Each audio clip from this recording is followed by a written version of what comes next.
Welcome to Divi 5 Module 1. We are creating an awesome website with the Divi 5 builder in this 4-hour plus long tutorial, but every minute of it is going to be worth it. This is the website that we will be creating with Divi 5. It's a one-pager, and as always in Module 1, we start with a one-pager just to get into the basics and the foundations as to how a page builder works. And Divi 5 really needs all the care and attention you can give it in this module. And the reason I say that is, apart from the fact that Divi 5 is a master builder, it does require a little bit of extra care when you start with it as a beginner. Divi 5 brings in a few concepts that may sometimes feel advanced, but it's just an extra step in speeding up your workflow. And once you master that, you're going to find how incredible this page builder is. And that's why we take a slight different path in this module in how we are presenting Divi 5. Apart then from learning the basics, you're going to learn very important concepts in Divi 5. One of them is presets. And presets sound so basic, but you'll soon see how fundamental this is to how you're going to be building out your website. We'll touch on quickly on variables, something that we will be building out in Module 2 and Module 3 and future mini tutorials. Then we'll also look at other great features within Divi, including nested elements and how any element basically can be turned into a nested element. What an amazing feature. I've mentioned Module 2 and Module 3.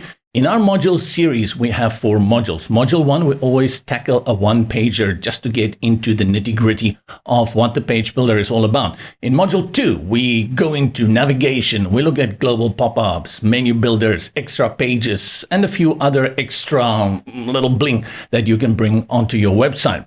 Module 3, blogging, and Module 4, e-commerce, which is usually WooCommerce. Because we go in depth, these tutorials are lengthy, 4 hours plus, and that's why in the bottom, in the description, you will find all the timestamps that you need with the names of the chapters helping you to jump around. I would say you're going to find that if you jump somewhere to a later chapter and you have no idea what I'm talking about, you'll have to go back. And I think this is what I found about Divi, that if you jump around with Divi, you might get a little bit lost as to the flow. I really tried very hard in this tutorial to present each one in a progressive step so we can eventually get to all the magnificence of what Divi 5 is in terms of variables and many other features. And by now, I think I forgot to introduce myself. My name is JP. This is Websites for Beginners. And with this, I quickly want to highlight our 4 values on which we do tutorials here, especially in this crazy year, every year, 2026. The first one is that this is a beginner's channel. Yeah, many channels out there say beginners, but when you look at it, they start using big words and like, how should I know what that is? We really try and bring everything to you as if you've never done this before. Working with Divi 5 though, remember, if you've never worked with WordPress, you're going to be a little bit lost. So check out the videos on WordPress at least to have a background into WordPress before you jump into Divi 5 completely. If you just want to have a watch, then go ahead and see what we are doing. The second one is that of no coding. No coding also includes terms like CSS. If you hear this, if you see little short codes and other stuff like that, we don't do it. The idea is that you want to just create a website and you want to make this website quickly and you want to learn minimum stuff. Yeah, and you want to do it on your own. You want to save some bucks or you want to have some experience. And that's what we do. We focus on you. We don't do stuff that brings in coding and you don't need it. Your website is going to look super duper without any extra add-ons. And then the third one, we are comprehensive. This channel started when I started making videos for clients and I posted them online. I realized that with clients, you have to show them everything and make sure that they can reference back. That means where you will find other channels on YouTube telling you, let's do it in 1 hour, we're going to do it in 4. And I've also touched on this during the video. There was a time that this video would have been about 1.5 hours long. Nowadays, so many new features came into page builders that we didn't have 10 years ago.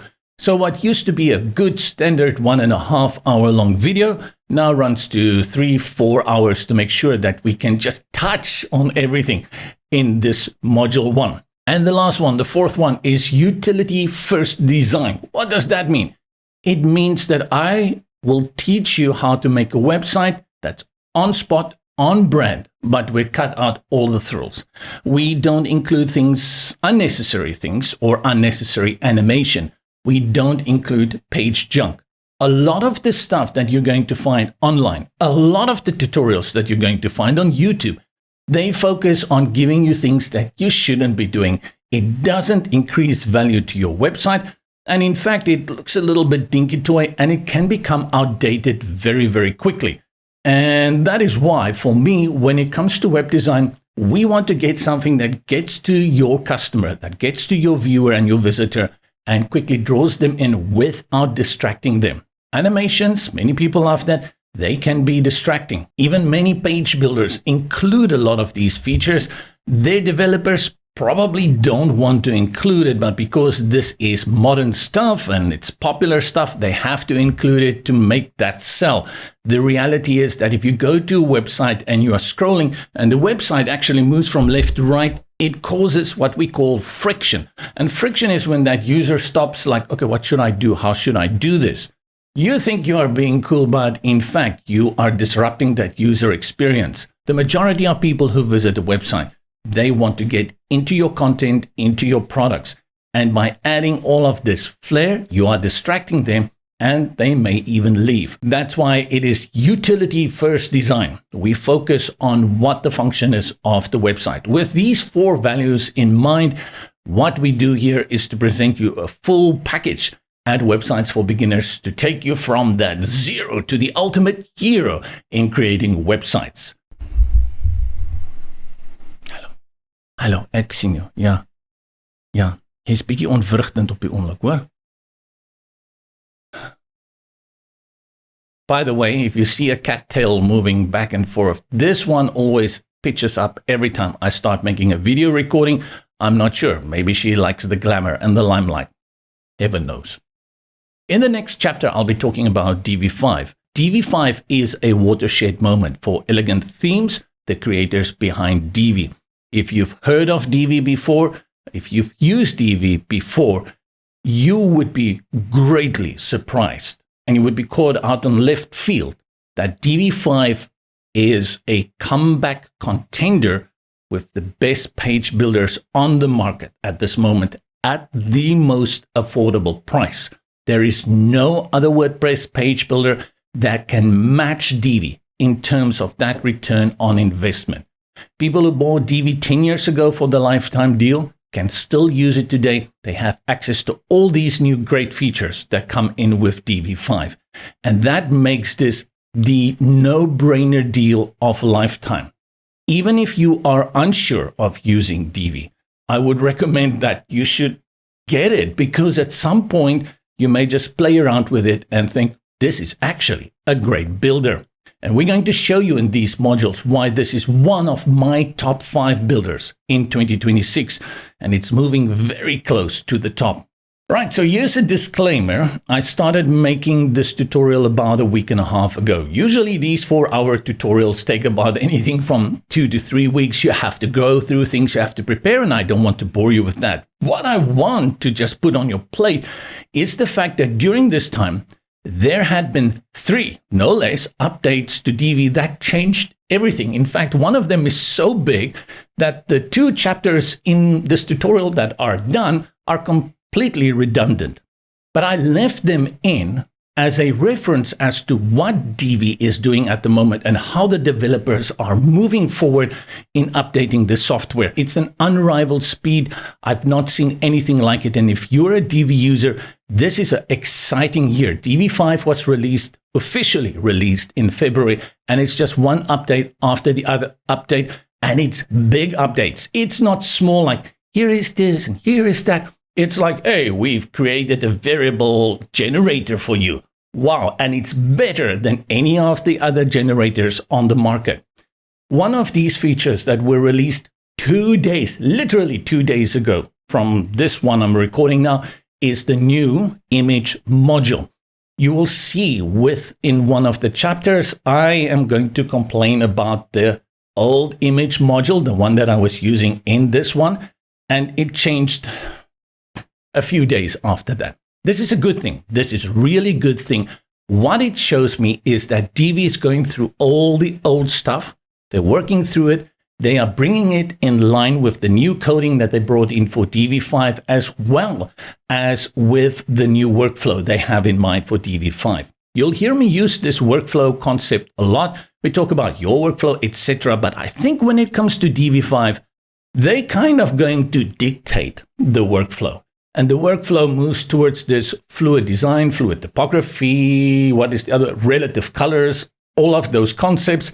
And in these 4 modules, if you don't know what these concepts are, I will help you with them and I will show you how to make them practical, how to use them in building out your website. In terms then of progress, in terms of features, in terms of fixing bugs, Divi 5 gets so far for 2026 my top batch in that regards. There is still a few things here and there, but the community is actively reporting this, myself included, and hopefully we're going to see everything ironed out by the end of the year. I've talked a lot now about Divi 5 and we're running into maybe 10 minutes for this opening segment. Let's get into this module. Let's get into building and then we can look forward to the future for module 2, module 3 and module 4. From me, JP, let the good times roll.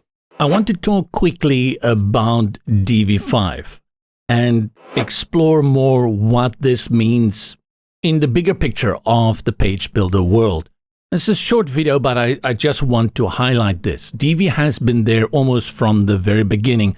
And for many of us, it was the first page builder we bought. And because of the lifetime deal that Divi used to offer and still does, what an amazing offer, many people own a copy of Divi.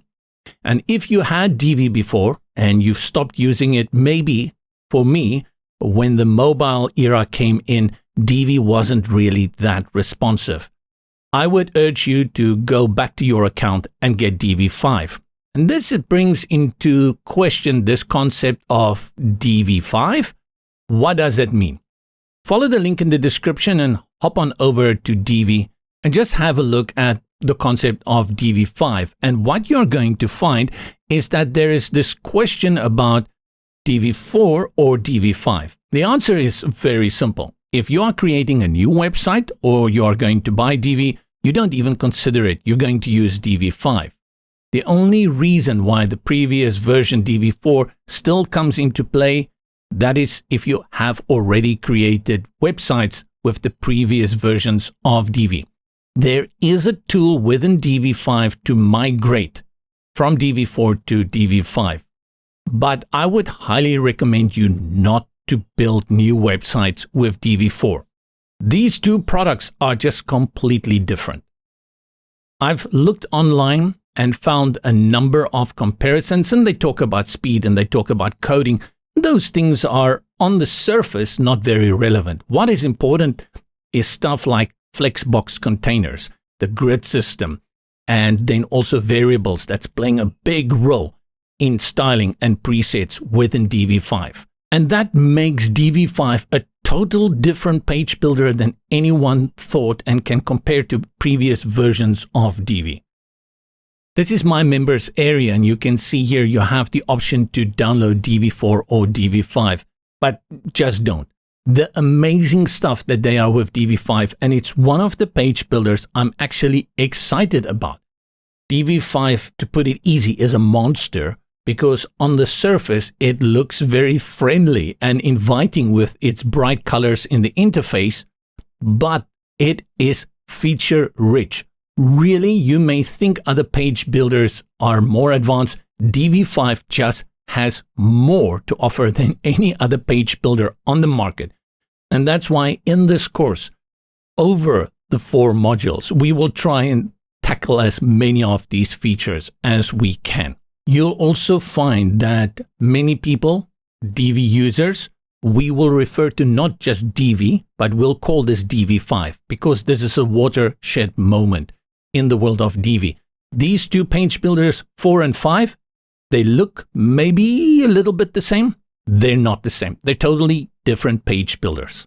Divi5 isn't just a next generation of Divi4. It's a complete different page builder. And for this, I really have to give credit to the team at Elegant Themes for developing this Divi5 and getting back in the game. I know on some of the YouTube videos, they call it the comeback. This is really more than a comeback. It's a full release of basically a brand new builder that still brings in the sentiment from the previous Divi generation. That's it. I hope this is not too long, but I just wanted to bring in this distinction. There is no debate whether you should download 4 or 5. You download 5. 4 is only when you have current websites running in 4, but once you feel confident, you can make a copy of that website and then migrate it to Divi5. There is an option right within Divi5, and you can see it says here, migrating from Divi4 to Divi5. There is an option for that. A video plus all the steps how you bring those websites into this new environment. Elegant Themes / Divi never gave a free version. There was never such a thing as a free version on the market for it. So how can you practice along? There are 2 ways.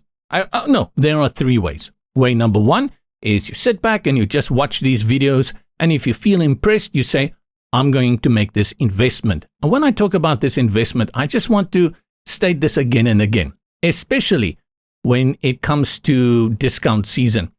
The lifetime deal, it's a sweet deal. There are other page builders that are on the same level as Divi, going for $499 per year for a lifetime deal. $250, or you can even go for the $300 plus the probe extra features. That includes AI. This is just a crazy lifetime deal. If you can do that, then definitely you do that. But going back to how you can practice before you do that, the first one is watch these videos. The second one is if you go to Divi and follow the link in the description below, you go to the homepage or the Divi5 page, there is this option, try it for free. This opens like a sandbox environment where you can play along. Problem here is you won't save the site. You won't be able to use the site at another time. It also doesn't come in vanilla. It comes in with a lot of stuff. Just show you quickly here. If I go to Variable Manager and I go to colors, there are a lot of colors that appear here, and same for the numbers. These are things in this course that we do not want at the beginning. We're going to do it baby steps. You can play around with and you can get your hands on it.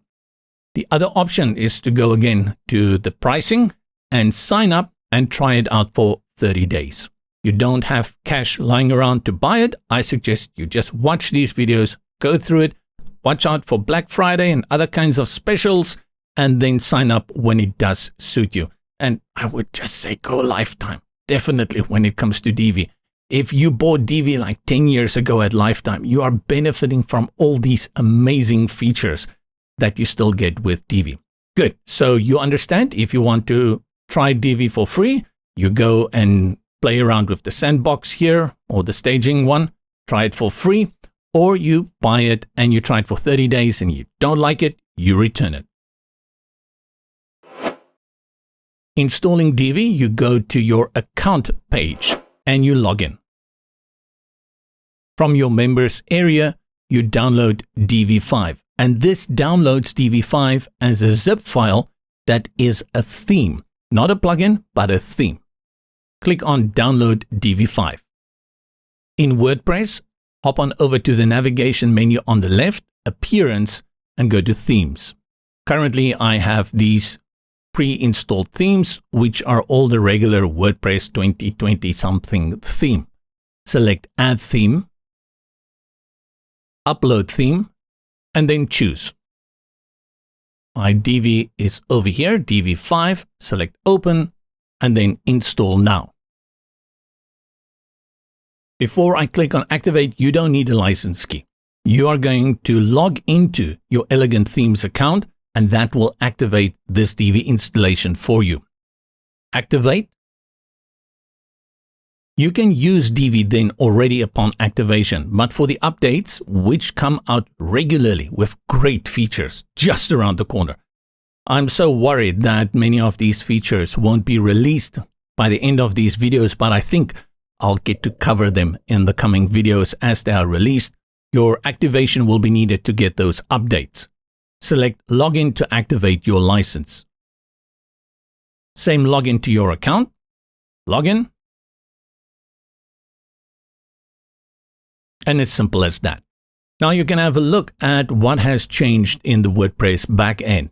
The sidebar navigation, we have a Divi section now that gives us your dashboard, which we are currently at. There's the migrator I mentioned earlier. If you have previous sites in previous versions of Divi, then you have theme options, theme builder. We'll talk about the theme builder very, very soon. Then we have theme customizer. We're going to talk about that in the next video. Role editor, Divi library, as well as the support center. But here on the dashboard page, you can see there's browse all Divi docs. You can chat with an expert, Divi quick sites if you want to use the pre-made site, even the AI that's included to generate new sites. And here the option to migrate to Divi 5. Here's an overview. Pages built with Divi, 0. Posts built with Divi, 0. Divi theme templates, 0. Of course, this is what we expect.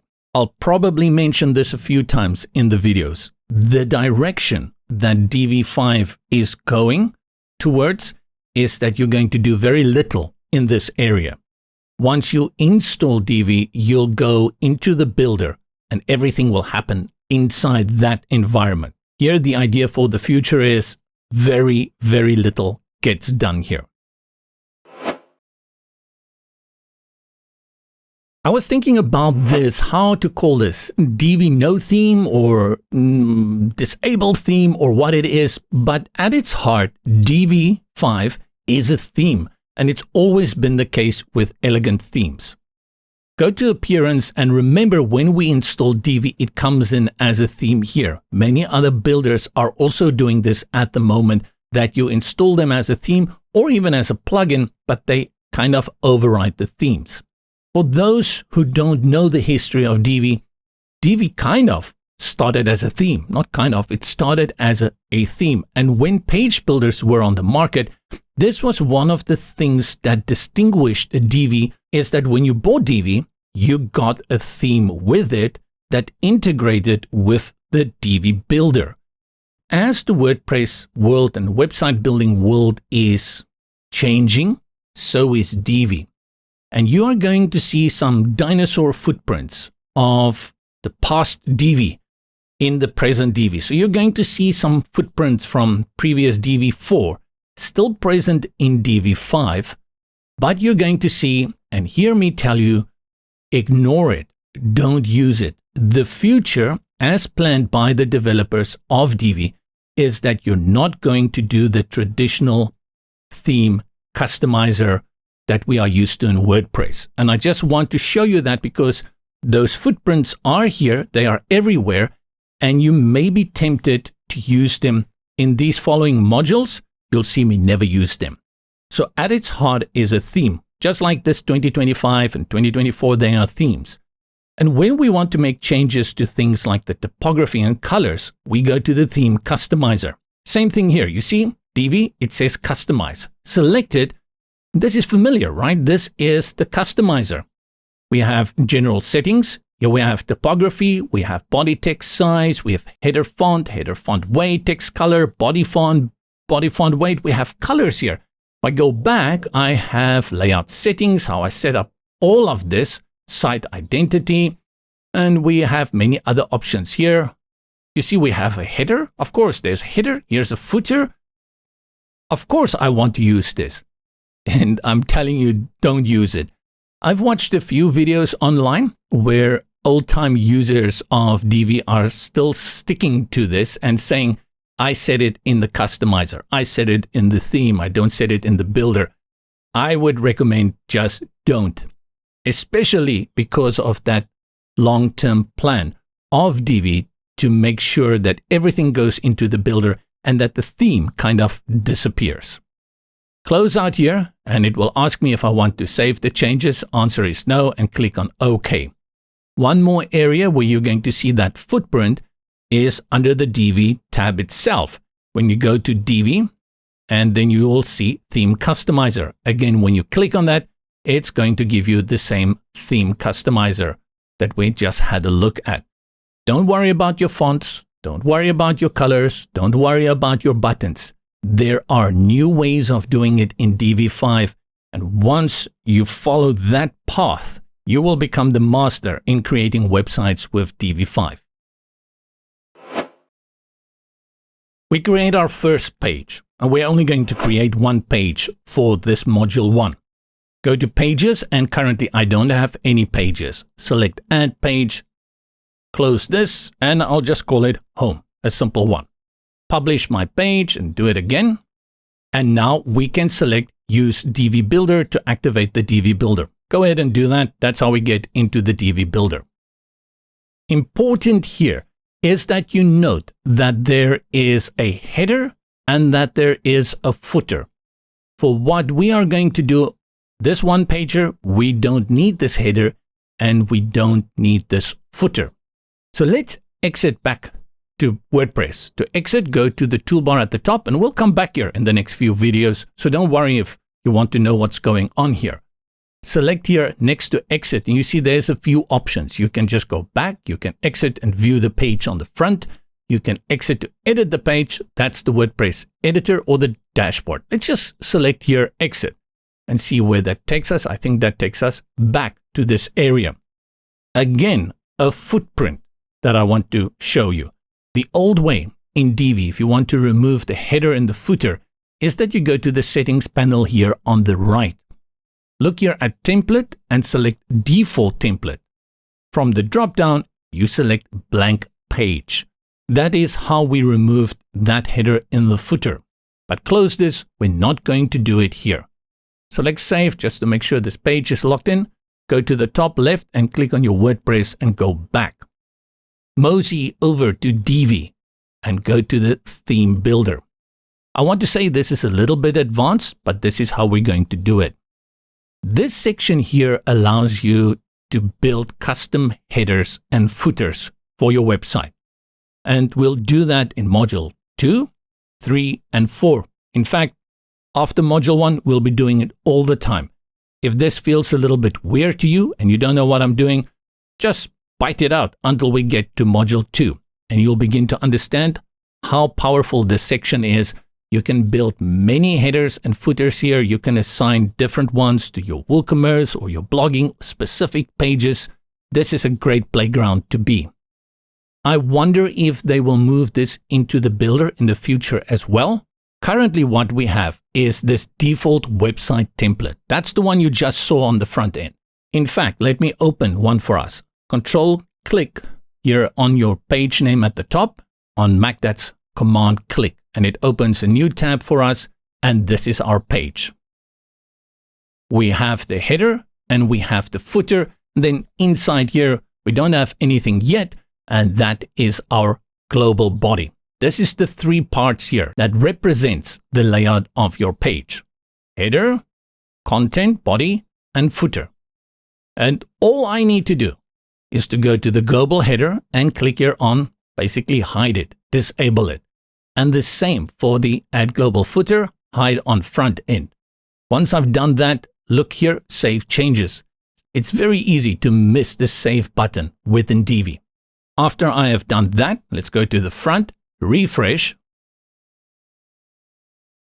And now we're only left with the body. And remember, this is currently our posts, our blog posts. That's why we see this. Let's go set the home page. Back to WordPress backend. Go to Settings, Reading.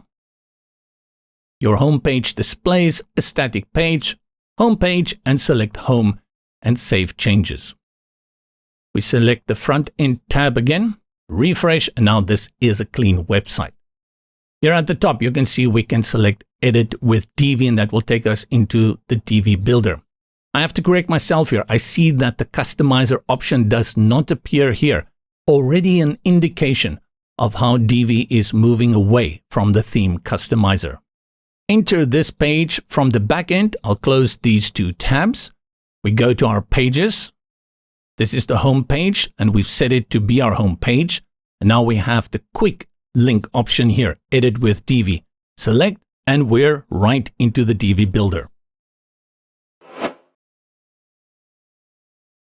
One thing I always want to point out here, because this has become a preference, is whether you want to use a dark UI, dark theme, or a light theme. Divi by default is the light theme, which is my preferred choice as well, but many people prefer the dark theme. Before I show you what's going on around this UI, let's look at that dark and light option. There's an easy toggle for that.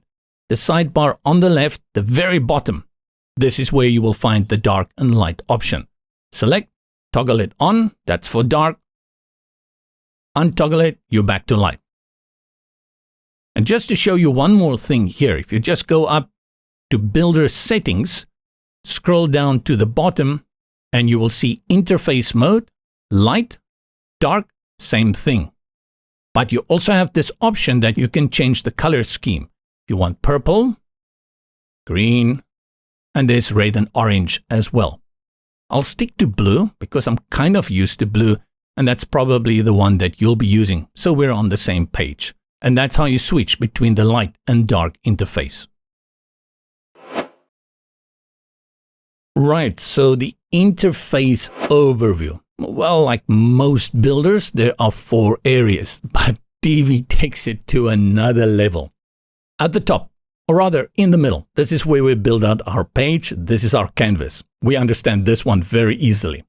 At the top, we have here our toolbar that gives us those usual suspects for saving, preview, exit, as well as mobile responsive control, and a few settings here on the left. There is a lot going on here. Just if you go to this option here called Main Canvas, and you click here, it opens up this. We'll talk about that awesome feature. Then on the right, I'll jump to the sidebar on the right first. Your elements, in Divi it's called modules, the modules/elements that appear on your page, all their settings here on the right. And basically it doesn't matter which one you choose. Like here I can select this blue box and that is a section. And then you have the content tab, then a design tab and advanced. You'll spend 99% of your time in the design tab. Though it is fixed in Divi, there's a lot of flexibility in where you want your panels to be. On the left though, this is a Godzilla that's going to make you scream at the beginning if you try and figure out what all of these little functions do. Layers, we have inspector, and you'll get used to this because I'm going to spend a lot of time here as we are building out this site. I think the most important one here is layers. That's a structure overview of what is happening on your page. And currently you will see we only have a section on our page. In Divi, there's no such thing as empty page. I can try and delete this section, but there's always a section. It puts a section there by default. That's where you have to start. The one below that is an inspector. Ooh, nice one. Then variable manager, which is a new thing. You can see as I click on the new one, it opens that below it. I close the layers, then it moves to the top. You can also put them next to each other, though this is not sticky. For example, now I have layers open and variable manager. Go to the layers, click and hold on the tab and drag it, and now it becomes floating. Then click and drag, and when you see the blue box, drop it, and now they are nicely next to each other. However, if I close the layers and I open it again, it's here. So I'm not entirely sure if that is that great because I will need to move it around every time. I wish that were sticky, but it isn't. Then we have a few more here. All of these we'll get into. For now, we leave everything as is in the default, and then later we can make changes here, and you can also begin to make the changes that you feel comfortable working with. Those are the 4 areas: our canvas, toolbar at the top with our save, preview, exit, and responsive design. On the right, all your modules, elements, the settings. Remember, module is an element. All the stuff on your page, their settings appear here on the right. Then your structure, your layers, your manager, your settings, that is all here on the left. We begin building. We do a quick build. Before that, I'll increase the screen a little bit so you can see better. things are a little bit bigger, so easier to spot what's going on. I'll take it back to 100% later. First things first, on the page, you always get a section. Nothing can go onto the page without a section. And in fact, the page can never be empty. Whenever you create a new page like this one, you will see the blue box, and the blue box is a section. At the top in the blue box, you see we have a label with a few options. You have settings, duplicate, and delete. Select delete, and guess what? It is still there. You cannot get rid of it. There's always one. In the middle, you will see two pluses. There's a green plus, and the green is what goes into the section. And a section cannot not have a row. That is the container that goes within a section. At the bottom, the blue, this is another section. Select Add New Section, as if we're doing it from the beginning. And now you see we have this option. That is so amazingly fascinating, beautiful. But what does it mean, Oscar? First of all, there are two kinds of rows that you can add. One is called a flex row, and as you scroll down, another one is called a grid row. For the majority of cases, we'll be working with a flex row, and you'll probably be working with this kind of structure here at the top.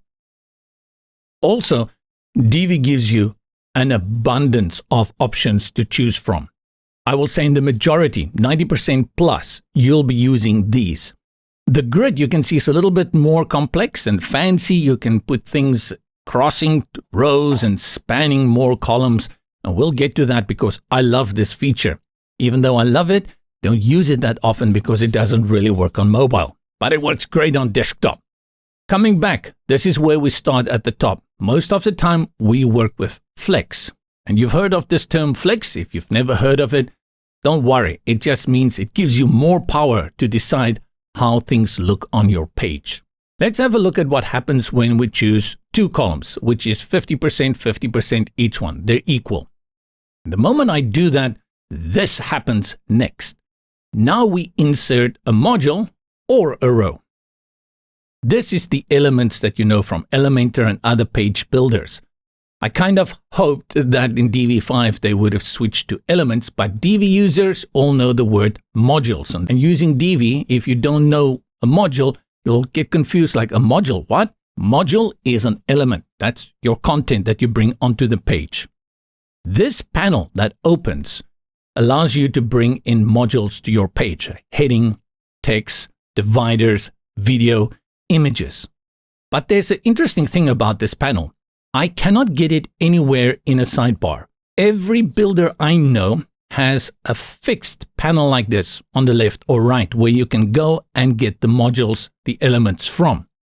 In Divi, you can only access this on the page when inserting one. Click outside so you can see where we currently are at. We have this section at the top with the blue, and then we have this section here, second blue. Blue is sections. And within a section, remember, you always have a row. This is the green part. Now, within the green, you will see now we have the black or the dark plus. And that is the module. That's your actual content. But what is not so clear here, and I'm going to complain about this, is that there are actually two columns here as well. You see that gray box? That is a column on the left. And this is a column on the right. These pluses, though, are nothing to do with the columns. They are there for you to bring in modules, content. Let's do that on the left first. We bring in an image. That's going to be easy.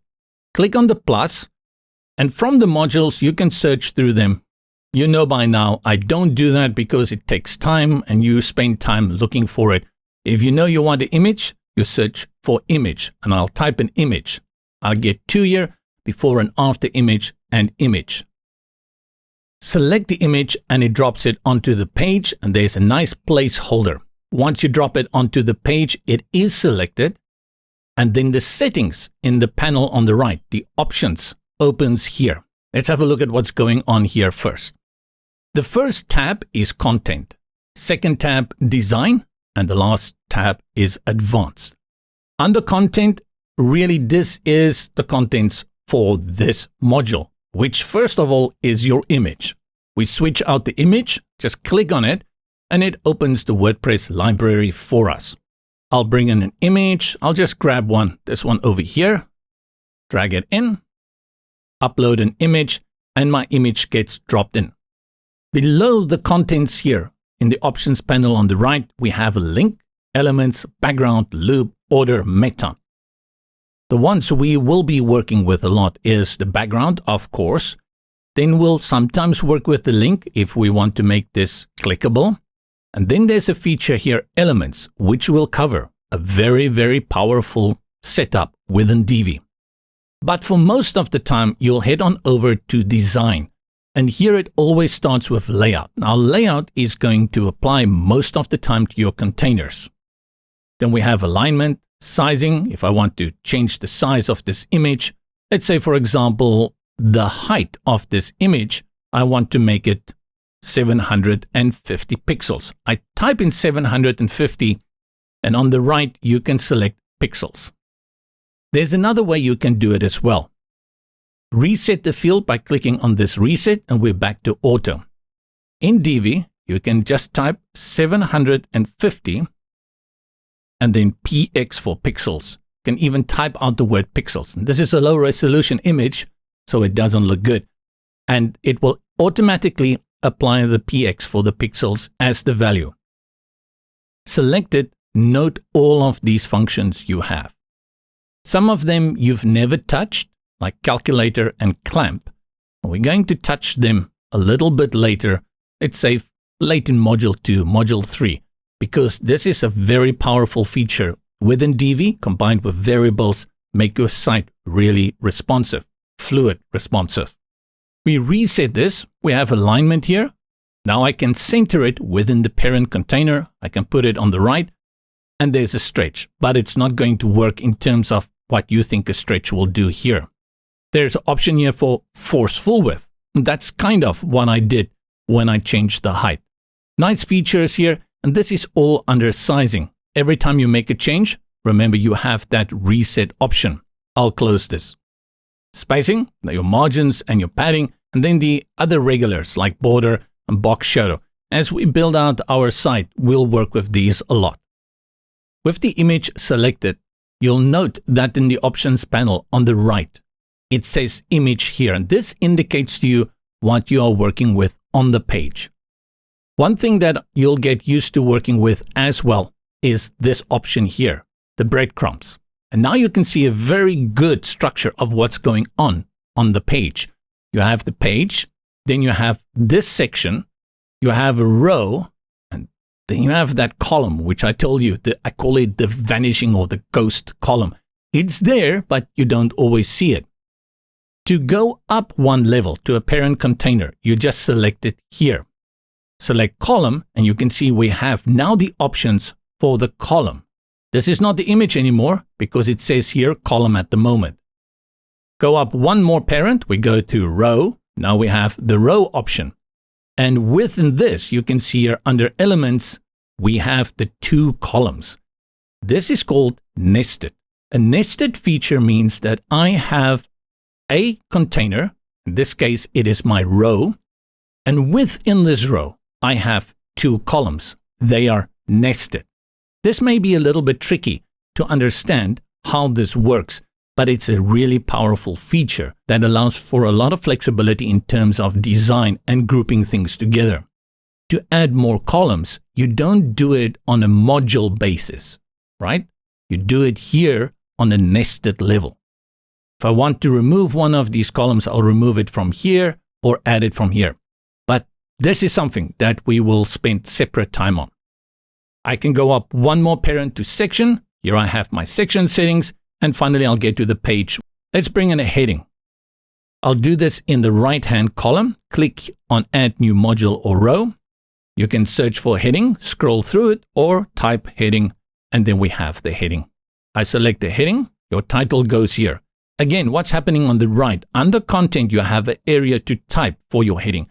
I find I often have to do it here. Sometimes it's a little bit tricky to select the text on the page because of the overlays of these little tags that appear when you have the bounding boxes. In this case, double click and it highlights the text on the page. I'll call it first heading. Go to the options panel, select design, and pay extreme attention to these two options, text and heading text. This is again a footprint. Those dinosaur footprints I will refer to from Divi's previous life. This is a heading module, and we know that because at the top here, it says heading. But there are two options here. One is for text and one is for heading text. This text here has no impact on what you are doing in this module, only the heading text. So ignore this one. Open up the heading text and everything that you need to make changes to how this heading looks appears here. You can set whether it's H1 all the way to H6. You can change your font weight, all of this. Same like before, below this you have your sizing. And this is for the container, which the heading is in, spacing, the border, and the rest of the options. We bring in a text element below this. Hover over the element, the module, and you note that we have this plus here on the right, add new module or row. Click on it, and now we search for the text element, which is a regular paragraph. This is in fact a rich text element. I'll select it, and here is a paragraph that comes in. In the options panel on the right, you can see that this is rich text that you can work with here. Add your text within the box or select on the page. Jump over to design, and here you will work with text for all the text that is set to paragraph within the rich text editor. If you have areas here that you are using H1 or H2 for, under design, you will do that with the heading text. Hover over the text element. Let's click on the plus and bring in a button. We search for button and drop in the button. We change the text. And like in this case, you see I cannot choose the text. I go to the options sidebar on the right and I change the button text here. Let's make this view more.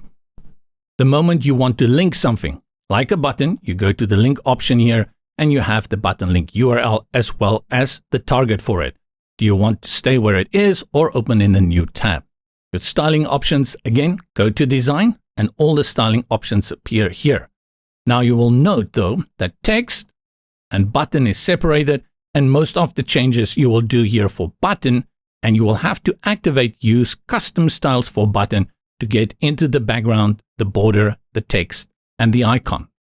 To duplicate anything on the page, you go to the text element here, click here on duplicate module, and it gives you another module. To move an element, you must go to where the little tag is. This one here, click, hold, and drag.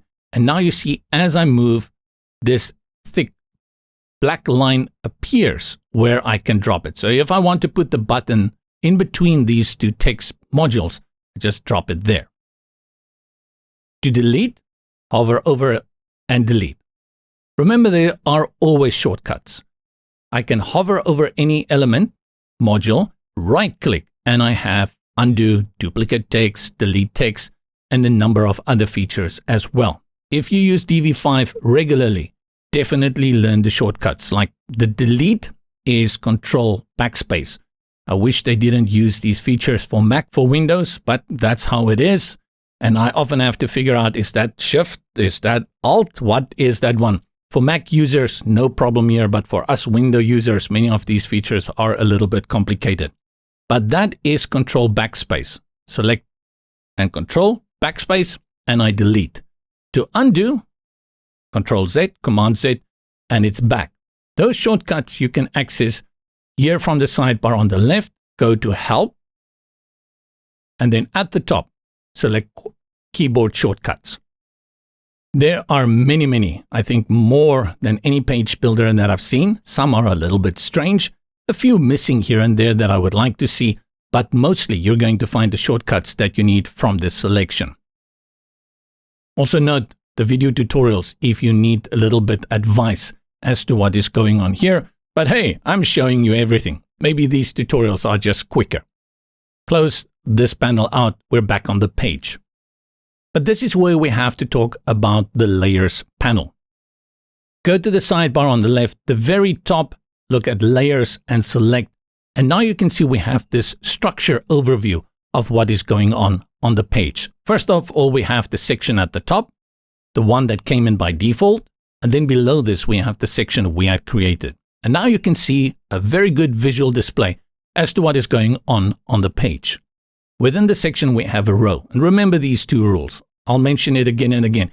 And there are actually three things that will always happen. Section, within a section, you have a row. And within a row, you'll have a column. These three are going to be there all the time. The row is just a container for the columns. Even if you just have one column, there will be a row. In this case, we have two columns.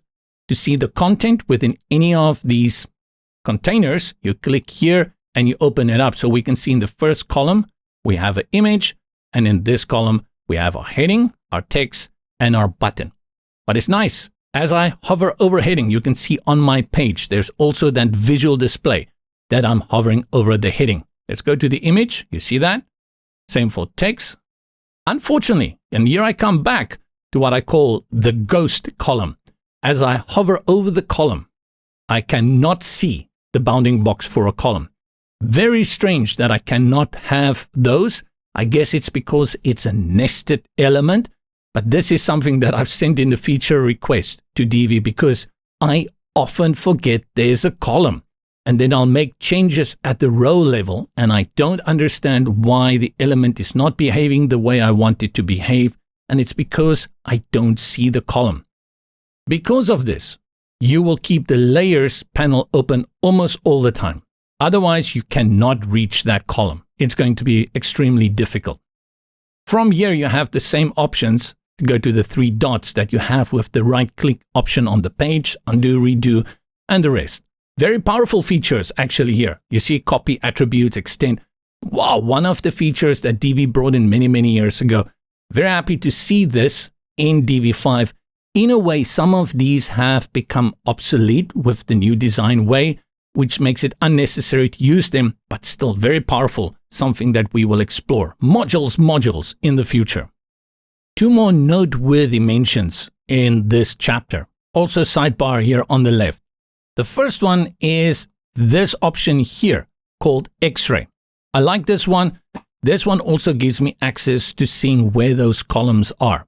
The X-ray is a nice boxable drawn feature on your site showing where all the modules are and also the width. I like this option quite a lot. Some people leave it on through the whole time. I'll deactivate it, but sometimes I'll activate it to come back here and just see what is going on where, especially if I'm not sure whether there is a column or not. We've talked about that. I can deactivate it. We'll keep it deactivated. If you want to leave it on, go ahead, leave it on. It's very handy. The other feature is the wireframe view. Now, for people who's never worked with a back-end editor, this will be a little bit scary, but you won't believe it. There are many people out there that prefer working this way. Many years ago, this is how we built web pages. We worked with this setup, and then we would bring in shortcodes and we would bring in all the stuff we needed. And then all we had was to go to the front end and see how it looked on the front end. The back end looked like this. And many people still prefer it. And what is very nice about this is you actually can see everything very clearly, except the column. Again, the columns do not appear here. And it's a big pity because the columns have certain features that I would like to be able to click on this little cog and access the column module settings. But I can't. So every time I can work like this on the page, but the moment I want to make changes to the column, I need to go into the layers panel and click on the columns, or with this image selected, I have to go to the breadcrumbs and select column up here in the top right. I won't complain about this too much in the future, but I will complain about it at least every time because this is something that needs to be brought in. Bottom line, you cannot talk about fluid design when you have all of these settings on the page, but the one most important element on this page that will determine the layout of your modules is the column.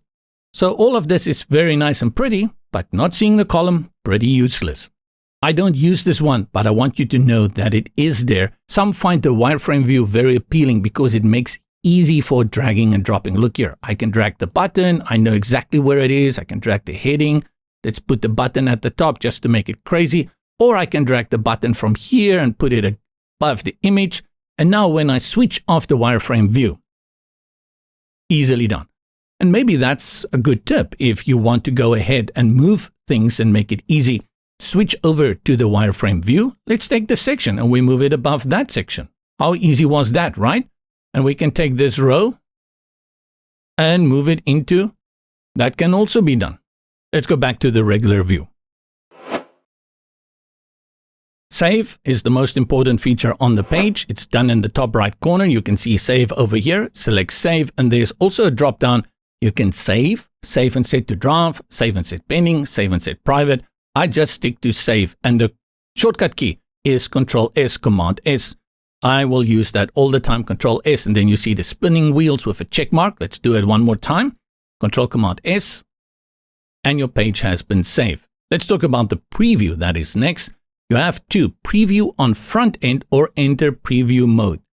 It's nice having the preview mode, but I never use it because it just doesn't give me responsive preview the way I would like to, and it's always better to view it actually on the front end, even in a different browser. Go ahead and exit preview. For preview on the front end, it took me a while to figure out what is the shortcut here because I didn't see the full stop, period. I didn't see that little dot there. That's a full stop. That is Control Shift full stop.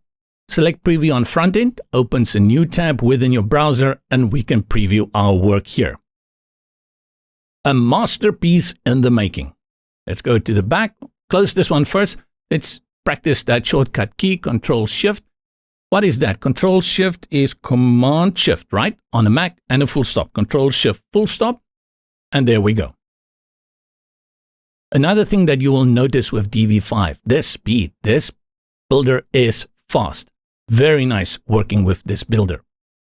We covered exit previously, but you do have these options to view the page. When you select this, you will exit within the builder to the front end. Now you are at the front end.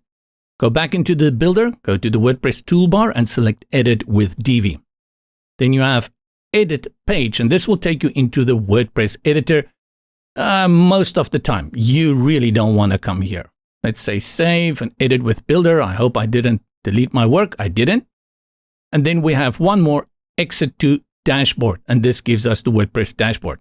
I like this. I wish this was the default, because in most cases, when you exit a builder, you actually want to come here or maybe to the pages. We go to the front, select your page, and then select Edit with Divi, and we're back in the builder. Now you know Save, Control Command S, Preview, Control Shift, Command Shift, full stop, and then Exit. Well, you choose where you want to go for that and learn the shortcut key. In my case, it will be Control Shift D. Let's see if it works. Control Shift D, Command Shift D. My shortcut will not work for me because that is set to my video capturing software. There are two other things that I would like to have here in the panel just for visual reminders, and that is the undo redo, as well as there is a history feature within Divi. We don't see them, they're not active by default, but you can set them there. To the panel on the left, select Builder Settings. Expand this by grabbing this slider control here at the bottom, or what you can do is click and hold and drag it to the left, and now it becomes docked. Now when I close it and I open it, it stays docked. Go a little bit here to the middle, page bar icons, and that is the bar we see here at the top. Undo, redo. Note that the undo and redo show now. I like that. Here is history. I like the history as well. And then you have export and import, clear layout, and add to library. If you're playing around like I often do, this is a nice feature to have because it clears out the entire page. When you are working with sites where you are exporting and importing, this is very nice to have there all the time. We'll just stick to undo and redo so that you can see it as well as the history. You know undo and redo. Let's talk about what is the history. Now with it added to the bar, select it, And we can see here is the actions. We loaded the page a few minutes ago. Let's make a change here and see. I'll change this heading and I'll put it over on this side and I'll close the wireframe, save the page. Let's go to history and there you see, moved the heading. And why don't we see the previous actions? And this is connected to every time you enter the page. Once you exit the page, it will remove your actions. Observe, and I show you. We go to exit and select dashboard. Now we're back in WordPress dashboard. Go to the front end, select edit with Divi, go to history, loaded page, our recent time. Important to understand, the history is only per page, per session while you're in that page. Once you exit the page, you lose access to this. But this is a nice way. If you've been working on many things and you want to go back to a previous state, then you do that. Typography. I want to make a few changes quickly here. I'll go to the wireframe view. I'll keep my image on the left. Take my heading again to the right, put it at the top, button at the bottom, button at the bottom here, where, let me do that, and then drag heading up again. Good. Deactivate wireframe view. Typography. Everything that has a global function within Divi is done within an area called Variable Manager. Go to the sidebar on the left, third from the top, Variable Manager. Open it. Colors, fonts, images, links, numbers, text. In due course, we will go through all of them. There are some mighty impressive features here that are overwhelming. As simple as that. In Module 1, even in Module 2, we'll do it the standard way, the way that you will feel comfortable with, but at the same time, we're going to sneak in a little few things here and there to set you up for that big mightiness that we will achieve later in the modules. Variables. They could have just called it global settings. Everything that you do here can be applied on a global level. Let's start with fonts, as this is the easiest, and when you open it, there are two options, your heading font and your body font. From the drop-down next to heading, you can bring in your own fonts by uploading custom fonts or use the Google fonts. We're going to use Google, and we're going to use one called Marcellus. I'll search Marcellus and then select Marcellus. Once I select Marcellus, note what happens to my heading. This one we have here in the right column. Select Marcellus. Nothing happens. Okay, let's go to body. This is currently an Open Sans. And let's put that on Enter. And select Enter. Nothing happens. Remember I talked about that save button that you're going to see many places and you're going to miss it all the time.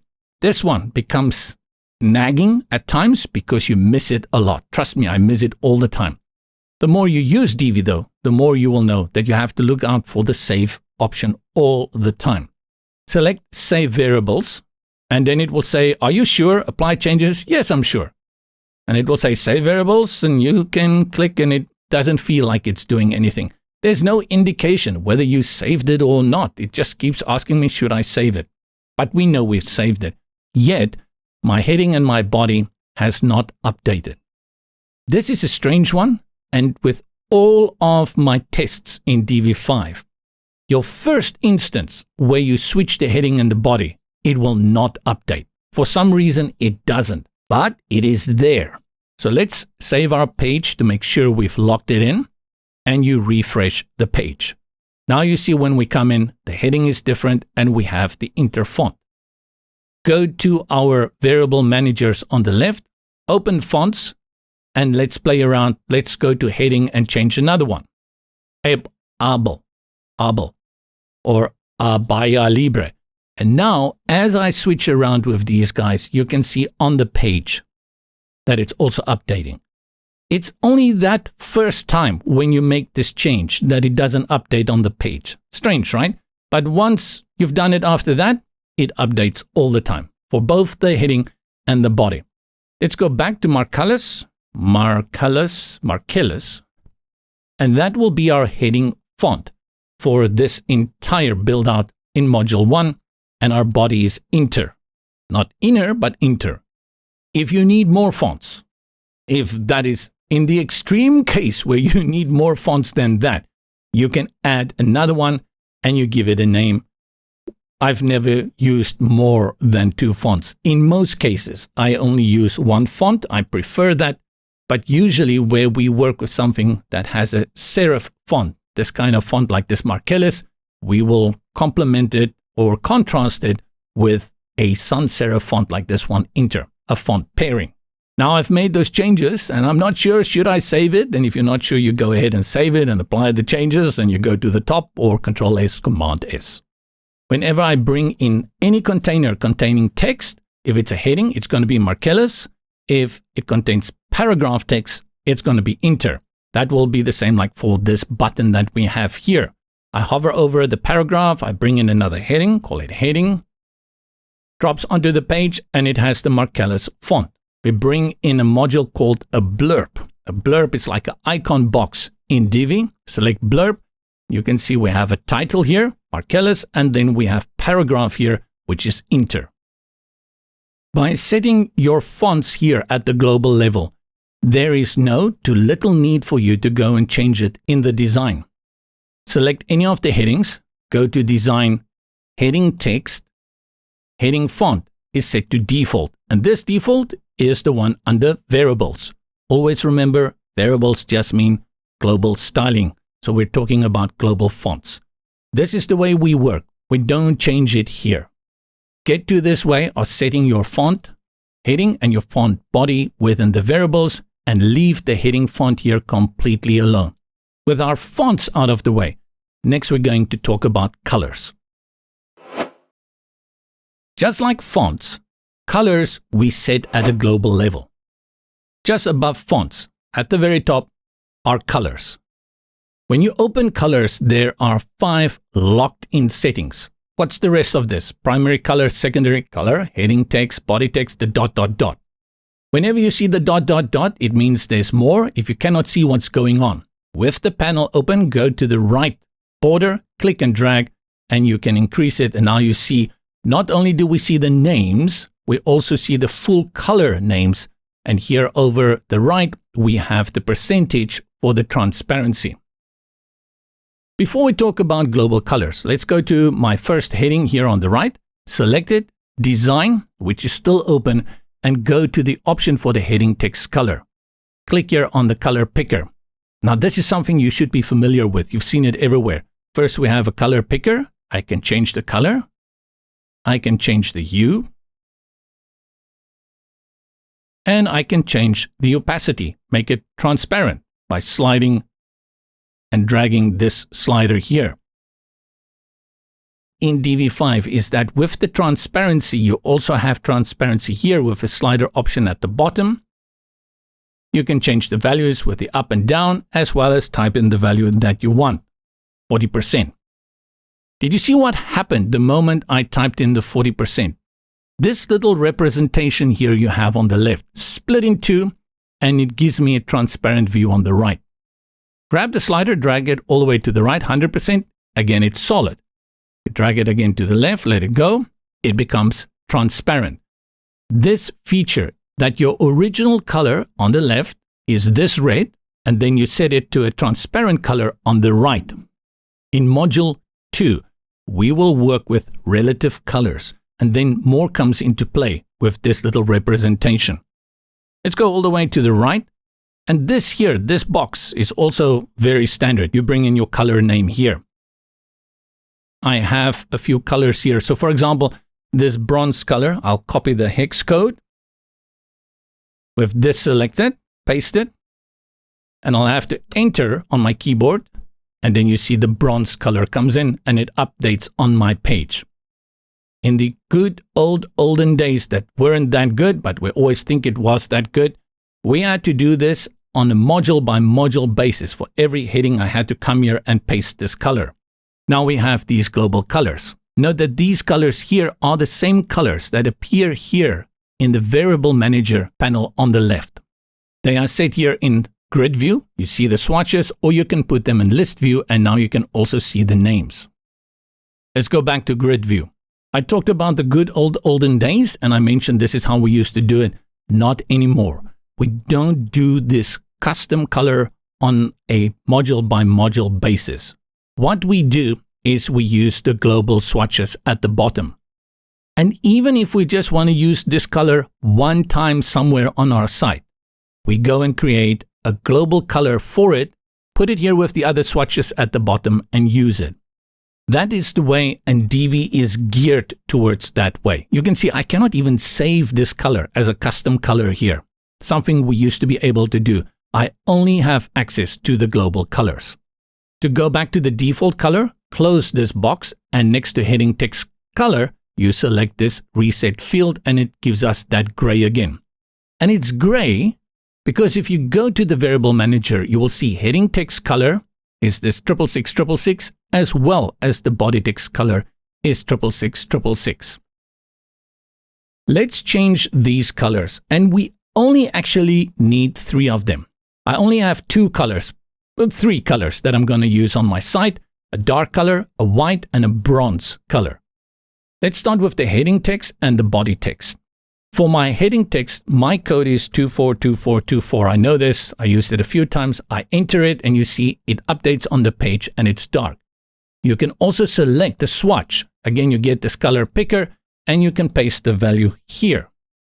Enter, and then close it. And now you see it has updated to this darker color, almost black. My primary color is your brand color. For my brand, I have that bronze color we just worked with.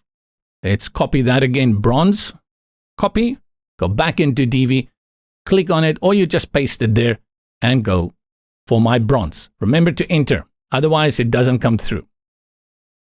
Secondary color, I want to put on white. This one is easy. Click on the swatch and drag the selector to white. And for the link color, I'll also use this bronze. I'm going to blow your mind relatively a little bit here. Pardon the pun. For the link color, click on the blue swatch. Let's move the color picker up. Now I want to select that bronze, but it's not here. And this is again that save feature that comes into Divi all the time. Go to the bottom and select Save Variables and Apply Changes. Right, now we go again. Go to Link Color, click on the swatch, and now you see that we do have our new colors here.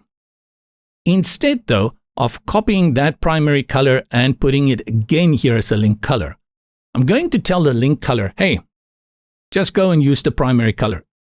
Select it, and now, instead of having a code here, it says primary color, and it references this primary color. Hover over it, and the code still appears, so at least you know what the name of the code is. What this means, though, is that if I were to go and change the primary color, let's click on it and change the hue here. Note what happens to the link color. It also changes. These two are forever linked, and the link color will now reference always the primary color. It is dependent. And this is important when we get to relative colors HSL in the future. This concept is very important. But I want to use my bronze. I'll close this and go grab that code again and paste it. And both updates. We could have done the same here with heading text color and body text color. I know that these two will always be the same. Instead of having both, I can just select this one, body text color, and tell body text color to reference the heading text color. You are now dependent on the heading text color. Remember then to click on Save Variables, Apply Variables. Let's close this variables and go to the first heading. Select my first heading, go to heading text color, click on the picker, and we have our global colors here at the bottom. We don't bring in hex colors here anymore, or RGB, or any format of colors here. We only work with the global colors. If I wanted to change this heading and make it primary color like this one, I do it from here. And now you can see it references the primary color, which is all the way over here in the variable manager under colors. If you need more space, remember, click the right border and drag it.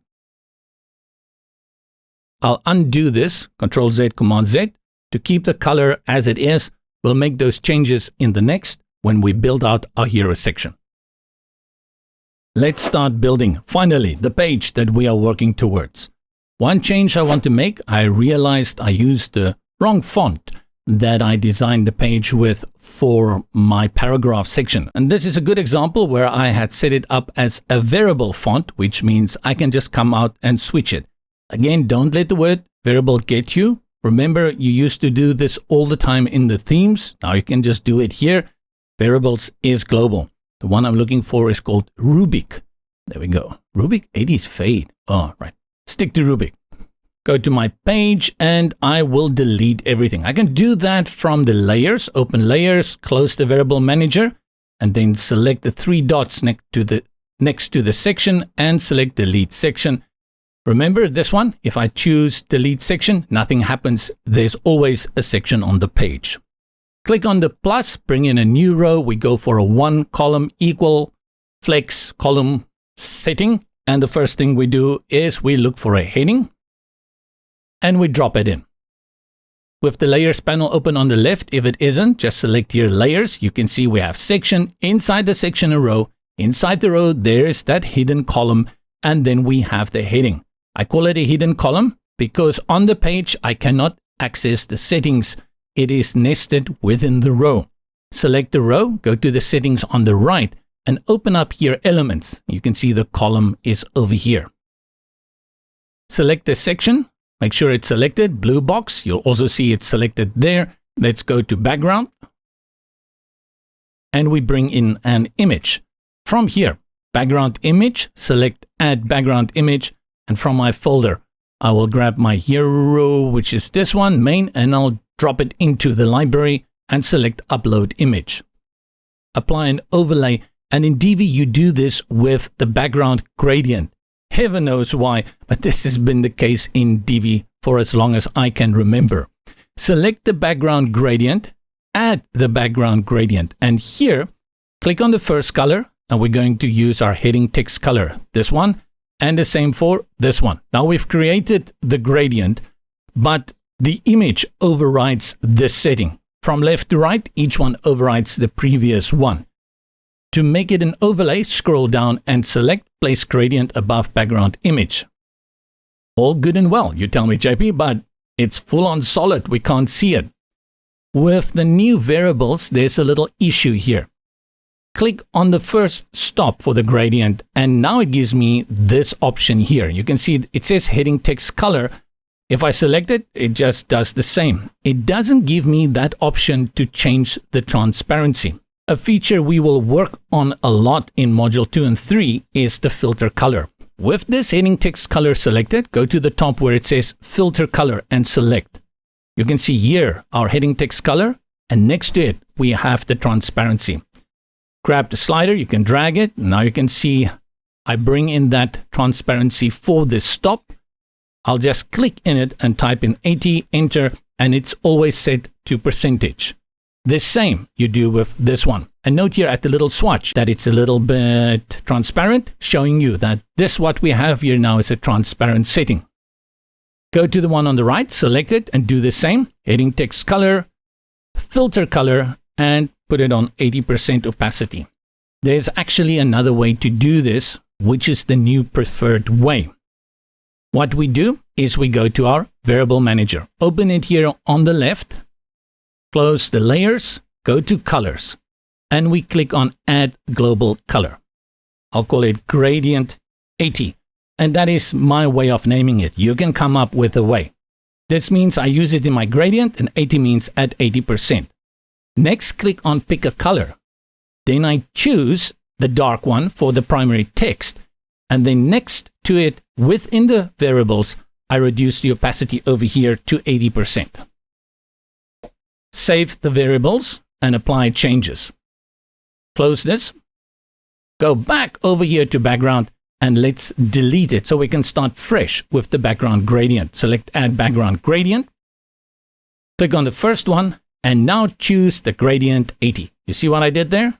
And already the transparency is applied. Now if I want to change the transparency or the color across my site, all I need to do is hop back to the variable manager, go to colors, and let's say I want everything at 60%. Then I just change it here and it updates across my site. Let's go for 20%. There we go. But we are sticking with 80%. Great way in doing this. Close the variable manager and then with the options open for our section setting, close the background. We are done here. Let's go to design. Only thing I'm going to do here is add some padding at the top and the bottom. Paddings, margin, fall under spacing, always. Open the spacing, padding at the top. I'll add 100 pixels. I like that for this hero section. And I want to add 100 pixels at the bottom. Instead of typing it 2 times, I'll just link it here. And by doing, it drops in the 100 for both and it applies it on the page. Great bananas. Next, we work on the heading. Where is that heading? It's over here. I can click on it. If you don't see it, you go to your layers panel and you select heading here. First, we change the text. With the heading open, select content, text, and select the text. And this is Pluto Coffee. That's all. That's the name of the place. Next, head on over to design. Remember heading text, open it up. And this is H1. So I will leave it on H1.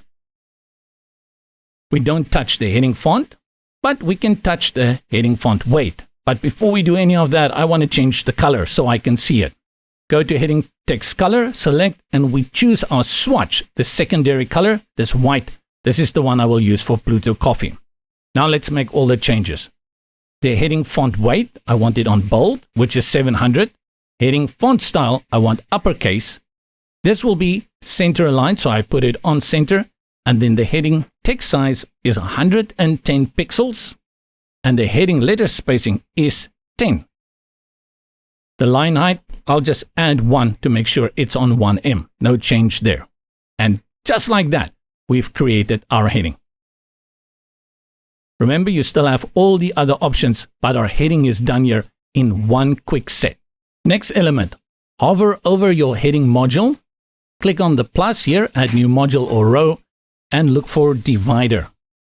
Select the divider and it drops onto the page. Now you see this line, that is the divider. But I found a glitch with this line. It disappears at some stage and there it's gone. So strange, right? Good. Let's work with the divider. First thing, in the content, nothing to do here. It just says show divider. I have no idea why I wouldn't want to. This is a divider module, for crying out loud, Janice. Let's go to design and work from here. The line, the color, okay, I like this color. This is fine. It already set it to which is probably our link color or the primary color. It doesn't matter, and it's set at 100%. I'm going to decrease this to 40%. A little bit. I just want that faint little bit of separation with this divider. Line is solid. I like that. Everything is good with the line. The sizing is where I found things need to be updated. You have a divider weight here. Interesting, they put the divider weight here. I would have liked it under line, but I understand under sizing. It's set to 1 pixels. Let's add 5 pixels there so you can see how big it can get. And if you want something really blocky, you can go much bigger. This also looks pretty nice. I'll stick to 1. And the next thing I will do is I will go to width. I'll put it on 100 and I'll type in %, enter. The % drops down there in the value box and it's now at 100%. Why did I do this? I mentioned earlier, I find that the divider sometimes disappear. And when I add the width here, I can see it. It's just a workaround that I've discovered for it. A button is next. Hover over your modules. This is the divider. And now the plus is here all the way to the right. Click on the plus and look for button. Select button. Button is selected. And let's look at what's going on here on the right. The first thing is the button text under the content. That's all you usually change. Under the content is something like text. And we will call this Visit Us. Then design, we go to button, and it says use custom styles for button. So what is going on? Why don't I have the settings for the button here by default? And this is something I'm pretty sure Divi will do a lot of work with. This button is still a dinosaur footprint, still a little bit connected to the theme, but we'll also talk about the preset manager at a later stage, and you will understand where it's coming from. Now we're going to do it custom, and then we'll turn it into a preset very soon. For this, you need to toggle it on, says use custom styles for button. Let's go through this. Button background, we go to color, which is the first one, and background color, and we choose primary. Nice one. Scroll on to button border. We don't want a border, and all I need to do, if I don't want a border, I don't have to worry about the pixels and the radius and all of that. I just go all the way to the bottom where it says button border style and select none, and the blue border is gone. Next, button text. Okay, now I have to scroll up, default button, button font weight. We make changes here. I'll put it on bold. I'll put the color on white. I'll put the text size on 16. Button letter spacing, I'll put it on 2. And the line height, I'm going to type in 1. And look what happens to the button. It shrinks. So you can see the line height makes a huge impact on the padding for the button. Many times you don't want that. I like it. It just gives me something solid to work with for myself. Let's take away also the corners. That is the button radius. So we go back here to button border. Corners always on the button border. And here where you see the corners at 3 pixels, I'll type in 0. They are all linked. We know that with this link icon here in the middle. When I click enter, return on my keyboard, the 0 is applied. We have nice sharp corners. My preference. Close the button border. Make the button look good, JP. And for that, we add padding. Padding, spacing. Go to spacing. Now this is interesting, right? Because we just did everything here within the button. And now we have to move to spacing. Padding at the top, 18 pixels. And I'll click the link. And padding left and right, 36 pixels. And I'll click the link. And I've created that button. Curious here is to center align the button. You have to do it at the button level and you don't do it in the container level. Go up to alignment and select here center. And now the button is in the middle. You can see as I hover over it, there is an icon that appears for the hover state. I don't want that. Go to button, button icon, show button icon. No, take it out. And now my button is as is. Do you remember how to save? Control Command S, save here at the top. And do you remember how to view it on the front end? Control Shift full stop. Let's try that again. Control Shift full stop opens a new tab. And our section is building out very, very nicely. Go back to DV5. Up next, whenever we work with something that isn't a heading, we just use the text element. Hover anywhere here. I'll go to the button, click on the plus, and I'll look for the text element. Click on text. Oh, we can't see it. I'll go to design and change the color first. Remember text element, so go to text, not heading text. We set it again to white. Now we can see it. Go to content, change the text. I select and say your next best cup. That's of course for coffee. Design. Text font, we don't mess around with this one. It's Rubik. Text font weight, I'll put it on light. Then we put text font style, uppercase. And for the text size, text size, give it a 20. Your next best cup. And then we have to align it, scroll down a little bit to center align. And for the line height, I'll just drop in 1 again there to make sure. Often when I work with these little extra overlines eyebrows, I just keep the line height at 1 because they don't break into a second line. The challenge I have is that I actually want this to be on top of the Pluto coffee, not here at the bottom. I can do that a number of ways. The easiest way is to go to the layers panel while it's open, click, hold the text element, drag it up and drop it above the heading. And there you go. You can drag it on page, but I find this one is clear cut in the layers. It will not mess it up Very easy, and you quickly see it. Remember, if you want more visual proof, you go to the wireframe and then you can drag it here easily. And this feels nice because you don't see the actual thing moving around. Switch this off. We bring in the logo. Where is my line? There's the line. So strange, when I hover over it, the line disappears. I understand why the line disappears.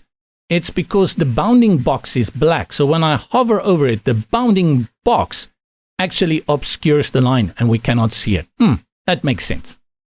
Logo for our shop. I want to bring in the logo here at the top. I want to put it at the very top. I messed up. I forgot about it. And now I want to put it at the top. We can do what we just did. Put it at the bottom, drag it up. Or you go to the module, this one at the very top. Right click on the settings, add element, and select add element above. You are instructing that you want to add a new element, a new module, and you want to add it above. This is interesting, right? They call it modules, but here Divi refers to it as elements. Methinks they have to figure this one out. Element or modules, Divi? I would say go for element. It's what everyone is saying. I understand the die-hard users of Divi will insist on modules. Add element above, and it opens the module or row. We look for image. Select the image, click on the image in the options panel, and drag in the logo. Which one is it? This logo one. Upload, pretty big, so we make changes. Design, sizing, width, 160 pixels. I type in 160 px, press enter, voila. With the sizing open, under the max width, you will find alignment here. Again, put it in the middle. For the next bit, we need to start thinking about what flex containers do and what they are really, really good at.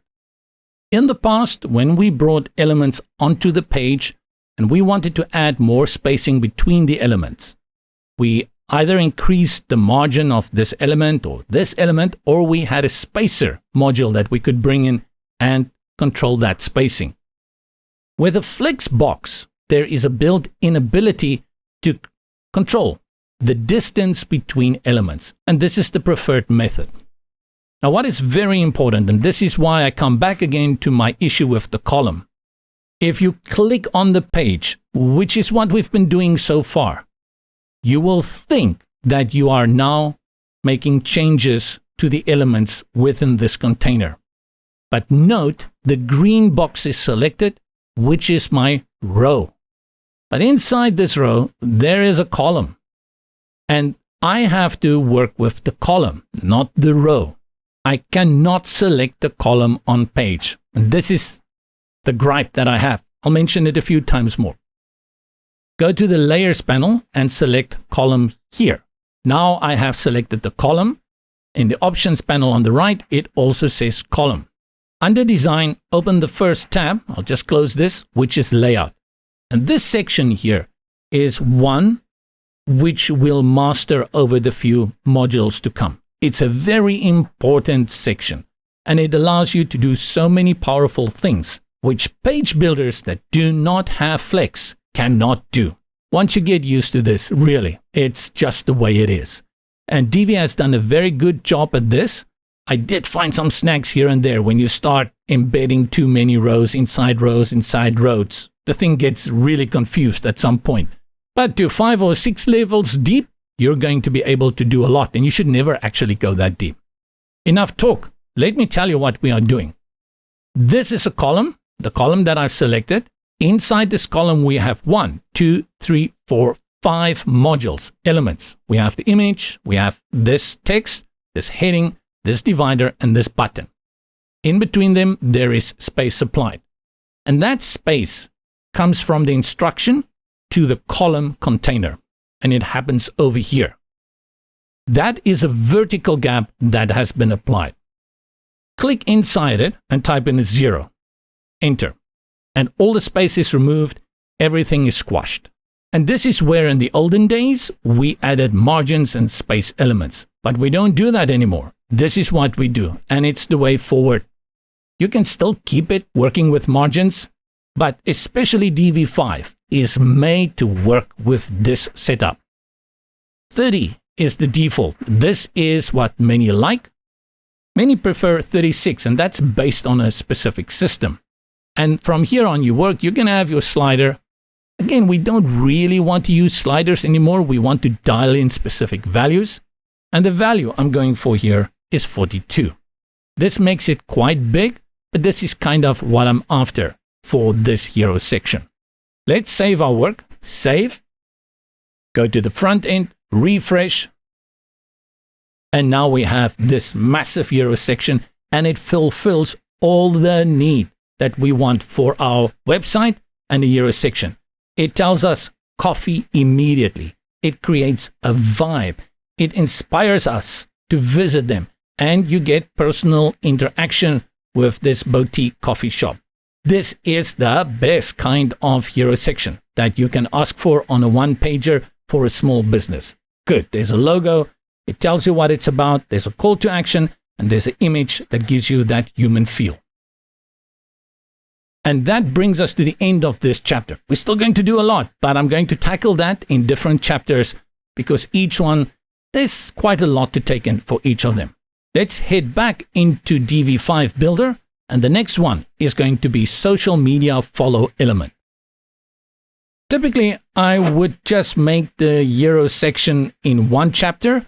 I won't cut it up, but I want to do the media follow section element separately because it brings in a concept that you're going to see across DV5 quite a lot. To bring in the element slash module, we go to the button. I want to drop it under the button and click on the plus. And in the search, I'll look for social. That's all. And there's social media follow and select. And we have this Facebook and X little buttons, icons that appear. But what is important is you need to head on over to the layers panel. Have a look here. It says social media, and we know it is follow. Let's drag it open. Yet, when you click on this little arrow, it gives you two elements within this module. This concept is not new. We've had it in page builders always. But now the concept is that instead of locking things into a specific way, we give you the container. And the container is social media follow. And inside of this container, I allow you to add elements that can work well with this container. And the elements is this social network. You have the container, social media follow, and then you have the elements. And this is the concept of nested elements. It will come back again and again in the tutorials to come. That's why I want to do this one separately so we can spend some time and drill it in that you understand this idea of a parent container element like social media follow, and then inside it, you have these elements.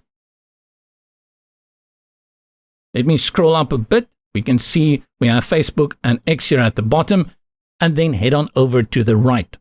Now, what is selected is the parent container, social media follow. And what you see within content under elements are the two elements. One is Facebook and one is X.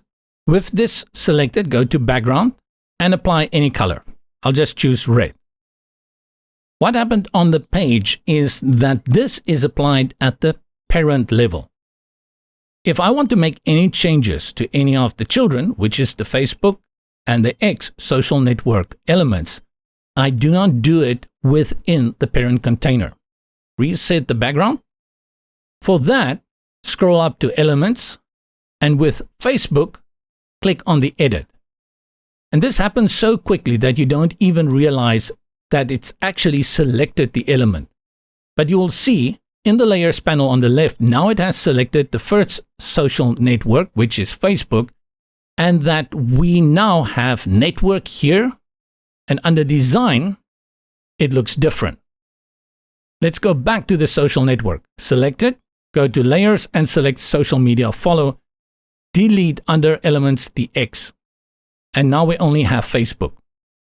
Click on the Edit, go to Background, and remove it. Click Delete. Now there is no background. Design next. Icon, icon custom size, and switch it on. And type in 24. Enter. And that's all I'm going to do here. However, because this is a social media follow, when people click on this link, it takes them to your social media page, which is important that when you go back to content with network selected, you have to put up the link here for your social media network, which is Facebook in this case. Do not forget this. They don't know what you need here. Go back to the parent container, which is social media follow, elements, and duplicate Facebook. The benefit in duplicating is that I don't have to change the icon size again. It's set. The only problem is that I still need to change the background. Let me show you. With our second Facebook element, select Edit, go to Network, and choose the network. We go to Google. Let's say Google. And you see it brings in a background. So scroll down to background and delete. But I'm done. I don't have to go and change the size of the icon.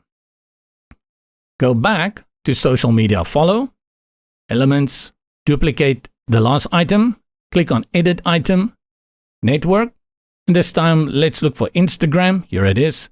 Same thing, remove the background. We do this 2 more times. So for the next one, elements, Instagram, duplicate, edit, network, and this one will go for LinkedIn, background, reset or delete, and the last one, social media follow, elements, duplicate, edit, network, and the last one will choose Pinterest, background, and delete. Remember to set up the links. Do not forget that. What is happening on the page is that we have set up each of these 5 elements: Facebook, Google, Instagram, LinkedIn, and Pinterest. But we want to make a few changes. We want them a little bit closer to each other, and we also want them to be center aligned. And for that, you choose the parent container. When it comes to spacing between elements, in DV5, you always think in terms of the parent container. Social media follow, select. Design, when we talk about spacing within the container, not the container itself. That is under layout. Select layout. Vertical gap, no, this is horizontal. So horizontal gap, it's set to 10. Let's reduce it to 6 and bring them a little bit closer. With your layout open, go to Justify Content and select Center. And that's how you bring all of your elements within a container to the center. And this is part of the flex box concept. You see here at the top it says layout style. It's set to flex, but there's also grid and block. Then you have that gap, horizontal, and then here we worked with vertical. And when is it vertical and when is it horizontal? Aha! That is determined by these guys over here. Is it horizontal, like this, or is it vertical, column, like this? Choose column just to see what's going to happen on your page. And you can see now they are stacked on top of each other. The social media follow element comes in by default as a row. This setting over here. How it behaves within that container is the justify content. If I want everything on the right, I select this one. If I want it all on the left, like it started in the center. This one here, space between, will spread them out across the entire social media follow with equal space in between, like that. Well, that's not a bad effect if you would like that. Space between will add a little bit space on the side. Oh, not bad. And then you have space evenly. We were content and satisfied in all the tranquility words in the world by putting it center. Center us. This is quite a busy hero section, but with this social media icons added to it, it's almost all that you need for an entire website. It gives you everything, tells them to visit us, and it takes them to the contact section that we'll add later. And you want them to go to Facebook because that's usually where you'll be posting. Facebook, Reels, Instagram, to make sure that people can see what you are doing. The latest little picture you've put on your cappuccino, that kind of jazz. Congratulations, you've worked with your first nested container. Not true technically, but at a module level, you have seen how this works and all that power and flexibility that you get with something like the social media follow. This will be repeated a lot. If you've never worked with Flex or you're a little bit scared about this vertical gap and horizontal gap, by the end of this module alone, you'll have a good understanding of what we're doing. By module 2 and 3, you'll be the boss. As always, let's first save our work, go and preview it on the front just to make sure that the world is at peace. This is actually bigger now than my entire viewport, but that's fine. We'll leave it as is. The question always remains, how does this look on mobile devices? And what you can do on your computer is you can just go and hit the function key at the top, F12, and this will open the inspector. If it doesn't show you this responsive view, just look for these little icons that says toggle device emulation. Switch it on or switch it off, and don't worry about all this JavaScript and HTML and CSS on the right. We're only interested in this one.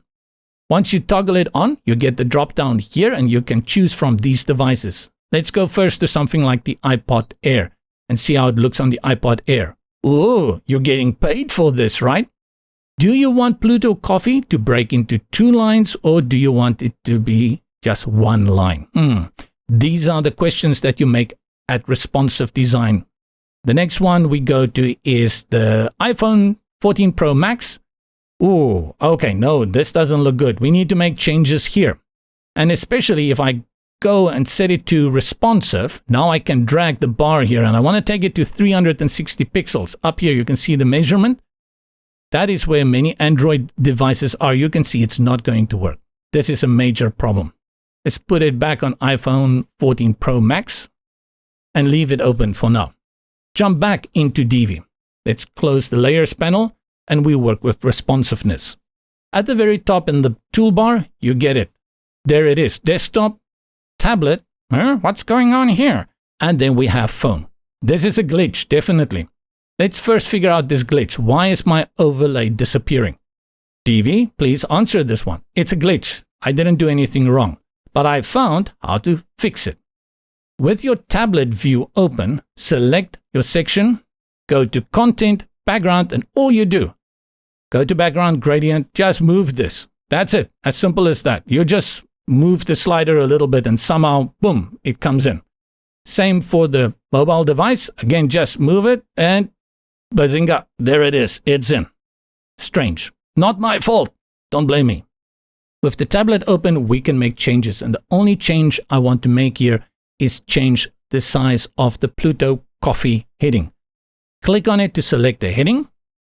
Hop on over to Design. Go to Heading Text. Remember, this is H1.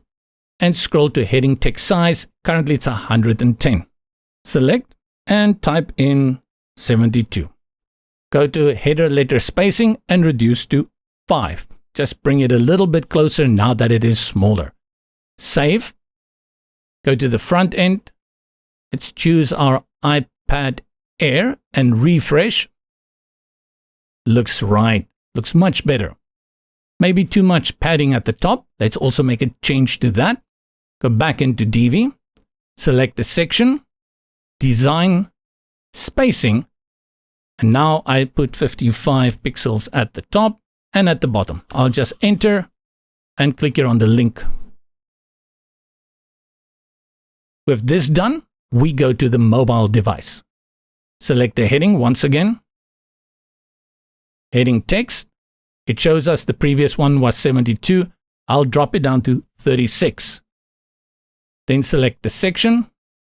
Go for the spacing at the top, 55. I reduce this to 35, but I'll keep the bottom at 55. Save. Go to the front end, refresh. And this is what we did previously for the tablet. Looks good. And then we head on over to iPhone 14 Pro Max. That's nice. But, always a big but. You see here at the top, it says 430. This is your resolution in width. Many Android devices from Samsung run as low as 360. Many page builders do not accommodate for that. As I hover here in this bar below it, and this is in, where am I? Edge, you can see we have mobile S and mobile medium. I'll just click on it and it makes it medium, and see, it breaks into 2 lines. Even though it looks okay on mobile large, just that little bit of setting makes it break into 2 lines. Again, you can keep it like that, but if you want it in 1 line, go back into DV5, and what you do here, grab the handlebars at the side and drag it to around 360. And 360 is an easy one to remember. And if you cannot get it precisely to 360, go to this box here at the top, select and type in 360, enter, and it gives you 360 exactly. Select the heading, go to heading text. We had it at 36, let's add 30. Now I know, even on those small devices, it's going to be okay. But I actually realized I could have done something else as well, and that's decrease the letter spacing even more. Now that it is so much smaller, let's give it 2 letter spacing. And now maybe the 36 can work. Let's try 36. It can work. So the letter spacing, just that 5 that we've decreased to 2, made all the difference in the world. Save. Go to the front, refresh. It works. Now you need to just sit back and listen to me for a minute or 2. What we did here by going through these breakpoints. A breakpoint is when we jump from desktop to tablet to phone. Each time we do that, we jump on a breakpoint. This is considered kind of old, right? Can you believe it? The answer is yes. In particular, when it comes to text, we prefer a new way. But we are going to do it this way for Module 1 and even in the beginning for Module 2. And then I will show you how we work with Clamp in the future. If you've never created a website and you have never worked with DV5, I would suggest you do what I just did, because this will help you to understand that you go from one device, you go from a desktop to a tablet, to a mobile, and as you do that, there are these breakpoints. And with each breakpoint, you can make changes in the options sidebar, and those options will stay sticky for just that design. When we get later to Module 2, Module 3, we will bring in the power of variables. At this moment, we haven't even touched this part of the variables, because I feel it's a little bit technical and sophisticated, but we'll get there. For this one-pager website, you may not even have to do that. So if you are here to learn more about the variables, how to set up your numbers and how to work with that inside presets within DV5, you'll have to hang on until Module 2 and Module 3 for us to cover all of that. For now, we are working with the standard accepted way, which we're all doing it. It's breakpoints, and we're working with these 3. Just note, if you hover over these 3 dots here in the toolbar at the top, it says more, select, and you can add more breakpoints. Many other builders bring these in by default. Divi tries to keep this simple, which blows my mind because other things they don't keep simple at all, but they remove these. You can even set the breakpoint to what you would like here within these boxes. We're going to stick to the defaults. Just click on save or even cancel.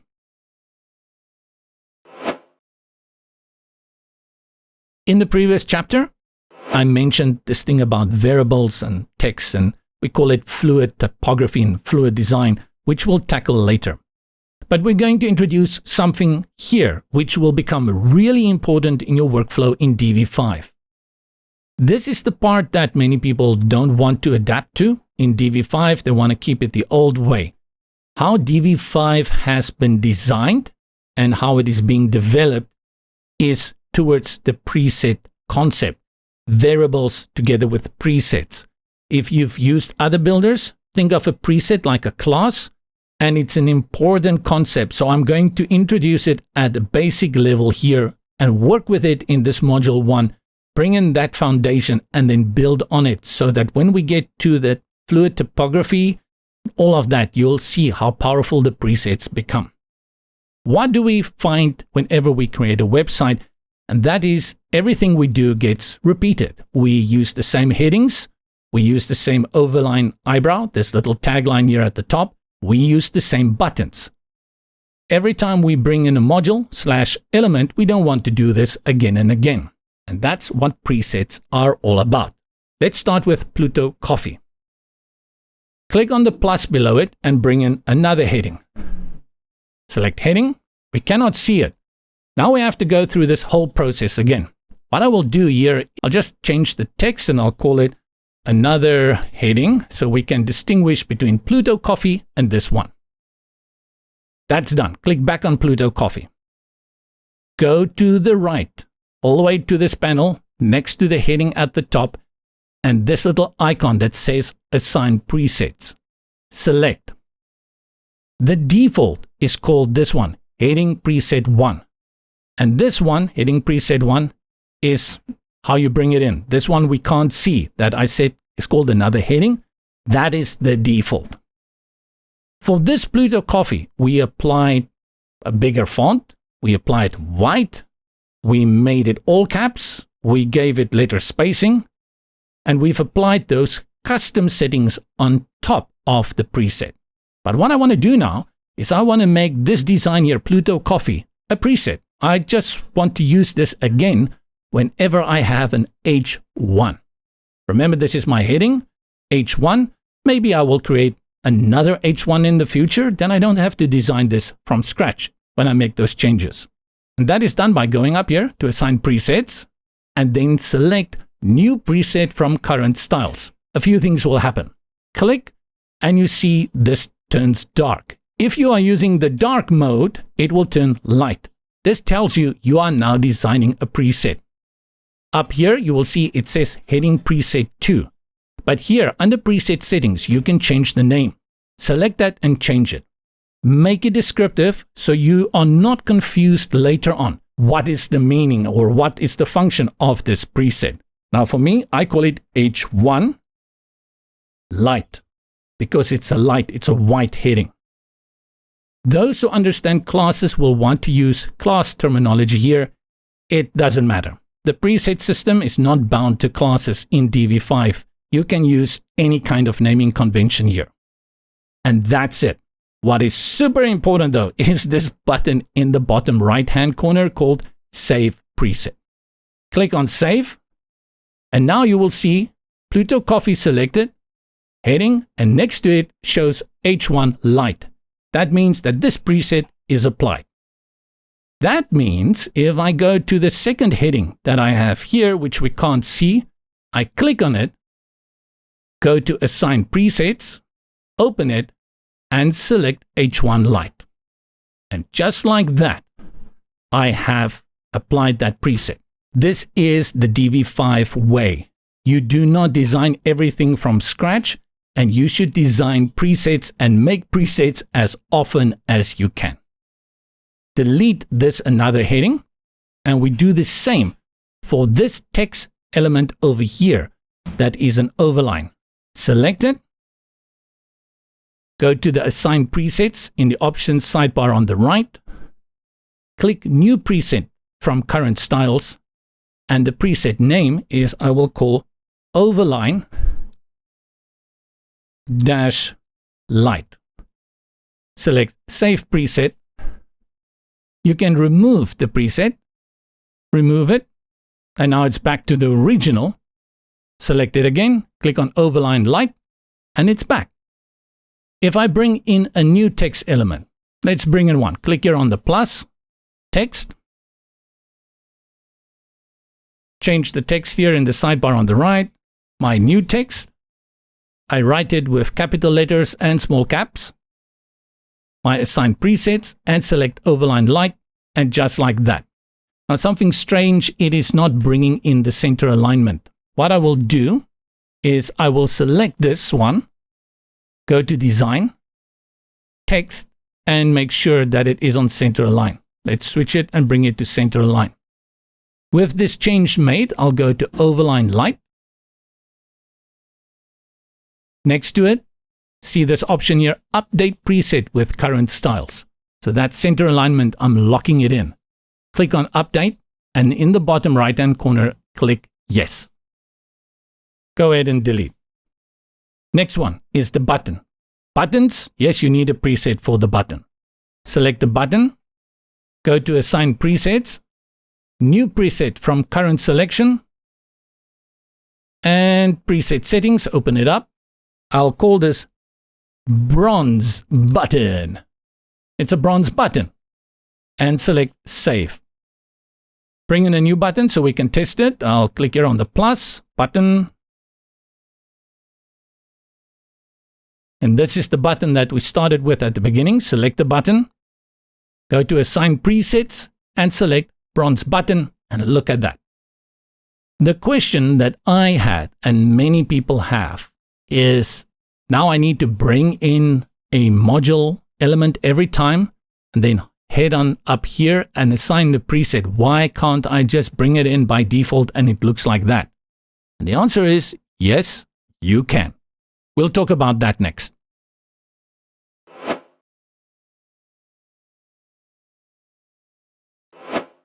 Let's delete this button. Now remember, we've created 3 presets for this overline, for this heading H1, and for the button.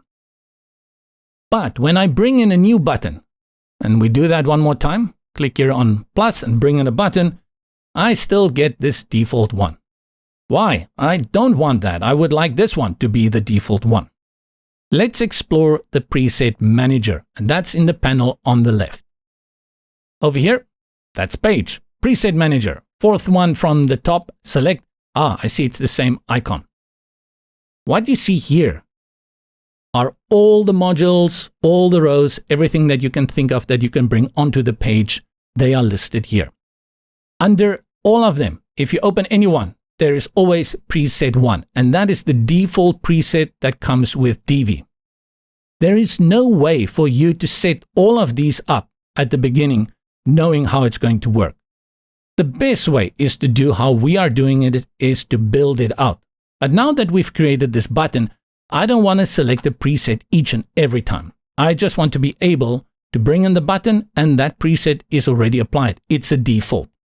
For elements like the button, this works perfectly. Let's look for the button.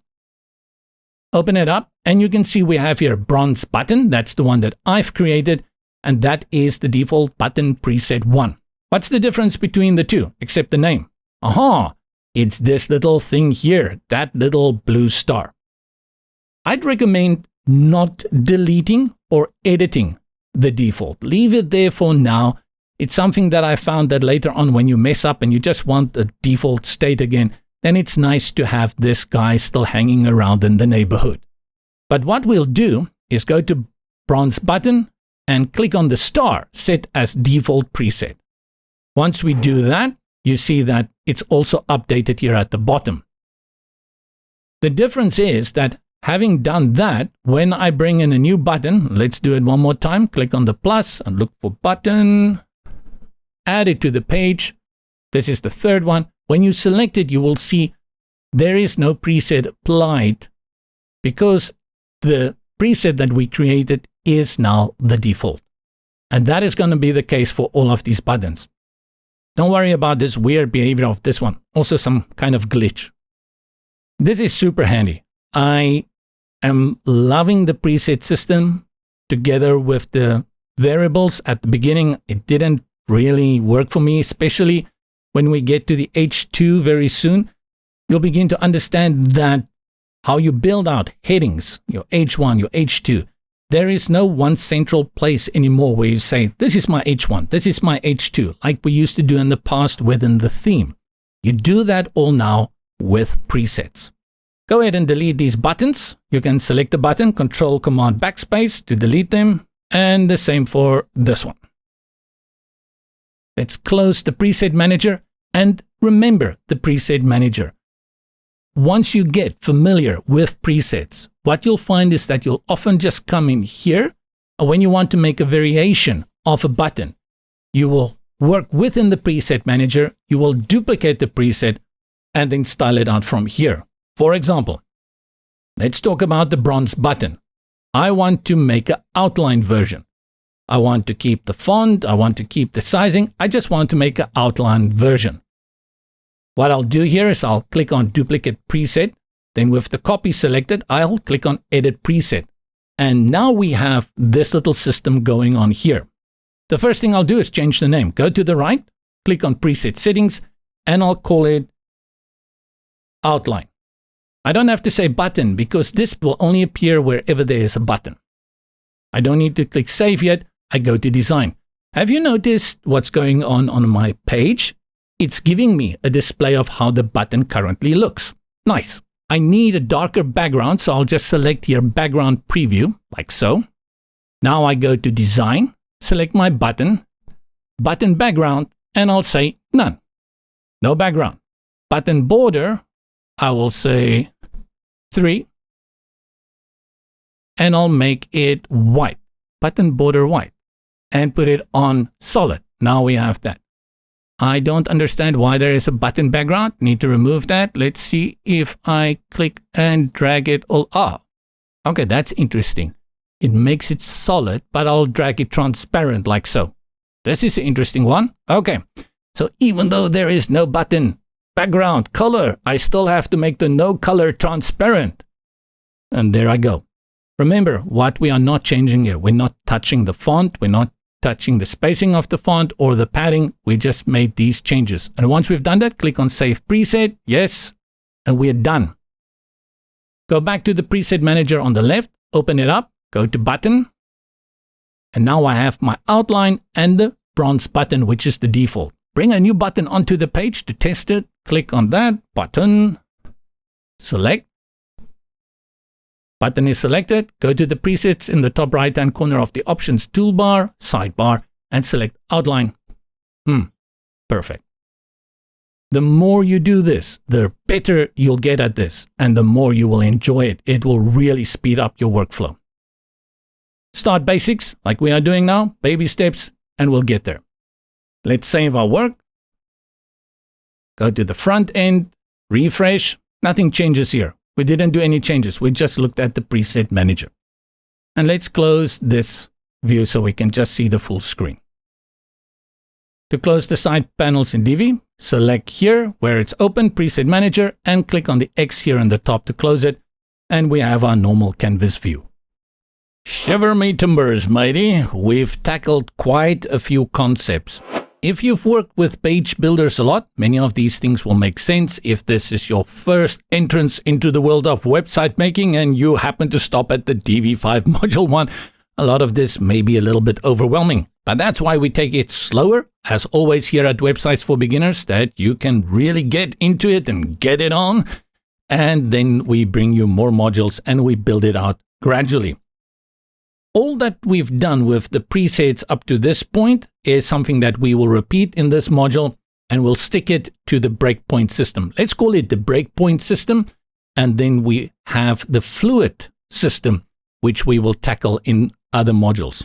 Let's do something fun and nice and easy, and that is animation. I say that, but I'm actually not an animation guy.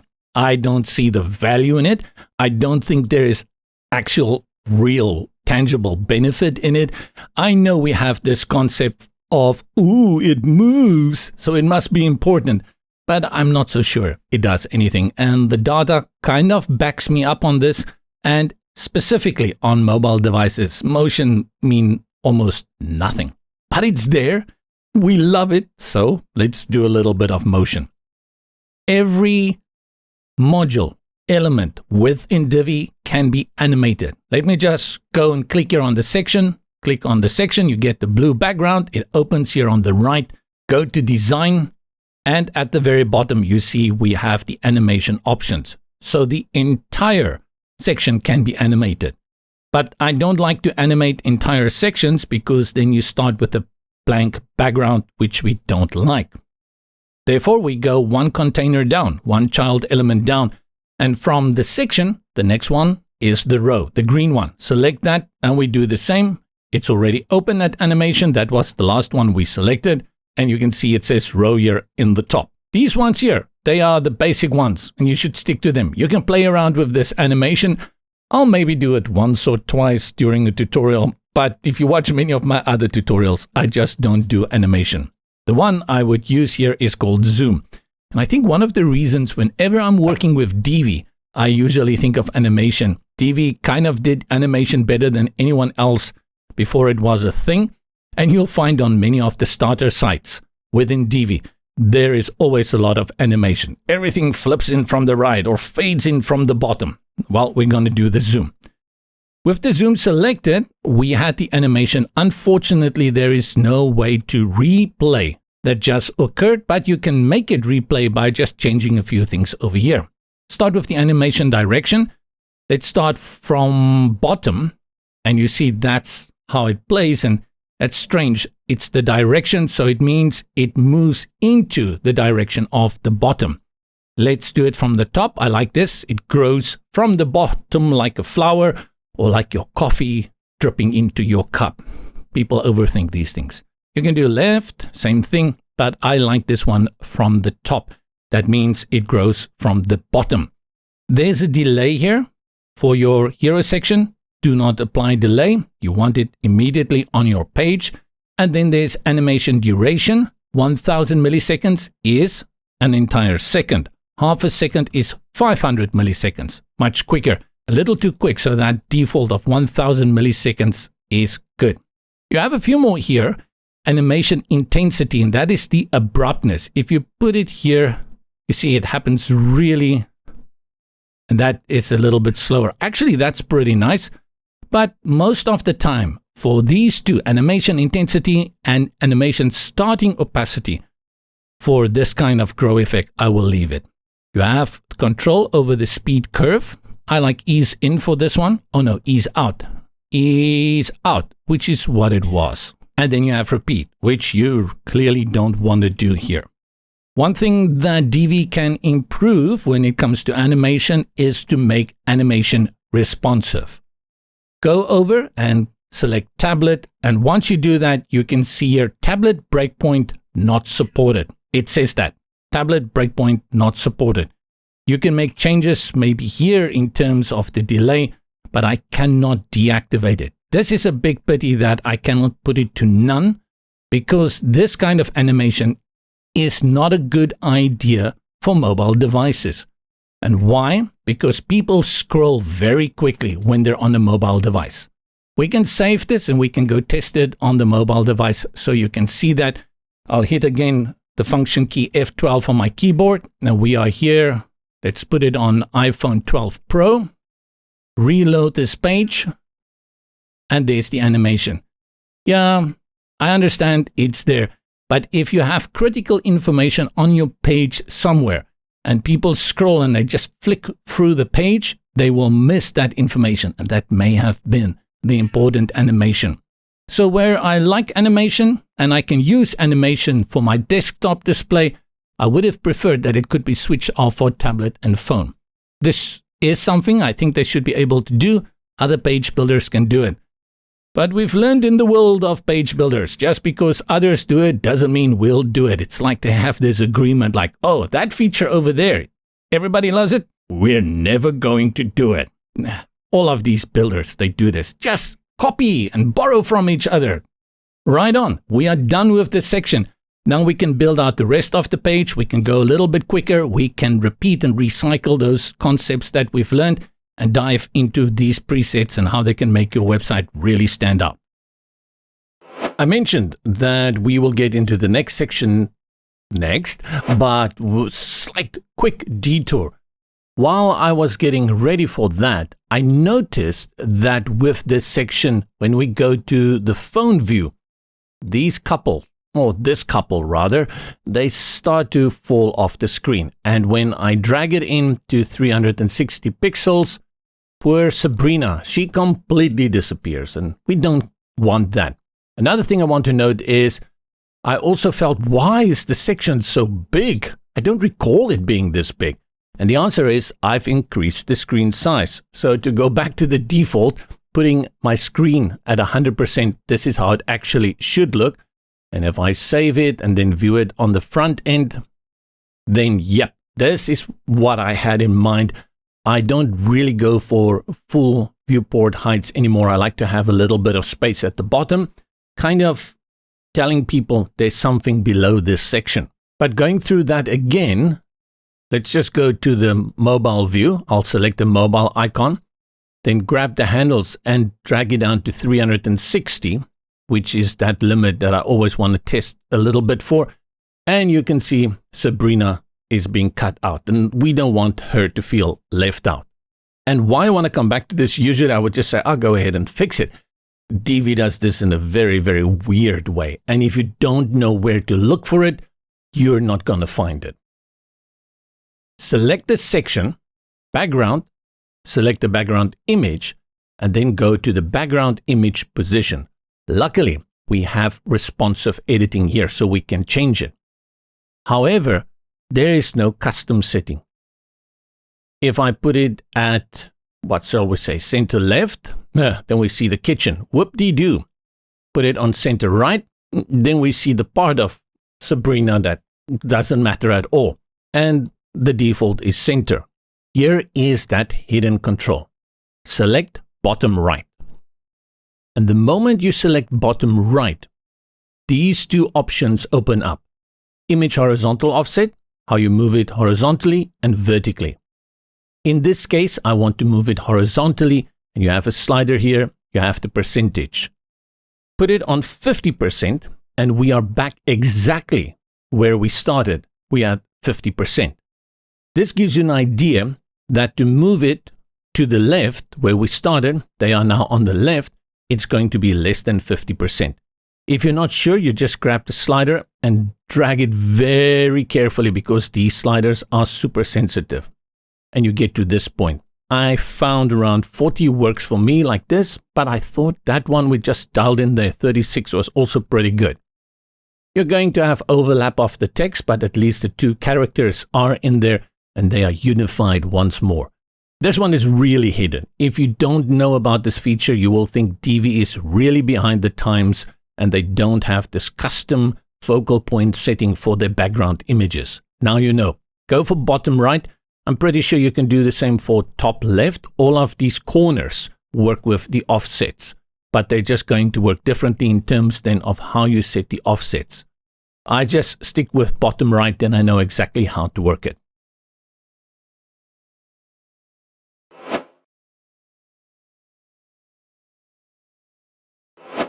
Select my desktop view. We create a new section. How do you add a new section to the page? With this section, you go and select the plus in the little blue box at the bottom and say add new section. Most of the time, like I mentioned before, you're going to work with columns, and most of the time, you're probably going to work with equal columns. Select equal columns, and we're going for 2 columns here. And let's first have a look at what's going on the page. Close the module inserter, and then we have our section here. Then we have a row. The row is always green, and inside that we have 2 columns. On the left, click on the plus and search image. Click and image drops. And this one is going to be very easy. We just switch out the image. Click in the option sidebar on the right. Bring in your image, this one, and upload. And we are done. That image is in and it's done. Next, we are going to bring in an overline, that one there.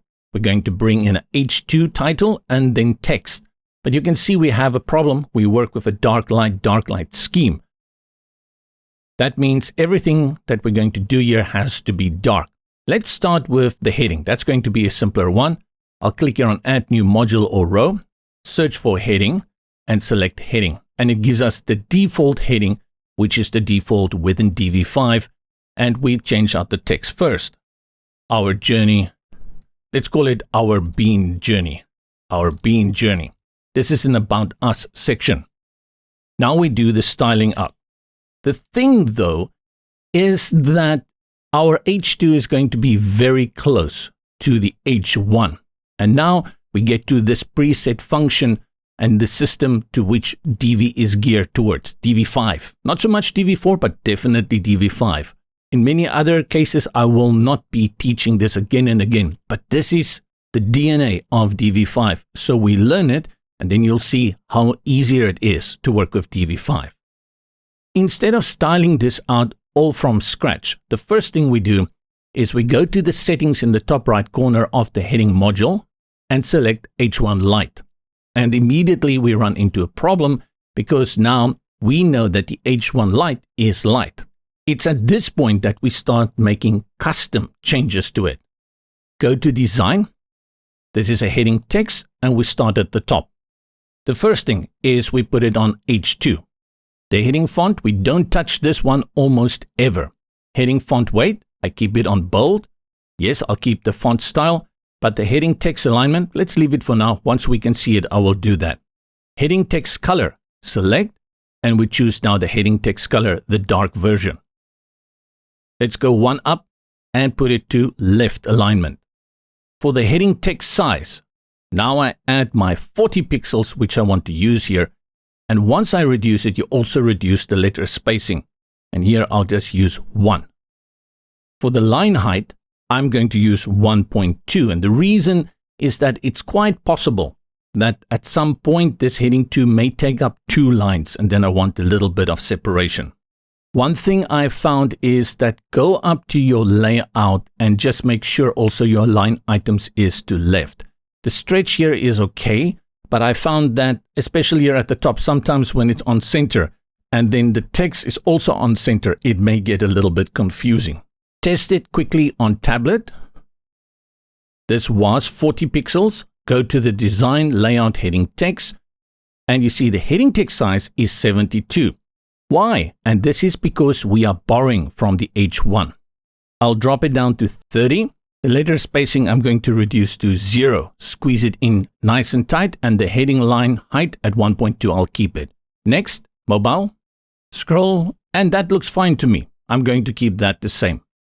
Jump back to desktop, and I want to make a change. I want to change the color. Instead of the dark color, I want to use the bronze color here. Click here on the heading text color and select primary color. Nice. Let's just make sure that the same, so I have to also override it because I set it up earlier. I'll just quickly make sure that it also works. Very strange way you make these responsive changes. You have to go and check before you make changes to the preset. And now I've set up my H2, but it's not a preset. Strictly speaking, it's a H1 light with custom overrides.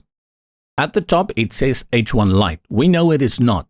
How do I know that I've made changes? Divi recently added this option here, not option, this feature with these blue little dots telling you that you've made changes to the preset at the top or that you've made custom changes.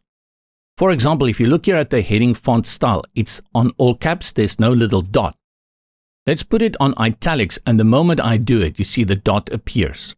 That tells you there's a change here that is different from the H1 light. I remove it and the dot is gone. I wish though that we could also have a little dot here within the preset to tell me that I've applied the preset, but that I've also applied overrides. The reason I say that, I've run into this many times. I make many changes very quickly, and then later when I come back, I'm confused why my preset, when I use it somewhere else, looks different. And it's because on my original preset, I've used custom overrides and I didn't save it. In this case, we are now creating an H2 preset. To create it, go to the top where it says H1 light, select it, and then select new preset from current styles. Then preset's name, call it H2, and I'll call it bronze. This works for me, my description. But before you click on save, look at the very top here. Heading presets, the H1 light is also in there. This is a stacking feature within DV5 that you can use. I still find this not always very clear, but when you save your custom overrides as a complete new preset, remove the original one. Click on H1 light and close it out so you only have the new one that you've created in the preset. And then the next most important step is save preset. And now we've created this one, H2 bronze. You can test it. Let's bring in another one. Add new module or row, heading, drop it in, and let's say another heading. Go to the preset and assign it H2 bronze. Let's delete it. Let's go for H1 light. And we cannot see it because it's light, but now you understand we have created the H1 and the H2. In this module 1, I'll say it a few times. Let's just go ahead and delete this one. Right click and select delete heading. That this system, the first time you encounter it, you feel, I don't want to go and do this. But when you think carefully about what you do in other builders or even in previous versions of Divi, you kind of set up with the same amount of steps these features, you just do it in a different way. And what happens in Divi 5, it feels too open. It feels that you have to do too much and make too much decision. Where can I just go and update the H1? Where can I just go and update the H2? They really want you in Divi to create the presets. They give you all the settings. I click on the text, design, heading text. They are all the H1s. But you decide which one you need, and then you create a preset for that. I hope that gives you an idea of how this works. Whenever you create a preset though, the challenge is always to make sure that you do not forget to do your responsive check as well. Most headings that I use are H2 headings. So instead, let's bring in another heading of bringing in the Divi default heading every time, which I'm not going to use. Let's set this H2 bronze as a default. And that means that every time I bring in a new heading module, this one will display. To do that, select the H2 bronze, this one that we've just created. And there are two ways you can do it. I showed you earlier, you can go to the preset manager in the panel on the left. Over here, preset manager. Then you can scroll down and you look for heading. Oh no, up. Where am I now? There, heading. And here you see we have heading H1 light, H2 bronze, and here is the heading preset 1. And this little blue star determines which one is the default. All I need to do is click here on H2 bronze. You can do it another place as well, which is what I usually do, because coming in here to the panel, searching through all of these modules takes time. Set it, click on the module to make sure you've selected it, go to the top right hand corner, select the preset H2 bronze, hover over the name, and now you see the same star appears here on the right, and it says assign preset as default. Before I select it, remember there is a default already on the page. The moment I click on this, click yes, there we go. And now every time I bring in a heading, let's bring in another one, it will apply this setting. Delete these. Up next is the overline.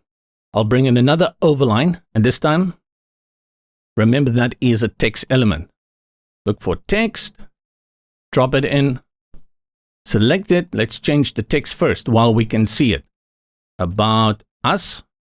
And now with it selected, let's go to the preset option and select overline light. It disappears because it's white on white. Hop on over to design. This is text, not heading text, and let's start at the top. All of these settings remain the same. And notice there are no blue dots here. Nothing has changed from the setting overline light.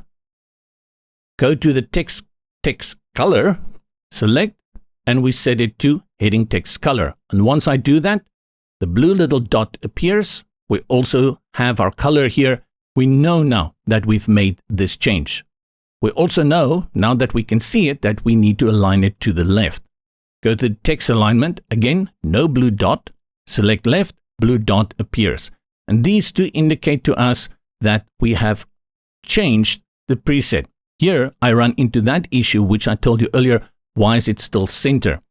And this I found, you go to layout and you go to align items. And if it's on center for some reason like I did here, click here on start or stretch.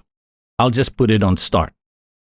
Now we've created the overline, but this is overline dark, so we create a new preset. Think, how are we going to create this new preset? Go to the top right corner, current preset, click on it, then select new preset from current style.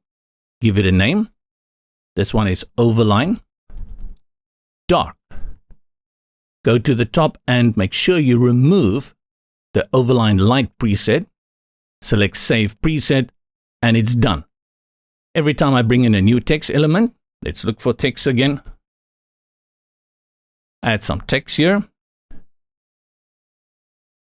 Go to the preset and select Overline Dark. We get what we expect.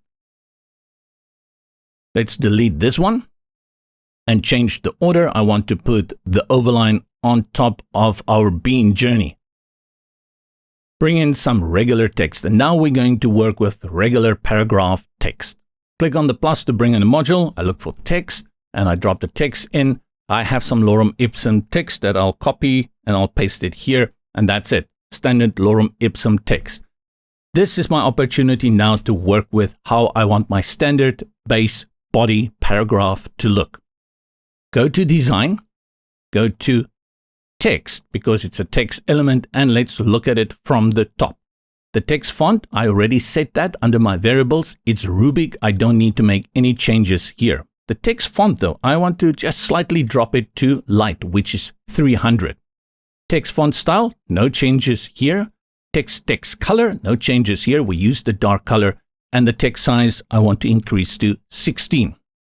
Text letter spacing, don't touch that. And for the text line height, I'll put in 1.7. Did you see what happened there? The original was 1.7, but when I typed in 1.7, it still expanded. Strange thing again, and there's no reset here. Divi thinks this is the value, but I know for a fact that there was a little bit more space added there. Even though you saw that value of 1.7 in the box, when I typed in 1.7, it did change on the page. So don't just accept the default value for what it is. I definitely saw that change happen. I'm not sure if it's just visual. Maybe it's not really translating onto the page, but I'll go ahead and type in 1.7. And now I've created my paragraph.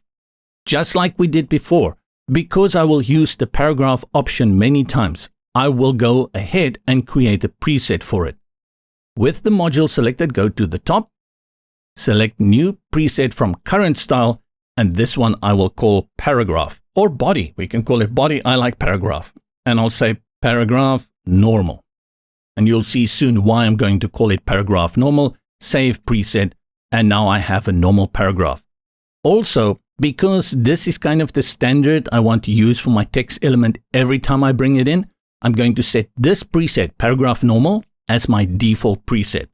Head on over to the top right corner again, select Paragraph Normal Preset, hover over the setting, go all the way to the right, and select Assign Preset as Default. And click Yes here in the bottom to make sure it's locked in. Now I know that every time I bring in a text element, a text module, this will be the style. In fact, let's do that. Let's click here on Add New Module or Row and bring in text, and we will use this for the next part. You can see, perfect. Design is exactly the same. For this one, select the text and I'll paste my lorem ipsum text, a little different, but now I want all of this to be darker, bold. One of the things that I see a lot of people make a mistake with, and we all do it sometimes, is that when they want something bold and they have a rich text editor, they will select all the text and they will click here on this B for bold. This has slightly different function. Bold means strong. It means something that has to stand out and has to be noticed. If you are using it for design purposes, you do not use the bold feature, which is what I'm going to do here. Go to Design this time, Text, because it is a paragraph text element. And now for the text font weight, we select bold from here and everything is bold. Note, we get the blue little dot, which tells us that we've made a custom change here. But not only do I want to make this change, I also want to save this style so that I can reuse this preset in the future.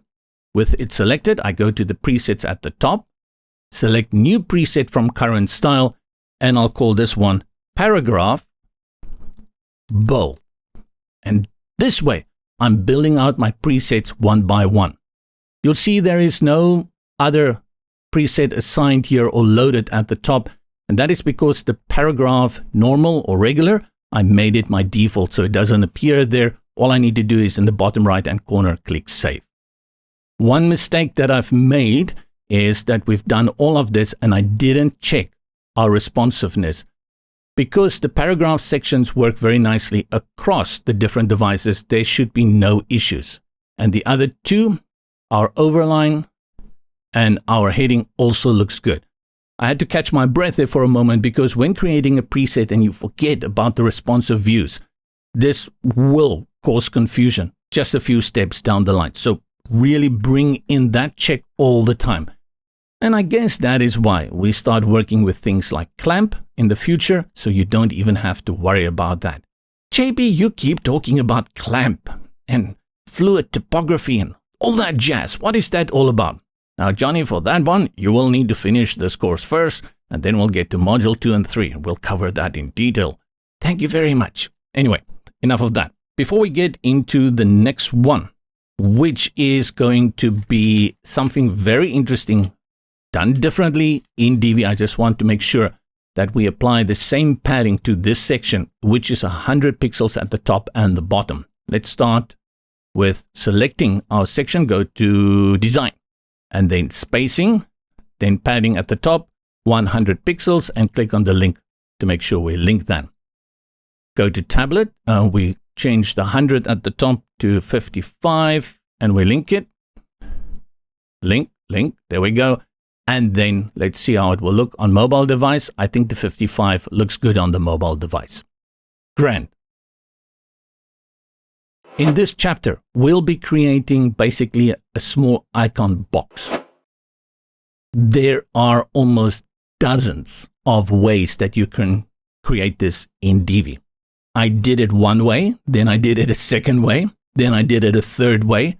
And just before I started this course a few days ago, I decided I want to try it in a complete different way. And that last one is the one I'm going to show you. But you should know there are many ways, and how you can achieve which is this amazing design flexibility will be up to you. On the left, I want an icon, and then I want text on the right. What most Divi users will do is use a module called blurb. That is, I would say, the staple of how Divi came into existence was on the blurb. Before icon boxes and image boxes existed, Divi was the one with the blurb, and people all had to copy that.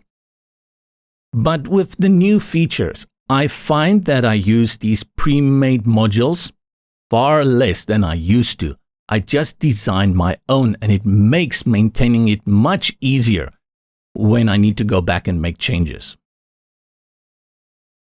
Go to the last text module we brought in and click on the plus. Search icon and bring in the icon. I will work with the icon first because this one is going to be straight up. Here is a massive request I have for Divi. I need custom icons.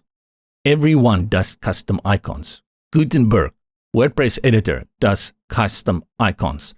Divi doesn't do it. Divi requires you, if you want to do a custom icon, to bring in an image. That's okay, but I mean, I've got so many icons that I want to work with, and it would be nice if I could bring in a custom icon and then I can change the color if I had to. But just in case you want to work with custom icons within Divi, you will need to bring it in either as PNGs or SVGs, but load them as images, and then you will have to activate SVG through a plugin because, again, Divi does not have any function inside to switch on the usage of SVGs within WordPress. It's also something that they can add. I think when I'm done with this course, I'm going to write down everything that I would like, send it on to them. I hope we can see that because half of these things we've been asking in Divi for many, many years. On the icon, go to the right under content and we search for quotation marks. Quotation. Choose this little one over here, and we change the size of the icon by going to Design, Icon, Icon Size, and we put it on 48. So here is a question. Why is the icon centered? Go to Alignment, and then put it to the left. To put text next to the icon, What I did originally is I created columns. And I will tell you that's not the way to go. Stay away from that. There are easier ways to do it. The second thing I did is I actually wrapped the icon and the text module in a new module they brought in called group, which is a div. But then I was thinking about this new feature called nested elements within icons. And I want to show you how that works. This is an icon module. Yes, no doubt about it. But is it? The answer is it's actually just a wrapper. You see that black box? It's just a container, and inside this container is an icon. And when you start looking at everything in Divi like this, you realize that when you are making a complex little section or you make a composition like we want to do here, you only need to start with one module, one element. Select the icon like we've done here. Go to the right and now go to Content, the first tab. Let's close this and go to Elements. Here it says Add Element. What will happen? Click on Add Element and here we get this again. But remember, we are inside the icon container at this moment. Search for text, then click on the module. And the module text drops below the icon. But as I hover over the icon, the box is also around the text. This means that this text is now housed inside the container of the icon, which makes it a group. They've been grouped together under one setting, and we call this nested. The text element, the text module, is nested within the icon module. It's at this point that you will tell me, but I want the text to be adjacent to the icon, so it's better to use group or columns. But remember, this container isn't really an icon container. It's a flex box. With the icon container selected, click on the icon. Select Design in the options right and go to Layout. Here is the power of Divi's nested elements and layout features. To choose whether this is columns or whether it is stacked rows, you do that with the layout direction. It says here that it is a row, but trust me, this is not right. Click on it. Nothing happens. Click on it again. Nothing happens. So let's make a change. Click on column and click back on row. This is a glitch. For some reason, it doesn't work when you just click on the row or when it comes in by default. But the moment you choose any of these and you go back to the row, this will happen. What has happened now is that this container is taking the icon and the text module and it's putting it next to each other. This icon is what, only 48 pixels? So there's a lot of space here and it's being filled with this text box.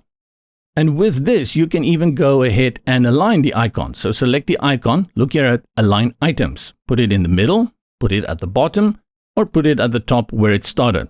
Nice. If you want to switch it around, you can go to Row Reverse and do it this way around. Right? That's what you get with elements like the blurb module. I'll put the row back as the normal row direction and I'll put it on start, or you can put it on stretch. I'll just go ahead and put it on start. This is the default text that I want to use, my body paragraph text. All I need to do is change out the content. I'll click on the text and I'll paste again lorem ipsum here. And look how quickly we had created that. Yes, it takes some time to understand how it works. Once you know how it works, I have to tell you, I don't even look for modules anymore. I build out everything like this, or I use the group module. I want to do one more of this below it. I'll go ahead and duplicate, and you can change out the text. But before we do that, let's delete this one and go check first how this is going to look on a tablet device. For the moment, ignore this spacing. I'm just looking at this one over here.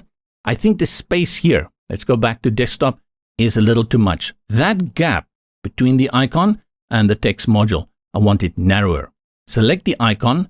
Remember, we now use gaps. We don't want to use margins. We stay away from margins as much as possible. Within this container, if we want to apply space between elements, we use the gap function.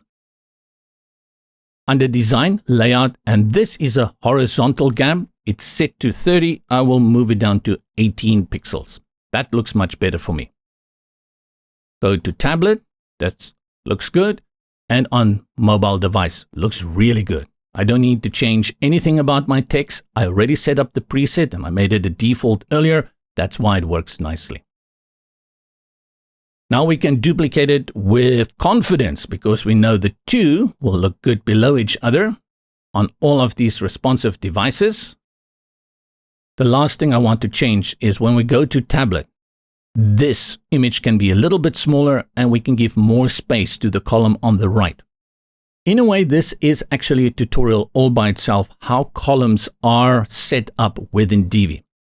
First of all, if you go to the row content and elements, you will note that we have these two columns within it. We've talked about it a little earlier before. This is where the columns, the actual columns, are created. To edit the columns and set their sizing, you do it on a column per column basis. The row will decide how it is structured. Is it a row or is it a column, and how does that behave? To change the size, the width of this column, select the column, and I'll do that in the layers panel on the left. Go to sizing. And at the bottom of the sizing, it says column class. And it's a little bit confusing using this word class. If you don't know where it comes from, it's just column preset. They made a preset for this and it's at a half, which is 50%, half of the container. The container is the row. This column takes up half of the space. I want to reduce it. Let's put it on a third. And Divi gives you this nice breakdown of how you can set it up.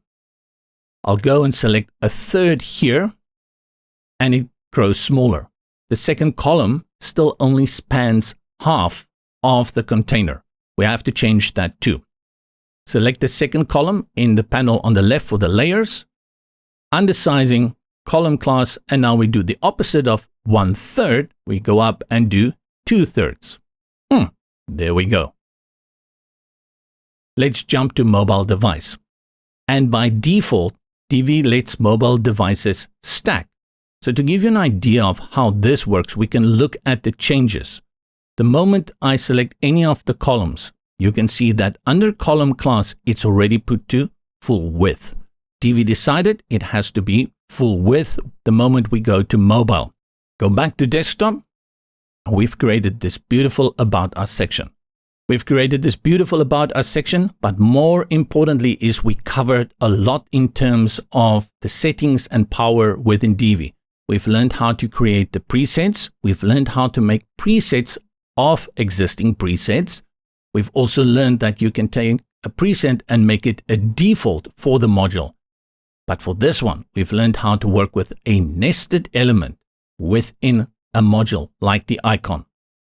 Save our work so we don't lose it and cry crocodile tears later on. And for the next section, we will have to keep our heads together, but it's going to be fun. We keep on leveling up. Let's bring in a new section. Click on the last section, go to the bottom, click on the plus, and this section we are going to do one column. And now you're going to also understand a little bit more about bringing multiple rows within a section. You need at least minimum one. This one you're going to see we bring in total 3. But we start with the section. Let's click outside, scroll to the bottom. You can see we have the section, we have the row. Inside we have one column. I want to change the background of the section, but the color that I want to use, I forgot to add it to our variable colors. It's a good opportunity. Let's go back and revisit the variable manager. Variable manager on the left, close the layers, go to colors. These are the colors that we've set up, and I add a new global color. I'll call it Snow Bright. And the color is, what is it? F6, F6. Why do I think it's F6, F6? Let's see. Yes. F6, F6, F6. And now that color is locked in. I can close this panel, select the section again, go to background, add background color, and select, there is that sneaky little save. Remember I told you at the very beginning, we're going to forget about that save. Variable manager, colors, it's not there. I didn't save it. Hate it. Snow Bright. Do it again. F6, F6, F6, save variables, and then apply changes. This button shouldn't be here if there's nothing to save, right? Close the panel. With the section selected, go to add background color, and Snow White is there selected, and we have that nice little offset for the background. We design a heading here, and I'll use a decoration which is a PNG image. Click on image and upload it to our library. It's this decoration, and upload the image. I want it center aligned. The easiest way to start with the center alignment is to select the column and tell it that you want it center aligned, and then after that you go to the child element. With our layers open, select the column, go to design, layout, make sure it's put to center, and now you see it is aligned to the middle. If it doesn't do that, again, play here with layout direction, make sure it's set to column and center. Often this will help you solve the problem. Hover over the decoration. Next we bring in our heading. Look for heading. And this time it is, by default, the right heading, which is what we want. And we will call this our best coffees, And below this, we'll add a little bit of a, what do you call that thing? Subheading. Some text there with the heading selected. Hover over it, bring in text. Select the text and paste my lorem ipsum here. Select the text, paste it, and make a few changes. I like the default paragraph as it comes in, but I want to restrict it, give it a little bit more design element. To restrict the container, make it smaller. With the text module box selected, design and sizing, and I put the width to 60%, type in the percentage, and we have this. For the text now, I have to also go ahead and put that text to the center. Go to the text, scroll down and put text alignment to center. Let's have a look how this looks on tablets. What's going on here? We'll talk about that one now. And then phone. Okay, everything looks good, but you saw that this text decoration jumps to the left. What's going on here? And that, let's select our column. Let's see if we can fix it under column. Go to layout. Look here, it shows down and it shows center. Let's do it again. It doesn't want to do anything. Now you go to the image level and select align center. Strange. Very, very strange. And once I do that, it also works on the mobile device. This, I think, is just the problem with so many levels and so many ways of doing things in DV5 that sometimes it doesn't propagate properly. What a nice alliteration across the different settings. But let's go back to desktop so I can just go through this again. Then we go to our tablet. Looks good. But the moment we go to mobile, you can see that this text box is too narrow. Select the text box. We go to sizing, and instead of 60, let's put it on 80%. That looks much better. Jump back again to tablet, desktop. Select the row. No, that's another mistake I make all the time. Select the column. Spacing between these three elements. We have the decoration, we have the heading, and we have the subheading. This spacing is just way too much. I'll go to my layout, and the vertical gap is put to 30 pixels, and I'll put it to 18. Remember, you have to select the column to apply this 18 gap. We don't use margins anymore. 18, and by now you should also start to begin to understand there are certain values that I'm repeating. That is the concept of fluid design, fluid typography, and having this consistency across your website towards which variables are moving and that we're seeing in the design environment. You don't need to know all these concepts, and you can spend some time on them if you want.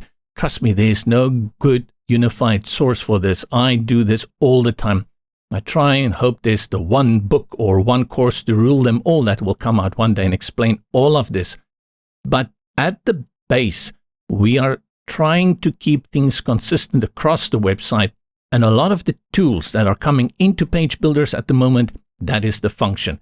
And that's why we work with vertical gaps. And in the past, we used to do everything in terms of margins. We just don't do that anymore. We try and stay away from that. Another consistency is, remember, I have 100 pixels at the top and the bottom for my container, the section. Select the section, go to spacing, and then for the top, I put it on 100 pixels for both sides. And now when we go to our tablet device, we reduce it. Remember, that was 55. We can also put it at the bottom, 55. And then for our phone, we can also leave it on 55. These are the changes we've made. Now you have an option. Remember the subheading we made here? Do you want to save this as a preset? I think the answer is maybe yes. You want to save it here as a preset. In case you want to make changes in the future across your site, then you will do it just with a few settings. If you do not save it as a preset, you will have to go and update it and create it every time. And I know for a fact, just on this page, we're going to use it a few more times. Select this text module that we've made the subheading. Go to the top, click on New Preset from Current Style under the Presets, Preset Setting. If it's not open, open it, and we call this subheading. And because I have this dark light thing, I will just give it the dark extension so that I know that this subheading is dark, and then select Save Preset. Right. And I always test it once I've created it. I have no faith in that I did a proper job. I bring in another text element, I select it, go to the presets, and subheading dark, it works. And I also will test it again on these devices to make sure that it looks good for the responsiveness. Delete this one. So far, so good. I gave you a warning earlier that we're going to tackle some rough stuff, and it's on its way. Next, I want to bring in 3 columns. Many other builders, you'll just drag in 3 columns, but in this case, you bring in another row. I like the row concept. It's something that's been there always in Divi. If you're not used to it, it may be a little bit frustrating, but every time you have a little bit of a different structure, you bring in a new row. But I would recommend always think of rows in terms of horizontal. Yeah, maybe we'll get to a point where I can explain that more. Add new row, and we have 3 columns. Let's have a look. So we have 1 row up here, which is the header part of this section. And then we have the next row here. We will design some cards. Click in the first column. I bring in an image. Click on the image, and when I load my image, going to display some coffees. I'll just give them random names like coffee 1. Below this, click on the plus, and you bring in a header, which will be an H3. And I'll call this one coffee number 1. But we know that this header or heading currently is H2. We will change it soon. And below this, I'll add a little bit of text. Click on the plus. Oh, I want to show you what I just did there. Click on the heading element and then double click inside to make changes to the text. The problem is, as I hover over it now, I don't get that little pop-up and the opportunity to add a new module. To get there, hit escape on your keyboard and it will bring it up again. Now I can click on the plus and I look for text and drop in the text. First, I will grab the column and style that. I have to select the column in the layers panel on the left. Select the first column, start with the background, and I give it a white background. Next, design. And here I want to add spacing and the padding at the top. I will give it different padding, 15 and then 35. That is for the bottom. And the left and the right, I will connect with 25 pixels, link it over here. Interesting, you note that there's already a little dot next to the sizing, even though you and I didn't do anything. That is what happens with the instruction when you bring in a row with columns. Divi applies that column width here, the column class that we saw in a previous video, to a third, which is 33% of this container. And that's why there's a little dot showing you that this is where the size of the column has been adjusted. A few more things that we want to change here. We want to make sure everything is center aligned. We do it at a few different levels. First, with the column selected, select layout and then align items, make it center. The reason the text isn't going center is because it's a rich text element. The text inside of this module still behaves normally. And for that, I need to go to the text and then put the text alignment to the center. I can decide if I want to create a new preset for this. I'm going to leave it this time.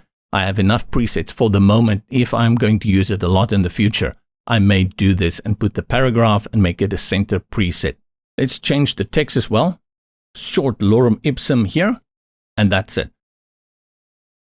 Let's change the style of this preset. We go to the design, then we go to heading text. Start at the top, and the first thing we do is put it on at H3. The heading font, I'm not going to use Marcellus here. I'll use Rubik and select Rubik. I leave it on bold. I leave it on uppercase. I can put it on the center, but maybe just leave it to the left. And then for the heading text color, I will switch this to the dark heading text. For our font size, here I'll drop it down to 24. And then the letter spacing, I'm going to reduce it a tad with -1. Squash it a little bit. And the line height, I leave it on 1.2. All of this remains the same. With this now being our H3, let's create a preset for this in case we want to make changes. But before we do that, we go to tablet, go to phone and see if it looks good. And because it's a small font, it doesn't really change across those devices. I like it as is. Go to the top, new preset from current style, and I'll call this H3 dark. Save preset, and now we've locked in this preset. Now we talk about the little bit of issues that happen. Then we're going to talk about that very important element module that you will find I'm going to use quite often, and you will probably also start using it a lot of the time. The first thing is that the gap between these elements are too big. There's a gap here and a gap here, and that is done at the column level. If I select column, go to design, layout, it's set to 30 pixels for the vertical gap. If I remove that, I put it on 0. Now the spacing is too small. I do like the 30, and I'll put it back on 30. We can just say remove. I do like the 30 between the cup and the heading, but I don't like that 30 pixels between the coffee and the subheading. To fix this, we will put these two inside a container. We group them, and then we change that vertical space for them. And you'll see we try and avoid margins at all costs. Here and there, I'm definitely going to play around with margins, but we try and avoid it at all costs. Now we bring in an element that I like a lot. Let's hover over the image, click on the plus, and the first element that pops up at the top is group. If you've worked with other builders, it's called the div. Here it's called a group. Divi, Elegant Themes, should really get some award for coming up with totally different names than everyone else is using in the industry. And group is one of them. It's a div, but it's one of those amazing, absolutely gorgeous, powerful modules that you will use quite a lot. Select group, and it keeps it open because Divi thinks you want to put something inside the group. I already have things that I want to put inside the group. Click outside. And to do that, the easiest way is to go to the layers panel on the left. Here you'll see the group appears. The first thing I'll do is click and hold on the heading, drag it up a little bit to the right, and drop it. And now it is nested, grouped inside the group. Next, I'll grab the text element and I'll put it under heading. And now these two are inside the group. Look what has changed. Now my coffee is again to the left, the heading. And that is because this group element, this group module, isn't set to align everything to the center. Let's start with selecting the group module. Go to the right and make sure you open layout. It's a flex element. It goes down. It's a column, but everything is set to the left. So we select center, and now we are back. The only difference is that we've grouped our heading and our text into this little group module. Now I can remove that vertical gap inside that box. I'll put it on 0, and this is what we've achieved. The group module will also play an important role very soon when we get to mobile device to show you a different design I did there. Grab onto your straw hat pirates and let's see what happens. Follow along. My idea is to have this image on the left and then this text, this little box on the right, like a list. Before I do that, inside of this column, there are two important things. Look here in the layers panel on the left. The column only sees two things. It sees the image and it sees the group. It doesn't see the heading and the text. That is inside the group. What I'm going to tell the column is these two, instead of stacking them in a column, let's put them next to each other in a row. And that is the flex option that we have. With the column selected, head on over to the option setting on the right. Move on down to layout direction and select row. Watch what happens. It feels like magic. I don't have to do much here, but I'll make a few changes. The first thing I'll do is set a fixed size for the image so that it stays exactly where I want it to stay. Click on the image, go to sizing, width, and I'll just put it on 33%. That works for me. Now it takes 33% of this width. Note that there is an alignment below it and you will set the alignment here and I'll move it to the top. Next, select the group. I will instruct the group now to move these two containers and flush them to the left.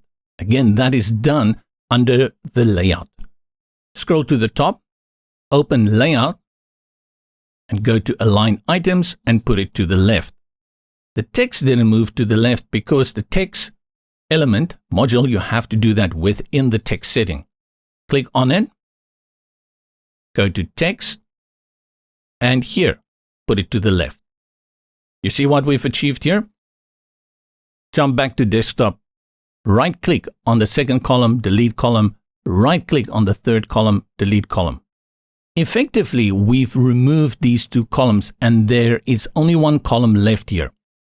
You select the row, go to Content, Elements, and note that there's only one column left.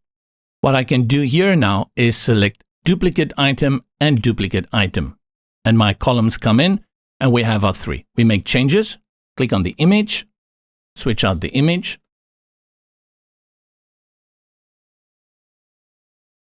and we call this coffee number 2. If you cannot get to the text, you go to the text content within the sidebar, update it over there. And then for this one, another image. I'll call this one coffee number 3. Let's have a look quickly. Desktop and phone. And back to our desktop. One last thing, we're going to bring in a call to action here. This call to action, we just want to put it here at the bottom. We want to center align it. So every time you break your design, you bring in a new row. Hover here at the bottom over our 3 cards, click on add new row, and we just choose the single row and select choose, search button. And we can change the text again, go to the sidebar options, start your journey. And this will take us to the contact section at the bottom of this one pager that we are creating. Because we set this up as our default button earlier, we don't need to make any changes here. I think the spacing is fine with this. Nice section. Again, let's just make sure on the tablet and on the phone. Yeah, it's very satisfying to see how things come together. You can also go view it on the front end. Let's save it. This page is still open here. Let's refresh. Totally forgot we did that animation. Here is the section, our best coffees. Let's go test it on the mobile simulator. Remember the function key F12 for that. I'll activate again here the mobile responsiveness. And we start with our iPad Air.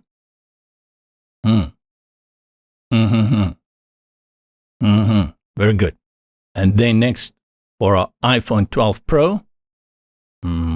Yes, like it. Ah, look at that. Our best coffees. That's interesting. Let's go have a look. This is why we do what we do. This is what is happening here. It looks like it's centered, right? But the moment you cut it into 2 lines, it is left aligned. So actually it is not centered. It is just aligned to the left, but it fills the entire space. Very important. Like I said, this is that cross propagation that is happening in so many facets within Divi. With the text, you have to go and check this all the time. Select this one, and then we make sure when we go to design, this is a heading text. Is it the heading? Yes, our best coffees. Go to the heading text and make sure the heading text alignment is set to center. Let's go for this one, also set to center, and I think that may fix it. Let's click on save, refresh. Yeah, and that does it. Just remember, now we have used a custom on top of our default. And for that, we have to go to the assign presets.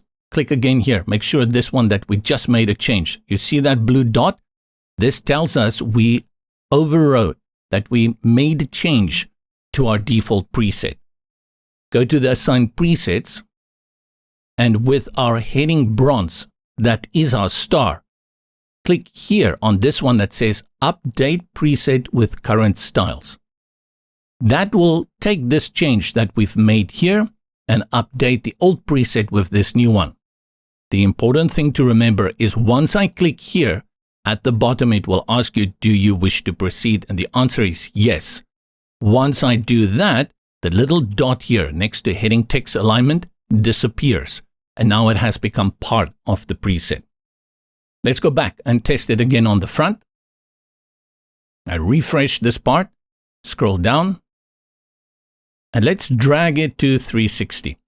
Actually, we can just find the Samsung Galaxy S8 Plus that is here. On the browser that you are using, you will have different ones to choose from. And you can go through that, but all of them has this one feature at the top called responsive. And with responsive, you just grab the bar and you will see the pixel count in the top. And the important one is always to go down as low as 360. Some take it down as far as 320.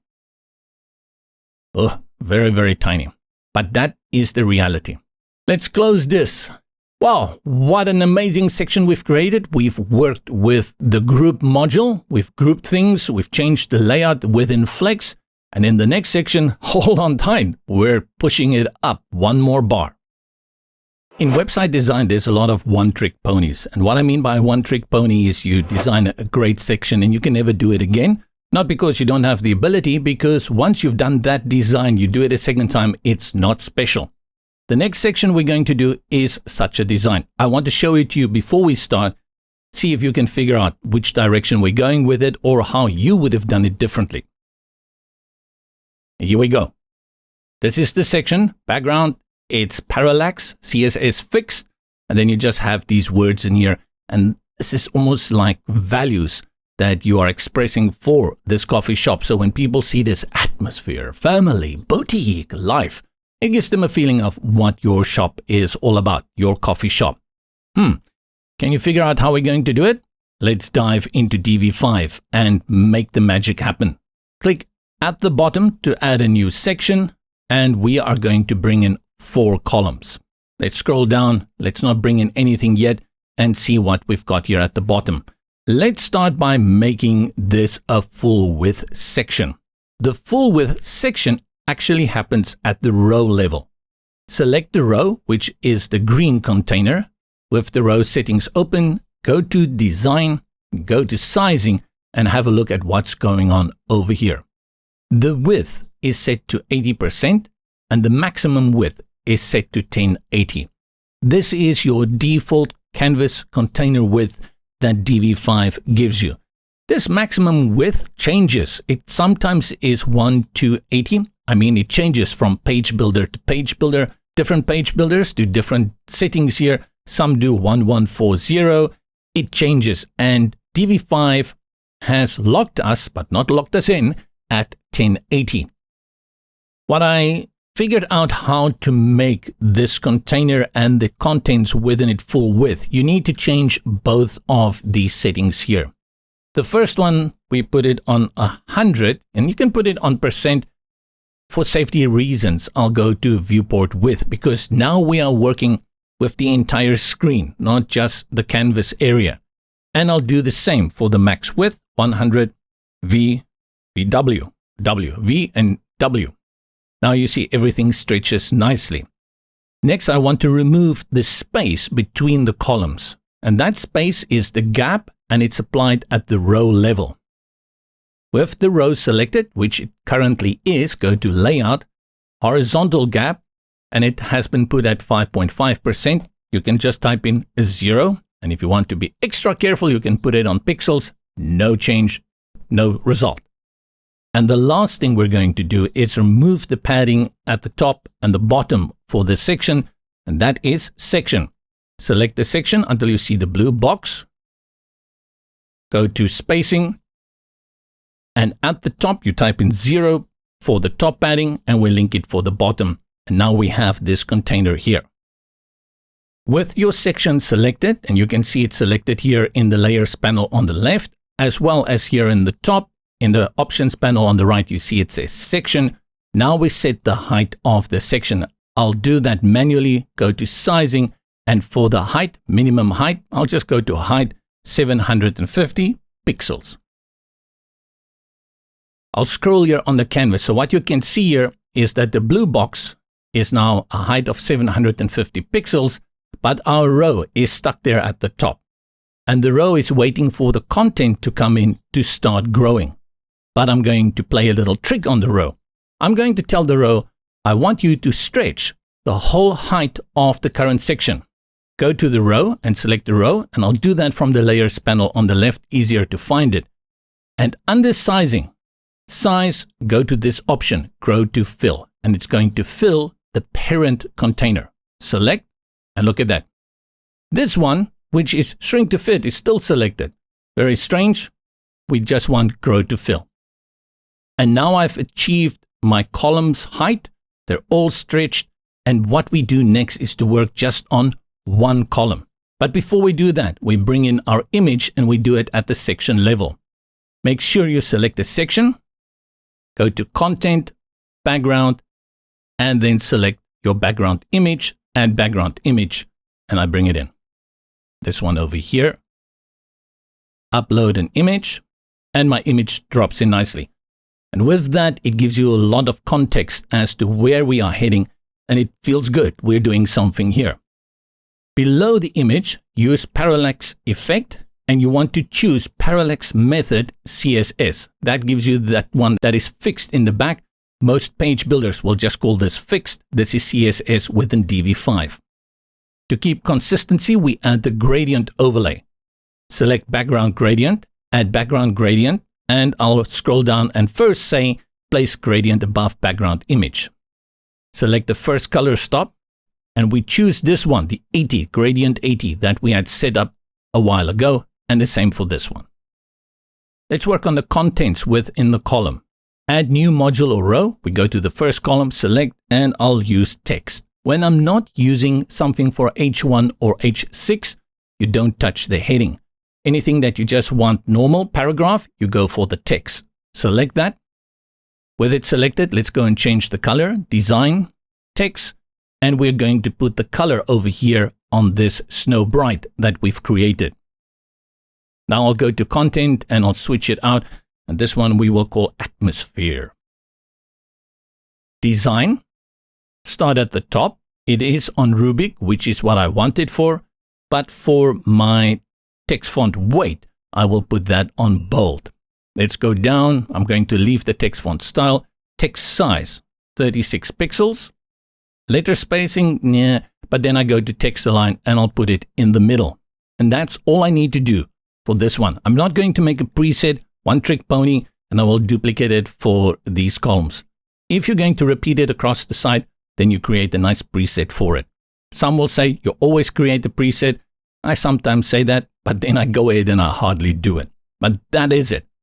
To get it nicely here in the middle, we have to tell the parent container to align it, and that is the column. From the layers panel on the left, I'll go and select the column, layout, its down direction, justify content, and put it center. At this point, I want to have a look at how this is going to look on tablet and mobile device. Tablet. Okay, we'll get to something I'll show you later. And phone. I'm just checking how the text element looks there, and it looks good. With all of this, we now bring in those dividers, and that's done at a section level. Select section, and under design, I'll close layout and dividers second from the top. First divider, and I'll choose the top divider. Change the color.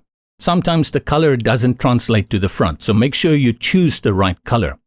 I want this color of the divider to match the color of the previous section, so it's a nice flow. And that was this one, Snow Bright, so I select it.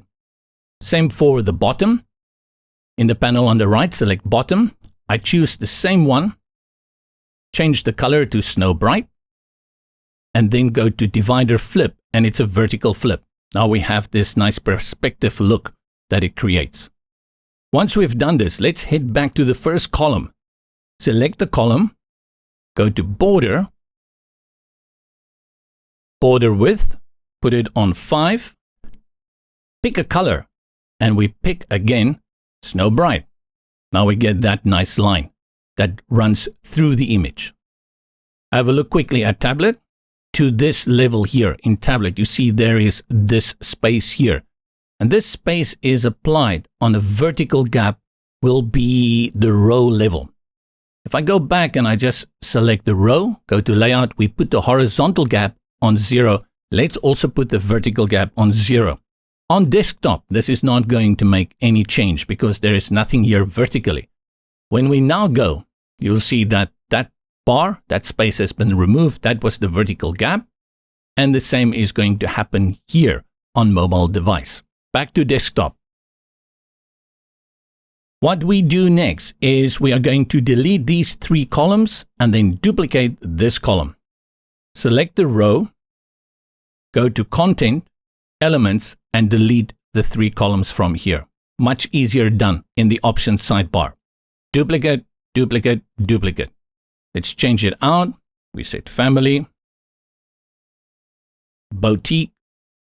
I think let's put life here to balance it, and then boutique. You can decide if you want to bring in animation. Doesn't work very well on this one-trick pony, but you could decide if you want to add a little bit of animation for the text. Now, tablet. Look at this. Not bad, right? I think it can actually work on the tablet. A very strange design, but it gives you a feeling, and again, you have that image in the background. And then for the mobile device, we add a little bit of padding here at the top and at the bottom. Select the first column while you're in the mobile view, design, spacing, and padding at the top. Let's add 50 and see how that works. Yeah, let's make it 100. There we go. And then select the last column, column number 4, and padding at the bottom and add 100. Interesting effect here. If you don't like how this looks on either the tablet or on the mobile device, you go ahead and you tell this section not to appear on those devices. Let's do that so you can also see where those settings are. With your section selected, I'll just do that. Go to Advanced and Visibility. And you will see it says here disable on desktop, tablet, and phone. But I want to show you what happens if you were to go to tablet. It gets grayed out. Strange feature. It would have been nice if they allowed us still to access it on these different levels so that I can compare yes or no while I'm here. But you can only do the visibility setting on the desktop level. Go there and I say disable on tablet and phone. Scroll, move down to tablet, it's grayed out, and the same for mobile devices. No option here to hide it while you are working. It will still remain on the page, but it is grayed out. Let's have a look on the front end then. Save our work. Go to our page, reload it. And this is the front end we are working with. Scroll to the bottom and a nice section. Impressive. It's like a Euro grand section. Hit F12 on your keyboard to open the inspector and let's go to responsive view. Click here. Where is it? There. And then from here, I will select iPhone 12 Pro. Scroll down. And we don't see it because we had disabled it. And the same for iPad Air. No appearance. I will go ahead and disable this visibility because I want to keep it in for the design. And let's go back to the front and reload. Scroll to the bottom. And there is our spectacular section. And the same for the iPhone 12 Pro.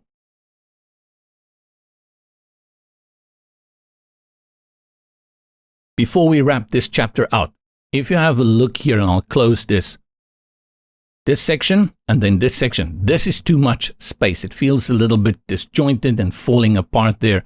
We remove some of this space here between this section and our hero section. In Divi 5, what I'll do, click on the previous section and I'll remove the padding at the bottom. That is under design, spacing, padding at the bottom, put it on 0. Make sure you do not link them, only the bottom. So the top remains at 100 pixels, the bottom is 0. And now it feels like this is a natural flow, almost like an arrow showing us the shop. They're busy there making some nice coffee for us, some of the nice fudge cake over here, and gives you a feeling for the boutique little coffee shop. Time for the next section, testimonial. Bring a few customers, come say nice things about you. We're going to keep this one also very nice and straightforward. Add a new section, and I'll just choose the one column equal columns. Click outside. This is what we have here. I'm going to use the same heading that I've created here with this little ornament, this heading here, and this subheading. And I've put it in this row from the very beginning. That's very nice. Because I did that, I can just copy and move it. There's a feature in Divi. You go, right-click on it, and select Save to Library. I did this, but every time I brought it onto the page, it removes this ornament. Let me show you. Right-click, Save to Library, give it a name, and we call it Section Header. And I can also say Save Individual Items, Add to Library. Now when I go to the section and I click here at the bottom of Add New Row, go to Add from Library and it appears here, Section Header. Select it. What can I do here? View Live Demo, use this row, and it drops onto the page. And this time it works. Must be the latest update. Yeah, so there it is. We do it that way. Amazing. There's also a feature in here called Global Blocks. We're not using it. This is a one-pager, so global blocks are irrelevant. That is module 2. I can remove this one that I have here at the top, delete row, and now I don't have to do much here. I've already brought that in. I can change this, what our customers say, and then also change the lorem ipsum here. Pretty awesome. Click on the section, go to the background. We put the background also on Snow Bright. And then for the design, we keep it at 100 pixels at the top and 100 pixels at the bottom. Because we already styled everything out for this row here, when I go now into any of the responsive views, it's going to look good. I don't need to do that. And the purpose is always to reduce your workload as much as possible. Maybe the 100 pixels at the top is too big, right? I think Sally agrees. I'll put it on 50 and unlink. I'll keep the 100 pixels at the bottom. This is good. Now, below this, we bring in 3 cards that I will design from scratch. Again, old-time Divi users, even the current ones, you will always navigate towards the blurb. Nothing wrong with the blurb. Let's first bring in the columns, and I'll quickly show you the blurb if you want to use the blurb I built from scratch. Add new row. We bring in 3. Click outside. In the first column, click here and look for the blurb. Blurb is like the staple food when it comes to the world of Divi. When the blurb drops in, you see it's an image, there's a title, and there is text. In the old days, we were so happy because there was no way to design this by yourself in one container. It's almost impossible to imagine it, but this is the truth. All your settings go on the right, but because everything is so combined, you may start finding it difficult to set it up exactly the way you want. It's still going to get you there 99% of the times. But for me, I find that just building it out, putting it in a column with all the new features we have in DV5, I go that direction. I'll delete the blurb. Please play around with the blurb, and it seems I deleted the entire row. Let's go add new row. Click on it. And what do we add first? Is a text element for what our customers will say. Click on text. Select the text. Let's change it. My favorite shop. Favorite shop. Coffee. My favorite coffee. Oh, my spelling. My favorite coffee. And we style this one out a little bit. I'm, again, not going to create a preset in this case. Only a single page that we have here. And if it was a big website, that's where your presets definitely come in. How do we change this? Okay, we go to text over here. That's right. The font weight, I'll put it on bold.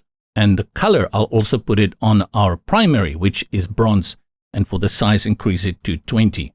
And that's all. That's all I'm going to do here. Hover over the module, click on the plus, bring in text again. This time it will be what this person says about the shop. I'll just add some lorem ipsum. Select with quotation marks. I'll drop in a few quotation marks. Good. And because I set up this preset as a default, it comes in. I don't need to do anything else. And below this, I'll add the name of the customer. Again, just a text element. I'm not using headings here. Text. Select it. This is Michael Goedvolk. Michael Goedvolk. I want to have this in bold. Go to design, text, text font weight, bold. And we've built out a very straight to the point little testimonial here. Have a look quickly on tablet. I think it will look fine. And then it will be stacked on a mobile device. Because this is all center aligned, we'll do the same here. Right, let's put this all in the center. I select my text, design. And we go to text here and put it to the middle. Same for this one. And what I like that Divi has done for us here, every time I click on a different module, the last area I was working on stays open. So I can easily just click again on alignment to align them all like this. Back to desktop, a little bit of separation. I want less space here between this text that we have here and the name of the person speaking. How I will achieve that is to actually add a little bit of margin below the top text that we have here. Select it, design, go to spacing, and at the bottom, margin, add 15 pixels, just a tad. Now that we've done this, duplicate these two and remove the two columns that are empty. I do that by going to the row, select row, content, elements, and delete these two. And duplicate it 2 times. And then we just change on the content here. My daily energy. This is Chanel Menard. Chanel Menard. This one, we love Pluto. And this can be Louis van der Rensburg. Good. And you change out, of course, the quotes here. Let's have a look then again on tablet. And then here it is all center aligned. I want to change one thing and show you a neat little trick. We say we love going. We love going to Pluto daily. What happens when I go to tablet is it breaks into a second line. This always looks wrong. It just does, it screams that you made a mistake here and people pick it up immediately. It makes you stop and look at the section, what's going on. There's a nice way to fix this, specifically when it's just this area. Select the column and we start with the first column, then go to design, layout, and justify content, choose the one space between, and it will push them all and keep this one in the middle. Second column, do the same. Design, layout, justify content, space between. And let's do it also for the last column, just in cases, space between, nothing will change. There are other ways you can also set this up, but this way, to ensure that it looks nice and uniform and avoid all the disharmony. On your mobile device, it looks okay. Perhaps add a little bit more separation between the different columns. For that, go to the row, layout, vertical gap, and let's put it on 50. And that will add 50 pixels between each of the columns, a little bit more. And now you see, with everything that we've learned in the previous chapters, how quick things start going. Once you know where it is, how you work with DV5, and how you work with rows and columns, working with nested elements, it becomes easier, especially if you repeat it. It's at this point where I always have to tell the people that I'm training, they get very disheartened if they see what I do and they're like, but why? I cannot remember, I totally forgot. For a tutorial like this, number one, I've been working with Divi for almost a decade. A decade, yeah. I guess I'll have to go check. Yes, I think it's more than a decade. That's the first part. The second part is that I work with websites all the time. The third thing is when I took DV5, I spent literally hours, even days maybe, in getting into it, understanding what's going on here. And then for this tutorial alone, maybe each section I build it out 4 or 5 times to make sure I know exactly what I'm doing. And even then, when I'm presenting it, we run into issues here and there. That's just the nature of how things work, especially when I try to condense things into video. And these videos are long. They're not even really condensed. When you are in front of your computer, you are more relaxed, you have more time. Don't let it get you down if you don't get it right the first time. I would recommend if you get to that point where things start to look really messed with the section that you are working with, delete it and start from scratch. We often try to flog that horse as much as we can. The best option is start afresh. Do it again from the beginning. We create another Design Hero section, go to the desktop and go to the bottom, click on the blue box with the plus, add equal columns flex, the first one, and what we add is an image. And this is all we're going to add. Select the image and I bring in this logo, this one over here, and drag it into my media library, click on upload an image. We don't see it because the background is also white and the image is white. Let's start with the section then. Section, background, image. And we select the image that we're going to use for this one over here. Drag it in. And select upload an image. We say use parallax effect. We put it again on CSS. And then we make a few changes to the section. Design, go to sizing. And we put the height, similar that we did with the previous one, 750 pixels. And now we have a nice larger height. With the section selected, again go to layout and then make sure everything is here. Justify content and put it nicely center here in the middle. Close layout, go to dividers. We do the same at the top. We add this divider, put the color on Snow Bright, and at the bottom, we add the opposite divider. We flip it, divider flip, and we change the color here to white. The next section will be white, so it will blend in. Select the image by clicking on it, go to sizing, and we give it a fixed width, 300 pixels, 300 px. And to align this to the middle, the center, you go up one level to alignment here in the options sidebar, image alignment to the middle. Once we have more content and we scroll, we can see her face. For now, she's a little bit cut off over there. And the last thing is we have a look on tablet, looks good, and on our mobile device. To change this image focus again here, remember what we did, select the section, go to content, background, image, but we cannot change the settings here. Parallax is not responsive, but the image is responsive.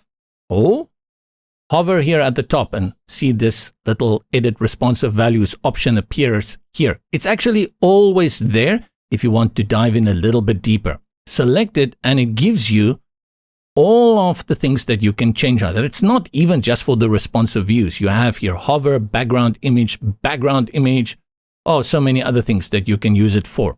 We just go for our mobile device, this one, delete it from here, add background image, and I'll bring in one specifically, just her.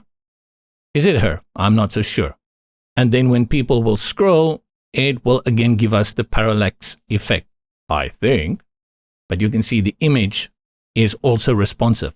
I'm not crazy about this image, but we're going to use this one for display purposes. That was pretty quick, right? We did this one very, very quick. Easy hero section that we've created here in the middle of your page. A hero section doesn't always have to be at the top. This one gives brand, it gives quality, and it gives feeling. Though I have to say, this isn't Sabrina, right? Sabrina here at the top, very different. Maybe different shift. And save our work.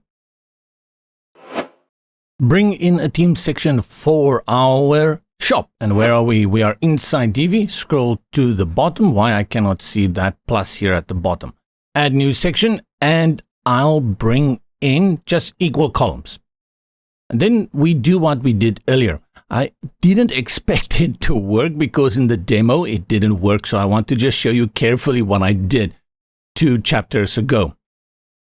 6 chapters ago, we created this section here, and we have this top header here for the entire section. And we repeat this. We did this here for this section as well.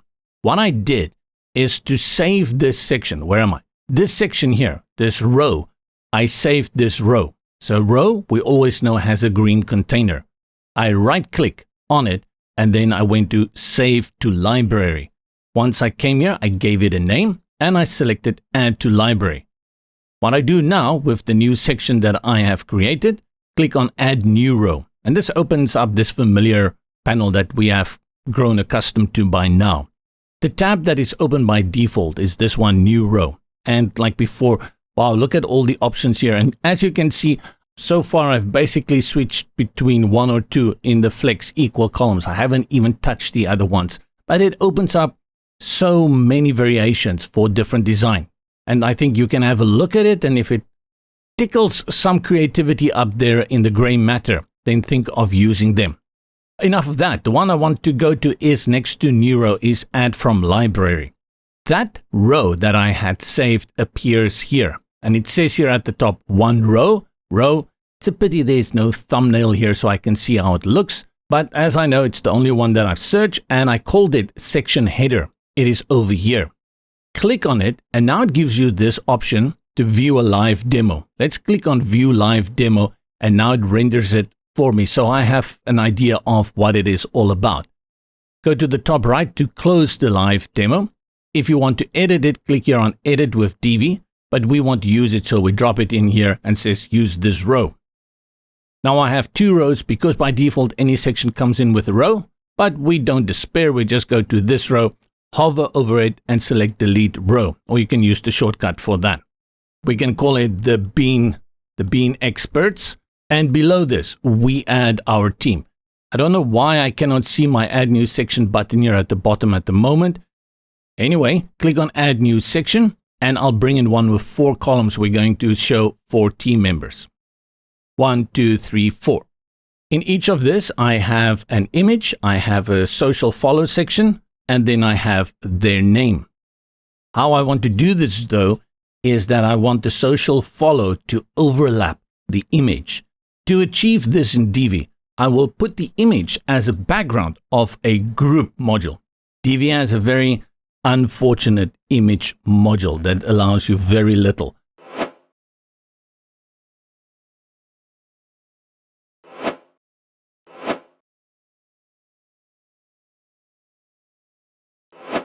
Yeah, I don't want to talk about it. It's one of those things that coming back to Divi and bringing in the image module and trying to resize it to a bigger height than what the column allows me to do. Yeah, I don't want to talk about that.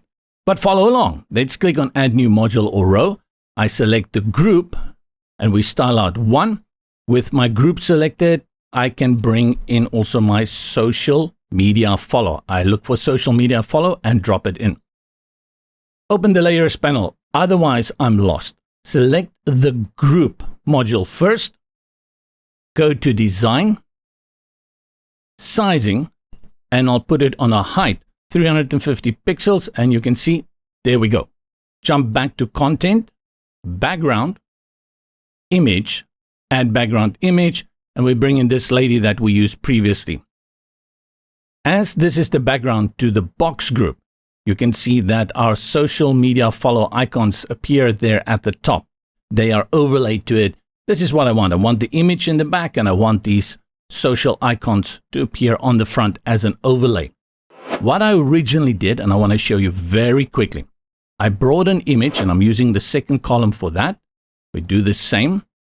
I brought in the image, and then I added the social media follow below. Then I selected the social media follow. I went to design, went to spacing and margins at the top. I put it on a negative margin of -100 to put the overlay, which is kind of what I'm used to. Here is what I ran into. When I select the image and I go to sizing and I put the sizing at 350 pixels, it stretches the image, but it doesn't cover. That is a setting that we are used to in any kind of image module or background, the option to make it fit as a constraint or to cover. And I remember this is as old as the mountain. The image element just cannot do that. So what most people do in Divi is they do what I just did, is they bring in some kind of container. And now with the group container, it actually becomes even easier. Essentially, what I've done with the group container, I've created an image. I don't think it's ideal. I would like the image module to be able to do that. There's a lot of extra you can bring in to make it happen, but this is no coding, so we just don't do it. Let's clear out that image. I will delete it here, delete image as well as this social media. Good. Now let's hop back to the first column and we make some changes here. First, I'll go to our layout, make sure the direction is a column, and I'll put it at the bottom, and I'll also center align everything. And then to add some space between my social media follow at the bottom and the container, go to spacing, and at the bottom, I'll add 50 pixels of padding.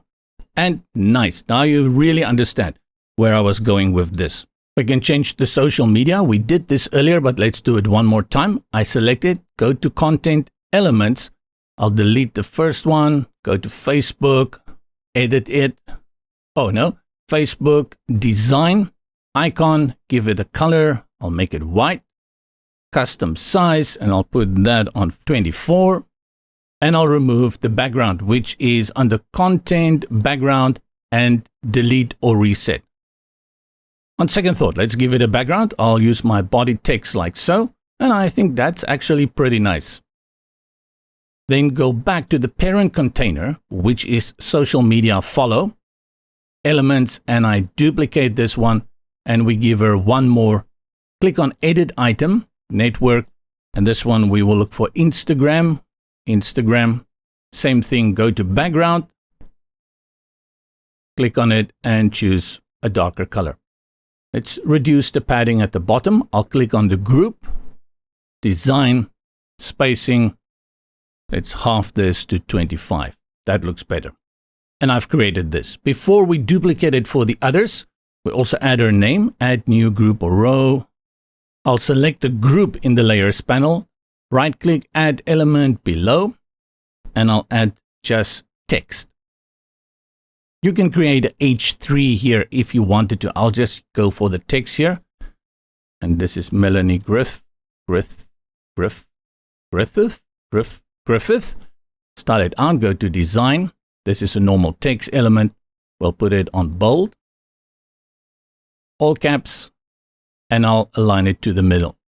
And that's as much as I'm going to say about that. Tablet, we have them here in layers of 4. I think it's better. I think 4 on a tablet may be a little bit squashed, and on phone, they're going to be 1 by 1. We'll stick to that. Back to desktop. What we do now is we delete these columns. Delete column, same thing. And we go to this column with Melanie Griffith, and we just duplicate it. And remember, Control-Shift-D. duplicate, and one more. And we go ahead and change out the images. Select this group, content, background, image, click, bring a new image. And this is where I remember, if it comes to making sure that the images you use, like these four next to each other in Divi, the best is to prepare them before the time, make sure they're equal height, exact same aspect ratio, then you will not have crocodile tears. Upload the image. This is Mark Lee. And then we go to the next one, select the group, image, click on the image, bring in team member number 3, photo, and then click on this one, and we do the same. Change out the image. Team member 4, is this the same? Why it looks like the same guy? And we say this is Sean Henry. And that's our team. Have a quick look here at how it looks. Yep. And then same for our mobile device. Cuts his head off over there. I wonder, let's just go to our image and set the position, background image position, to center, top center. Let me see. There, that looks better. So we do that for all of them to make sure the images. And again, what I'm showing here, like setting it to top center, or even going and setting it to a custom position like we did in the previous tutorials. This cannot be done with the image, but it can be done within a container like the group. That's our team section, and we don't need more from a team section. Their social media appears here. What you have to remember is to add the link to their social media. In the next section, we're building out a full width, I call it social media focus, where you really want to draw people in to click on your social media. With the last section selected, go to the bottom, click on add new section, and we bring in a 4-column section, as this entire section is just going to be that 4 columns with some social media in it. Click outside, let's see what's going on here. We're going to make it full width. To do that, you have to select the row, design, sizing. We go to width, put it on 100. You can put it on %. I'm going to put it on VW, which is viewport width, the entire screen. Nothing is going to change because the maximum width is restricted to 1080 pixels. And we're going to do the same here, put it on full viewport width. And now we have it nicely stretched. Go up to layout, where you see the gap, horizontal gap, you put in 0. And for the vertical gap, you also put in 0.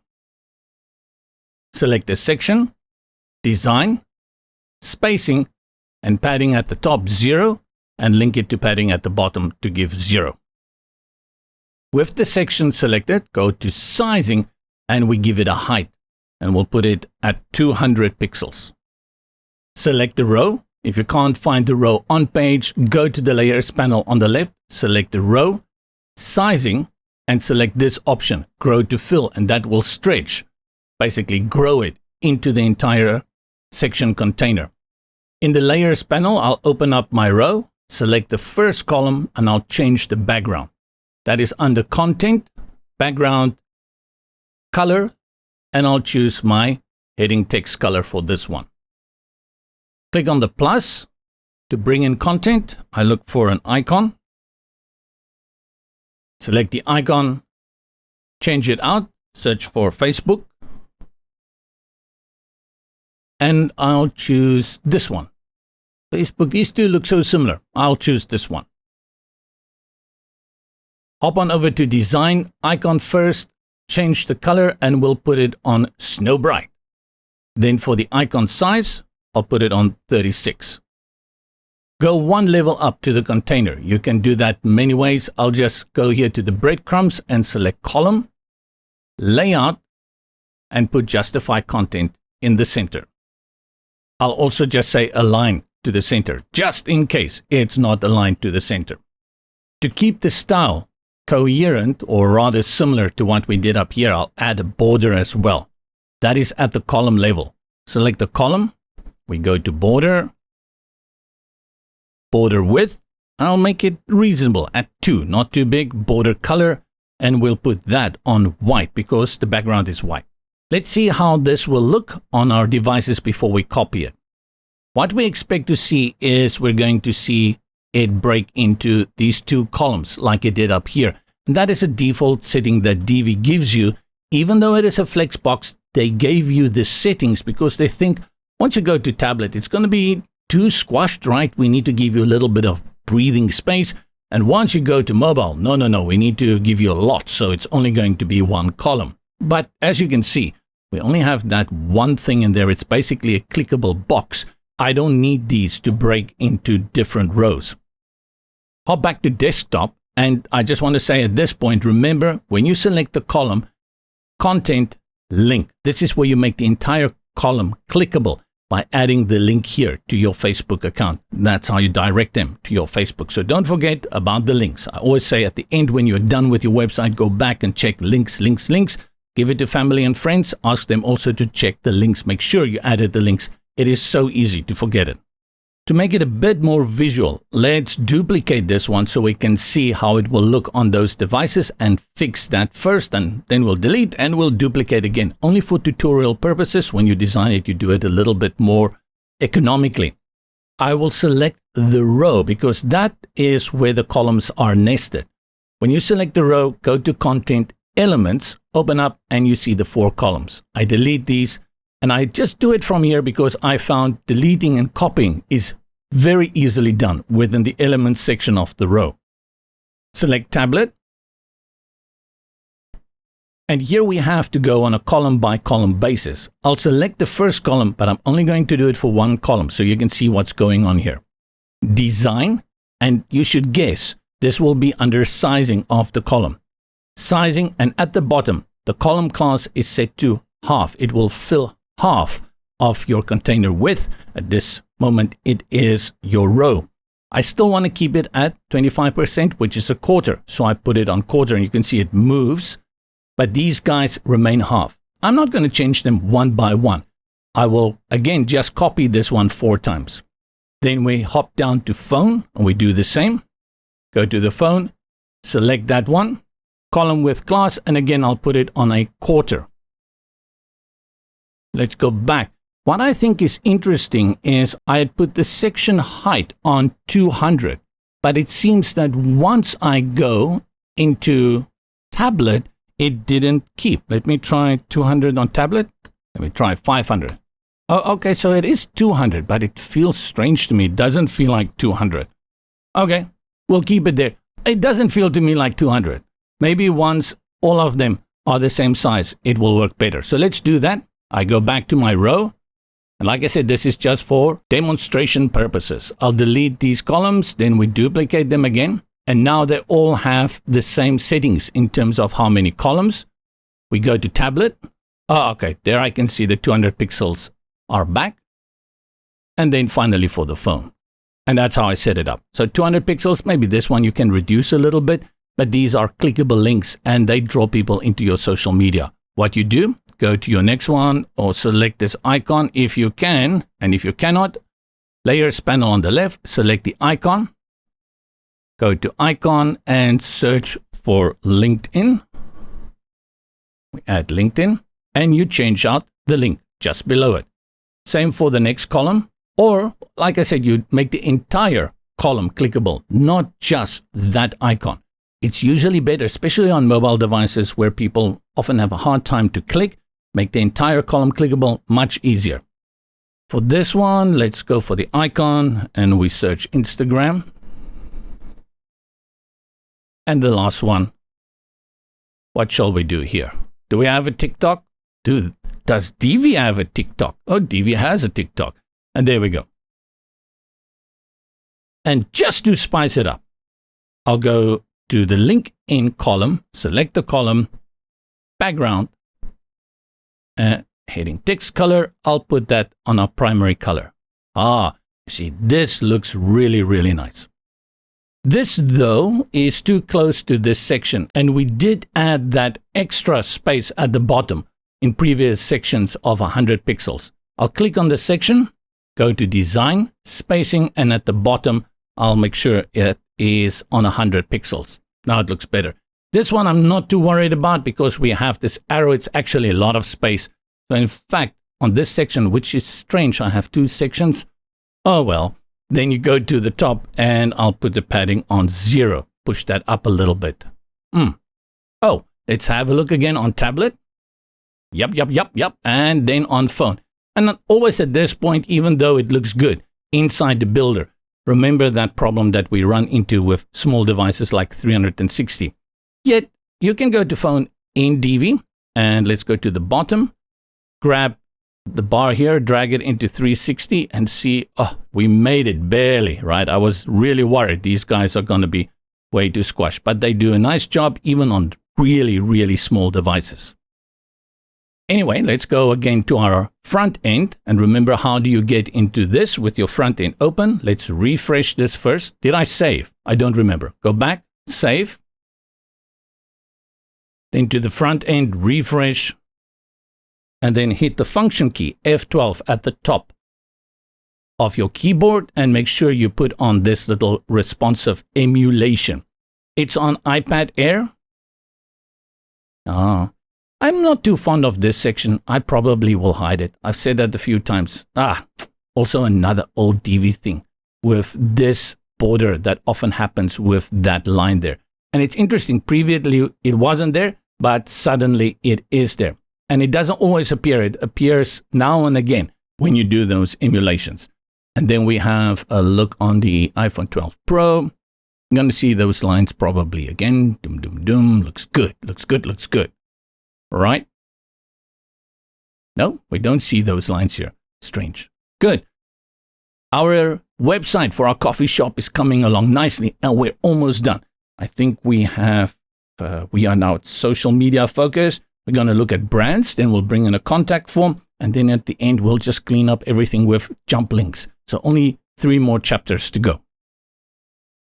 I'm not sure where you're from, but I'm pretty sure all over the world at this moment, coffee is all about the brand name. If you're going to a coffee house, it plays a big role. People come and grind the coffee while you sit there, make it sniff.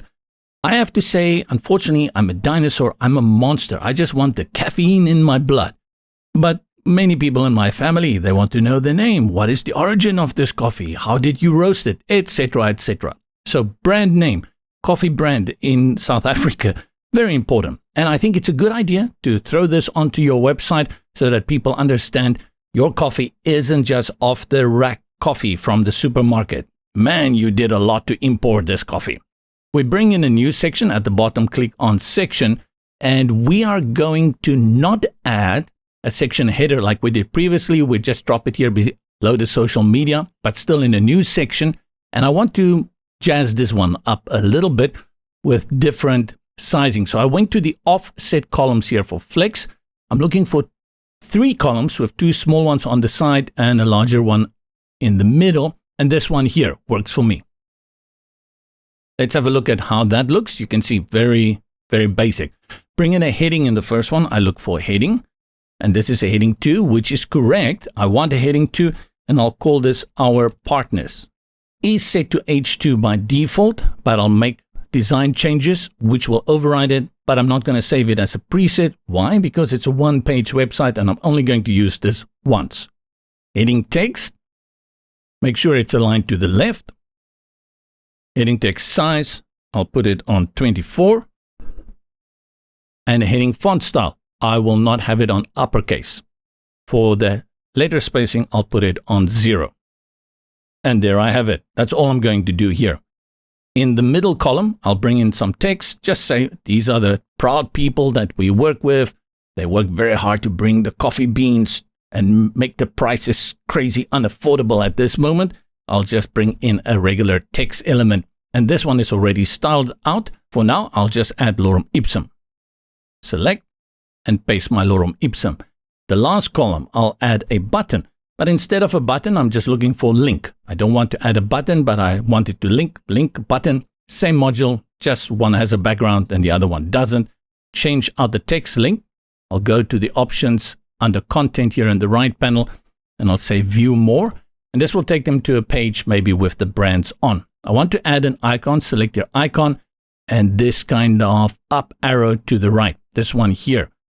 Things get a little bit wonky here, but we're going to fix that in the next panel with design and layout.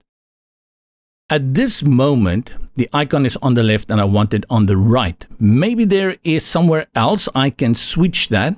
I wasn't able to find that. So what you do in layout is you just tell the direction to reverse it as such. Close this, we go to the icon, we pick the color as right, the icon size, bring it down to 24, just like that. Now you can see that the icon is here with its own settings, and I want to add spacing between view more and the icon. I'll do that with a margin. Open the spacing and then the margin on the left, just a tad, 8 pixels. That's it. And then what you do, go to content and you add the link here. Bring in your URL or whichever page you are redirecting them to. We have this row with 3 columns. I want to put a divider below this. And this is kind of the mistake I made here. I clicked at the bottom and brought in a new section with columns with a row. And every time you do that, it will create a new section. To avoid creating a new section, you hover over the column, the green one, and click on add new row or row, and I'll bring in an equal column. And inside that, I'll put in a divider. The divider comes in exactly how I would like it. Just remember, if it does disappear at some point, just come and set the width to 100%, and then it will be there again. And that's what I want. Below this, I want to add the logos of my brand. There are 5 of them. I want to put them in one column, and that means I have to bring in another row. Every time you have that structure, it's called a new row. Click on the plus, and over here, 1, 2, 3, 4, 5 under equal columns. Let's have a look. I have my 1, 2, 3, 4, 5. In this instance, I'll bring in an image in the first column, and then select the image. From my assets, I'll bring in my brand images that I'll be using. Select the first one and drop it in. Let's have a look first at how this is going to look on the others. And this is what we expected because this is what Divi does, right? It makes them look like this. On the tablet, makes 2 columns, and on a mobile device, it's going to be 1. But we can also see we're going to have things like center alignment. Let's try and fix this from the get-go.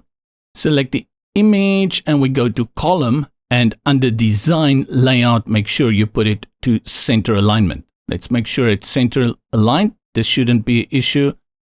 And here I still think, okay, what I remember in Divi, select the image. There's an alignment option. Yeah, there it is. Under your layout, you'll find the alignment, and that's where you set it to center. If I'm not mistaken, let's see now. It's still not centered. Let's duplicate this quickly so we can see how it's going to look on the other devices. Select the row where your elements will show you all 5 columns. I'll delete these 4 and then I'll duplicate them. Let's go to tablet. Yeah, we're going to fix this. We also want this at 5.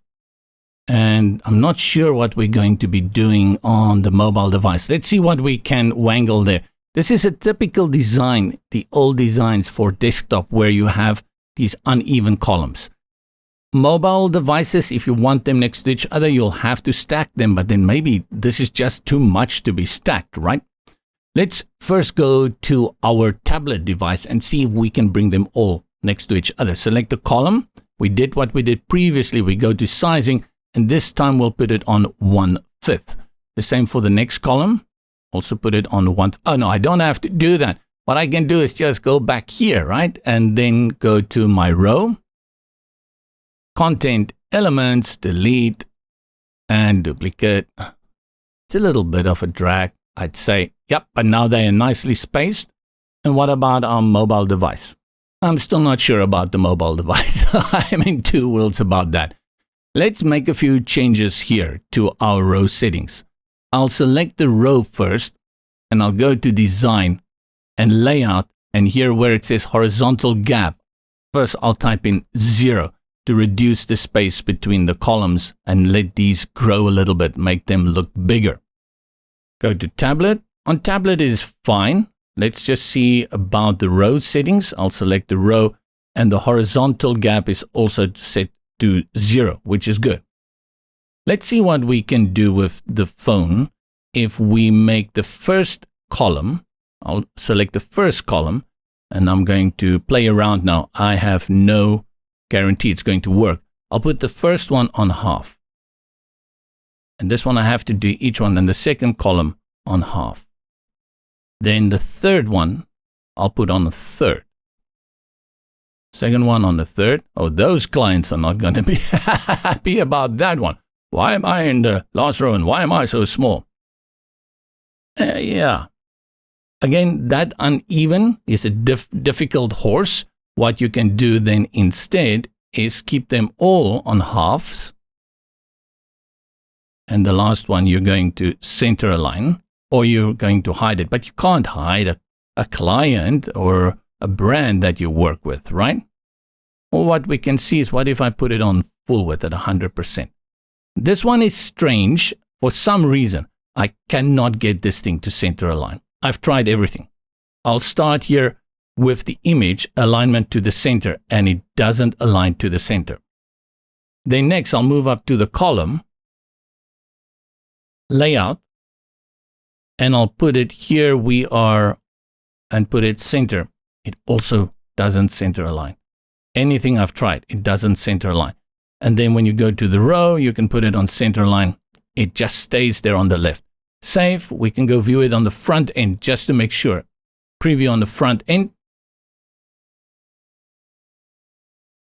That's okay. Function key F12. Let's scroll down. Oh, so it can center align. This one is strange, right? It doesn't show like it is center here within the Divi builder, but on the front end, it is center align. So you have a few options on how you can do this. My recommendation is that you try and keep it to equal columns. This is just how things work much better the moment you drop down to mobile. Go to desktop, we change out the images, select the first image, content, image, select, next image. What did I just do? Oh yeah, I did choose the right one. This one. And the last one. Good. We set up our brand little section here. We can give it a little bit more padding at the top and the bottom. Select the section, blue box, go to design, spacing. I don't think we want to go 100 here. Let's try 75 pixels and link them top and bottom. Gives at least that little bit of extra space for us. The final part for our page is a contact us section. Scroll to the bottom. Select Add New Section, and we go for 2 columns. Scroll down so we can see what's going on here. I'll make this a full width section. Select the row, Design. This is under Sizing. Then Width, 100 VW for viewport width. That's 100%. Same for Max, 100 viewport width. Now I have this full width.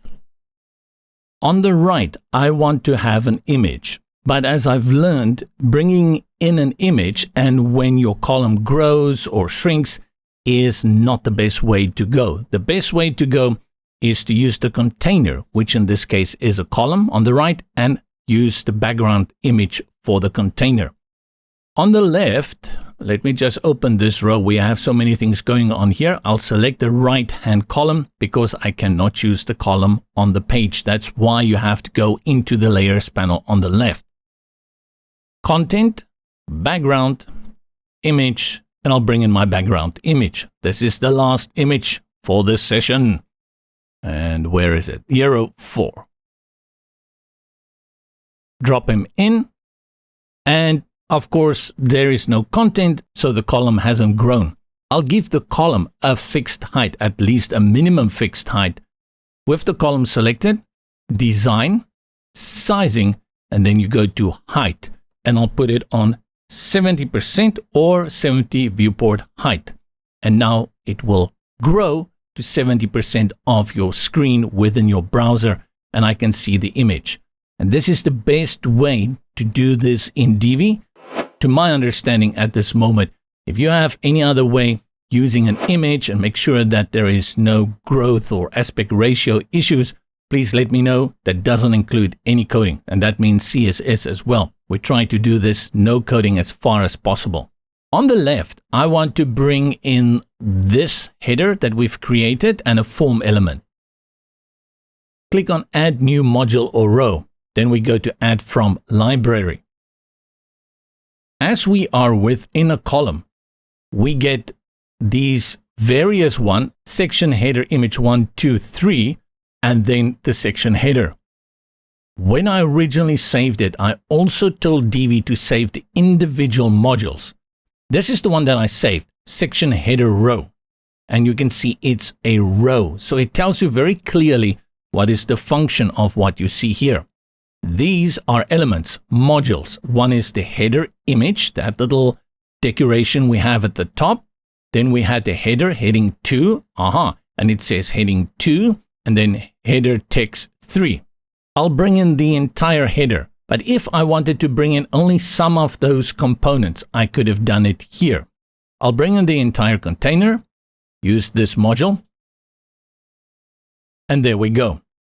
I'll remove the text here and just work with this, and below this, I'll add a form. Add new module or row, hover here, select, and look for form or contact form, and select, and it drops the contact form in. Because we had set the row to stretch full viewport width, this is what happens. To restrict that, I'll select the column. That's very, very important for that. If you select one of the wrong ones, you're going to get some weird stuff going on here.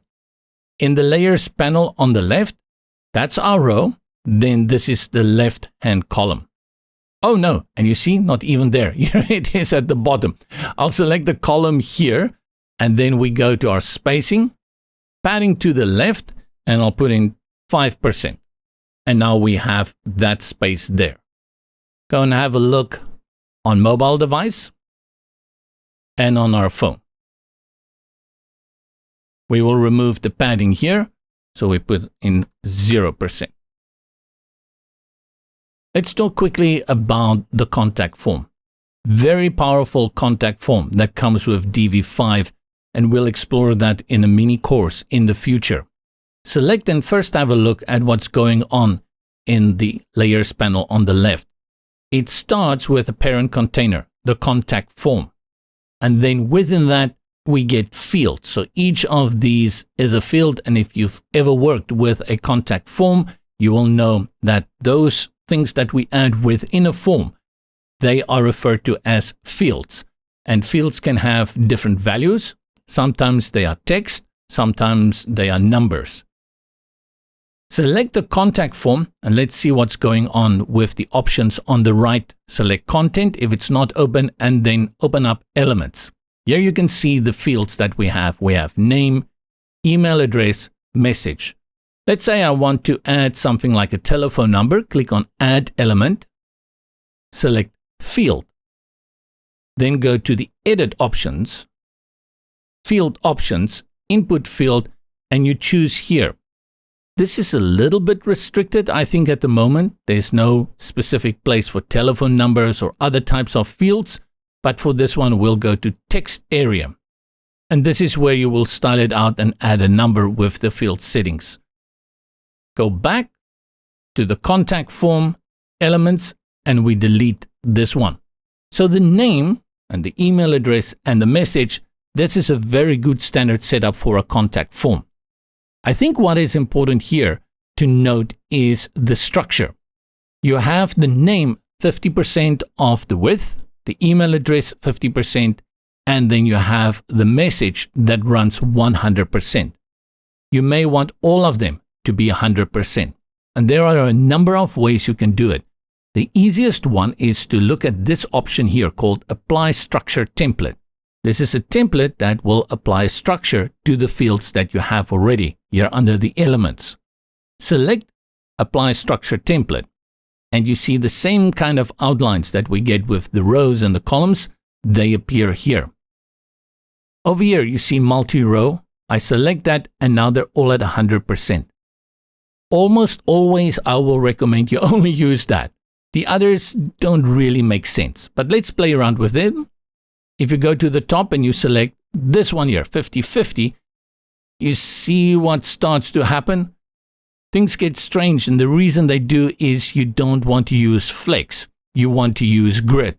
If I use grid 50-50, things look a little bit better. But you can see, I would say almost always, you're going to go for the multi-row grid in this fashion. And there again, multi-row here. Yeah. So at the end, multi-row under flex or the standard one. Let's delete this contact form and bring it in from scratch, and I'll show you how you do that. Delete contact form. We go again to add new module or row.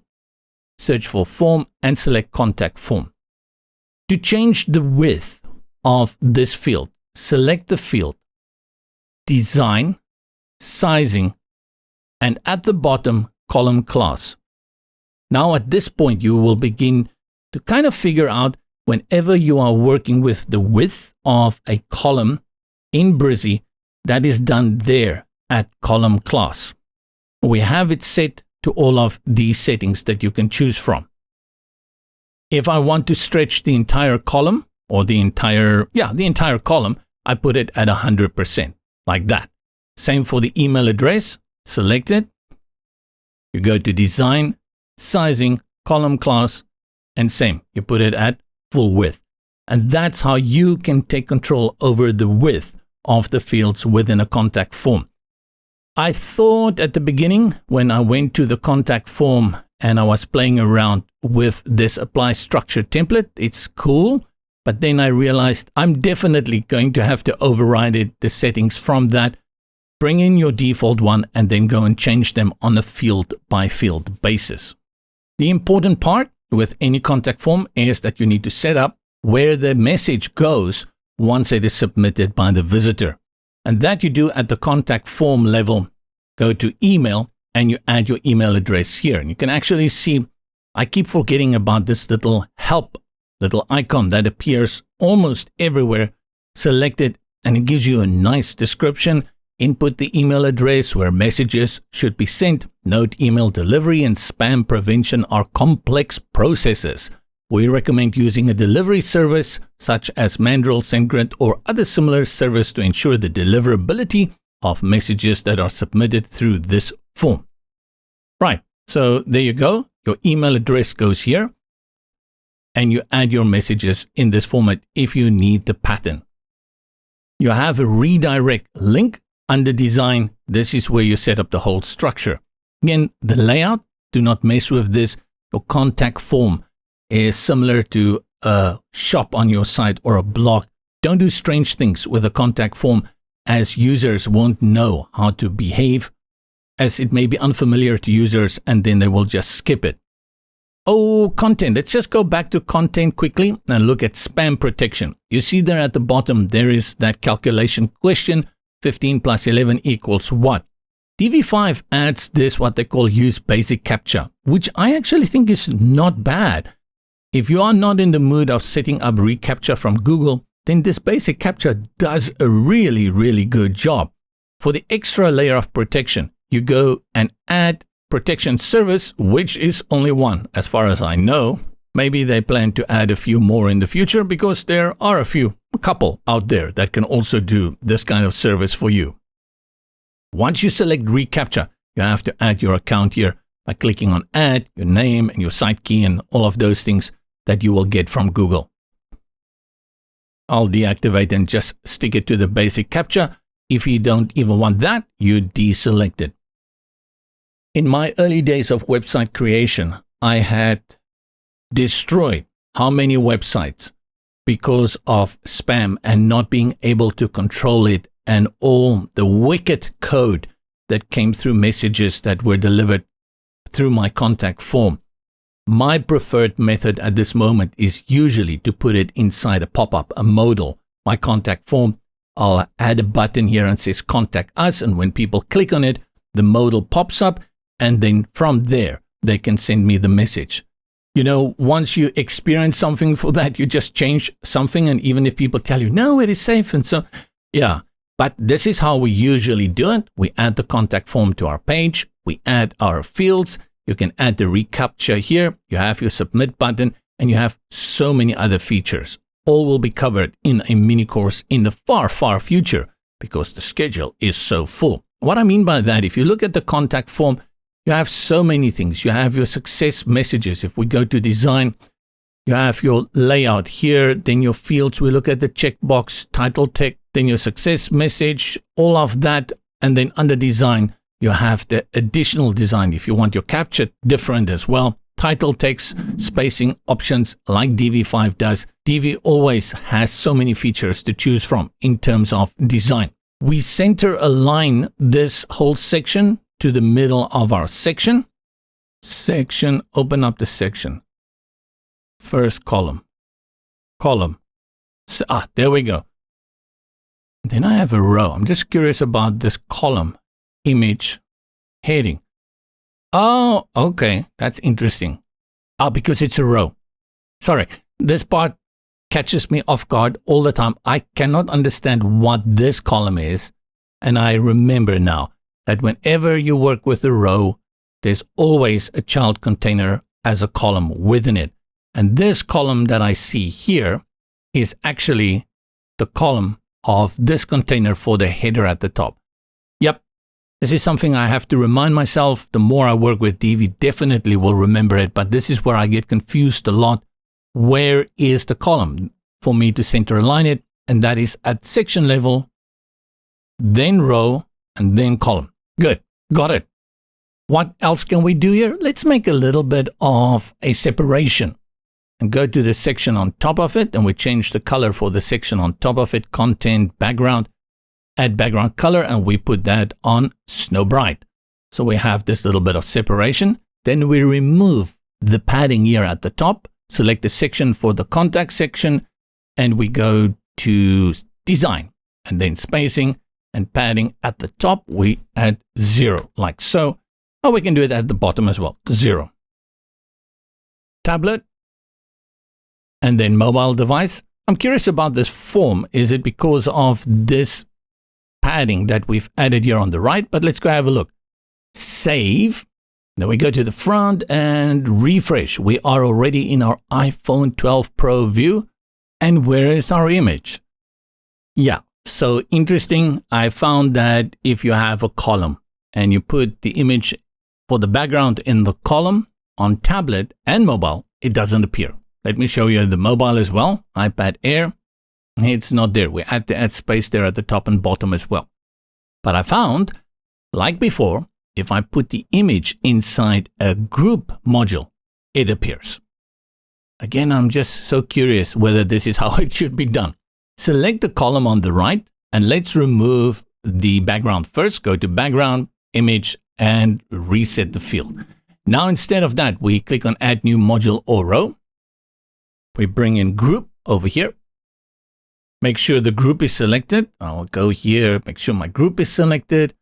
Go to content, background, image, add the background image, same one, upload image. Then we go to design for the group, sizing. And for this one, we'll put it minimum 750 pixels. Enter. It looks just like it did before. Save. Go to the front, refresh. And we'll change the positioning now. You see it's there. And we do the same for the iPhone. It's at the bottom. Let's clean this up. Let's clean it up. Good. So first we jump and go to tablet, make a few changes here. Select the group. Go to my content, background, image, and then for background image position, bottom right. And from here, I can make changes to bring Stan in. Stan the man. I can change the height of the group as well. Let's say 750 is too big here. We put it on 600 and reduce it as so.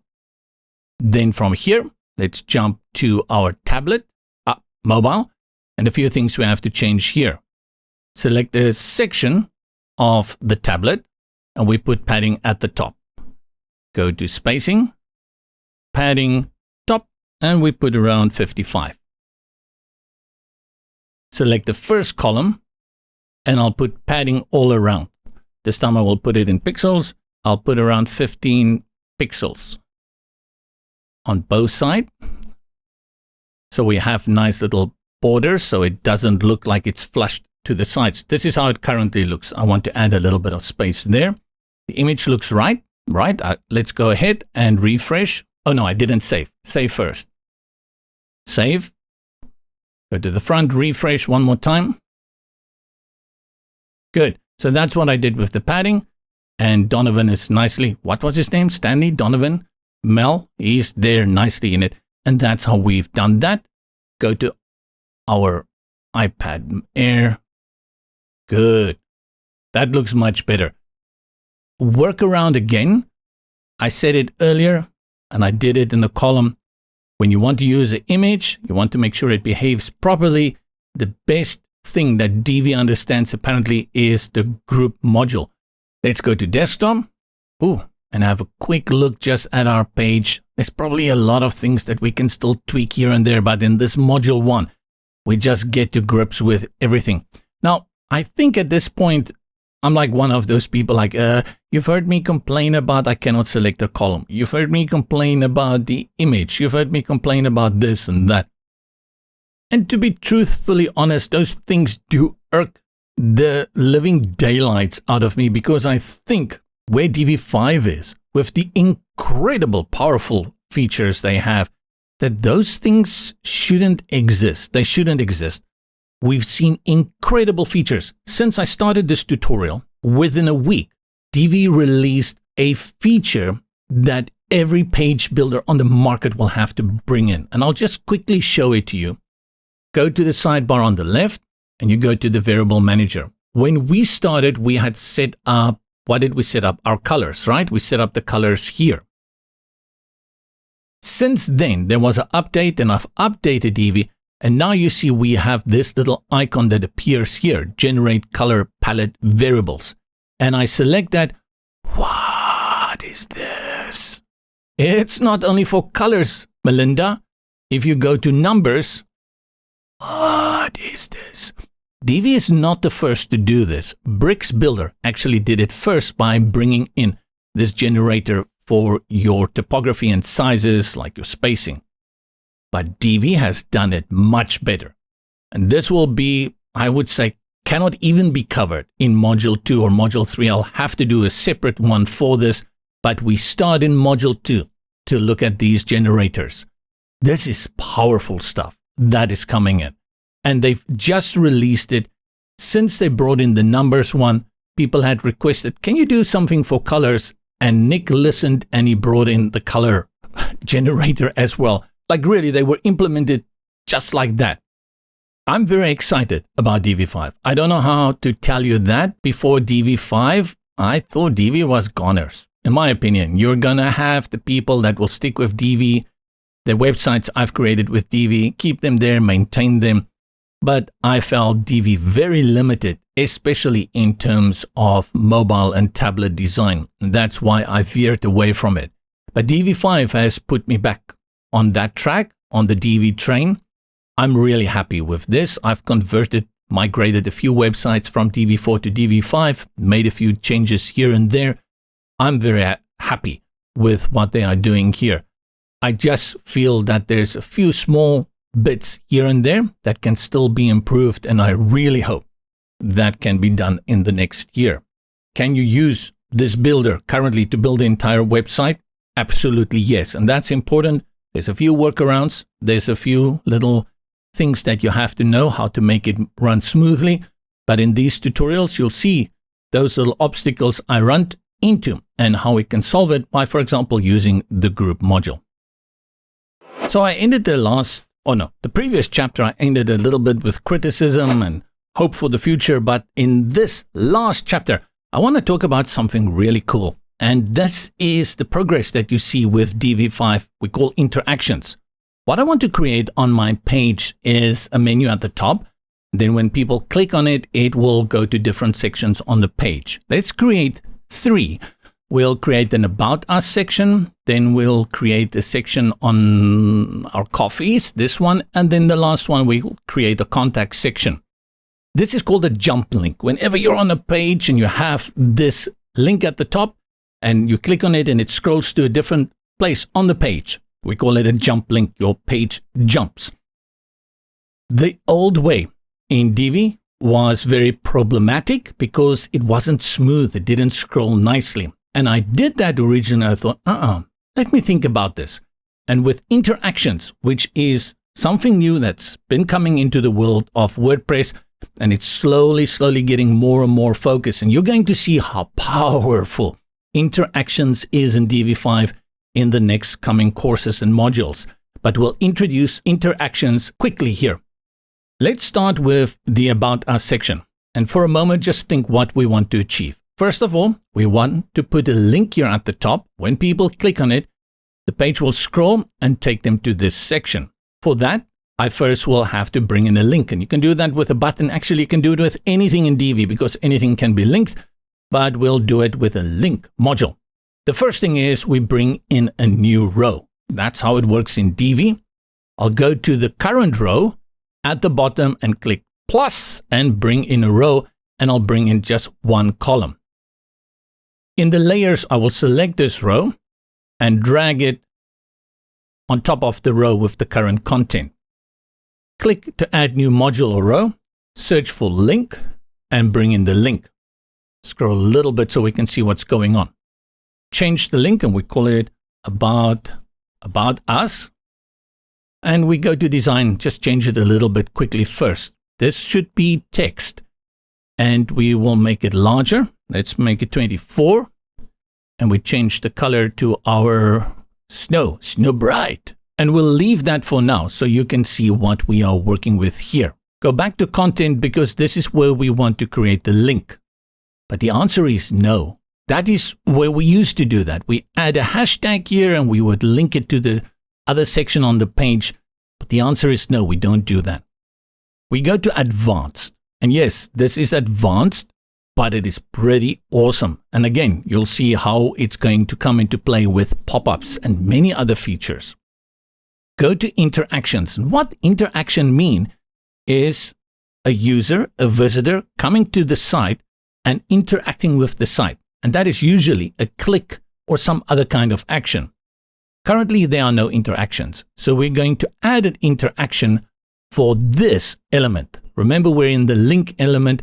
So the interaction is only for this element. Select add interaction. And look here, you have a few. Do they click on it? Does the mouse enter? Means enter that container. What is going to happen here? And we want a click. Going to see 90% of the time the interactions are going to be a click. And we say the trigger event is a click. And what do we want it to do? Once I click, what do I want to do? From this drop down, there is a number. And look here, this is exactly what we want. Scroll to element. We want it to scroll to an element. In our case, an entire section. But we select the scroll to element because actually everything is an element. Target. This is where we now have to say, I want you to scroll to the About Us section. Select the drop down and be overwhelmed. This is every element, every module on your page. And you can start guessing and going around here, but you do know this is not a good way to do it. Before we can do this, we go to the About Us section. Scroll, select, make sure the blue box is selected. And we give it a name. Originally, I went to Advanced Attributes, not the way to do it. Go to Content, select Meta, and you see element label. By default, it's just called a section. I can give it now a name, and I'll give it something longer, About Us. And now I've locked in that name as the label for this section. Go back to the top, select the link that we've created. If you cannot find it, go to the layers panel on the left, select link, go again to advanced, interactions, And here is the interaction that we've created earlier. Currently, we won't do anything because we didn't tell it where to go. Click Edit Interaction, Target Module, drop down, and now you see there is a section with About Us. Everything is still here, but at least you can spot yours much easier now because it's within brackets. And that's why I gave it a little bit of a longer name so it can stand out more easily. Select Section About Us. Save it. And what we do is we go preview it on the front end. This is still open here. Let's refresh our page. Scroll to the top. Click on About Us. Look at that. This is the way. I'll say it again. This is the way. Knowing now that we have to give this section a name, let's go to the next one, our base coffees. Select it, section content meta, and call this one coffee selection. And scroll to the bottom where the contact form is. Select the section there, and then meta, call it contact us. You don't have to say section because it's also added to it. Now scroll again to the top. And all I need to do now is go to my link. I'll select it over here and I'll duplicate it. Duplicate link and duplicate link. Let's change them out before we style them correctly. Select the second link and text. This one is our coffees. Then we go to Advanced Interactions and we click on Edit. Click Scroll and Target Module. Look for this one, Section Coffee Selection. And then we do it for this one, which is the Contact Section link. Go first and change the text. Contact Us. Then Advanced, Edit, Scroll, and you can go to this one. This one, scroll to the bottom. We're going to find Section Contact Us. Let's test that first. Save, go to the front, refresh. Go to the top, About Us, nice. And it has a smooth scroll. Contact Us, very, very nice. And in a way, if you were looking for something like back to top, kind of the same thing, right? Yeah, we'll do that. Not now, but we'll do that. Now we have to style this out. We want these guys next to each other like a header. So we are working with flex, which means we choose the parent container. As I hover over them, the green box, but we know that's not the one we select. We have to select the column. Layers panel on the left, select column, design, layout. And we go for layout direction, row. That's it. You can change the vertical gap if you need a little bit more space, like 45. No, this is horizontal gap, 45. And center align them. Let's take a little bit of padding away from the section at the top. I'll go to my spacing. Currently it's at 100. Put it on 50. And we'll add a margin below this row that we brought in. Where are we? This row. Okay, select the row. Yeah. And margin at the bottom. And we'll add 75 pixels. Save our work. Let's go preview it one more time. Make sure it works properly because we always have to check our links. About Us. Ooh. Why my about, these two work? What happened to my About Us link? I see this link doesn't want to click. What did I do? Let me select my first link again. Advanced Interactions, scroll to, it was there. Did I remove it? Section, add it. Save. It was there. You saw me. It was there. Why did it disappear? Okay, About Us. Good, good. Our coffees. Good. And then Contact Us. But remember, and this is the big mistake, these are not the only jump links on your page. Actually, this call to action here under Pluto Coffee is another one. But now I don't have to set up the name of the Contact Us section because that's where we want this button to go. Select the button. Then we create a trigger again. We go to Advanced, add the interaction when people click on it. What do we want to happen? We want to scroll to element. Which element? Target module, scroll to the bottom and we find our section Contact Us. And save. And I think we have a few more. We have this one, start your journey. You'll do the same. Let's do it one more time. Click on the button. Select the button. Interactions under advanced. Add interaction. Click. And effect action is scroll to element, target module, and we put it again on section contact us. Save. And let's also test those buttons. Even though we're pretty confident they should work, we want to be overconfident. Visit us. Yep. And scroll to start your journey. Yep. And one more. Zoom, zoom, zoom. Oh, where's the other one? Start your journey. Oh, that's it. Okay. So those were the two call to actions.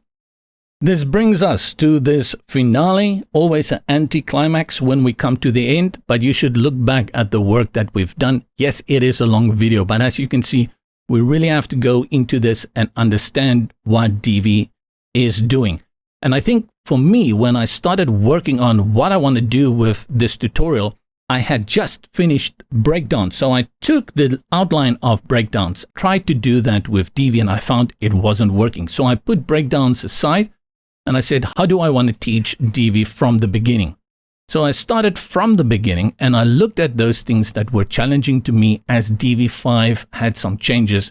And that's how we did it as well, by focusing on things like presets, on variables, and here as well as interactions. And this is the stuff that we will build on Module 2, Module 3, Module 4, and mini courses after that. I really hope this had given you an insight into the world of Divi 5. I love Divi 5. Yes, you saw me get frustrated, but I love and the possibilities that it opens once these little obstacles have been eradicated. It is a master builder. This is not often that you see a builder reinvent itself and match and outperform the current builders on the market. For most of us who had Divi many years ago and then moved away from it, I never could have predicted that Divi could pull this out of their hat with Divi 5. The only problem is when people move on, they often don't come back. And I think every page builder at the moment has the struggle is that a lot of agencies have invested their time in Elementor. They have hundreds plus of websites in Elementor. They can work with Elementor and their eyes closed.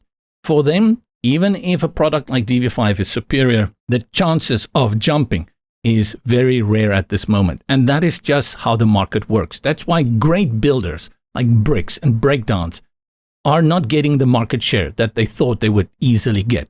If I think of how many people said Breakdowns, the Elementor killer, never happened. Is it because Breakdowns is inferior? Not at all. It's just that people stick to what they know. And a lot of agencies, these guys who work with hundreds and thousands of websites, they are not going to convert all of that. And the second thing is they already know Elementor so well. So learning a new product, why? That's just the reality. And I think, having worked with Brizzy, if you don't offer people a service where you help them migrate, it's going to be very difficult to convince people to jump ship.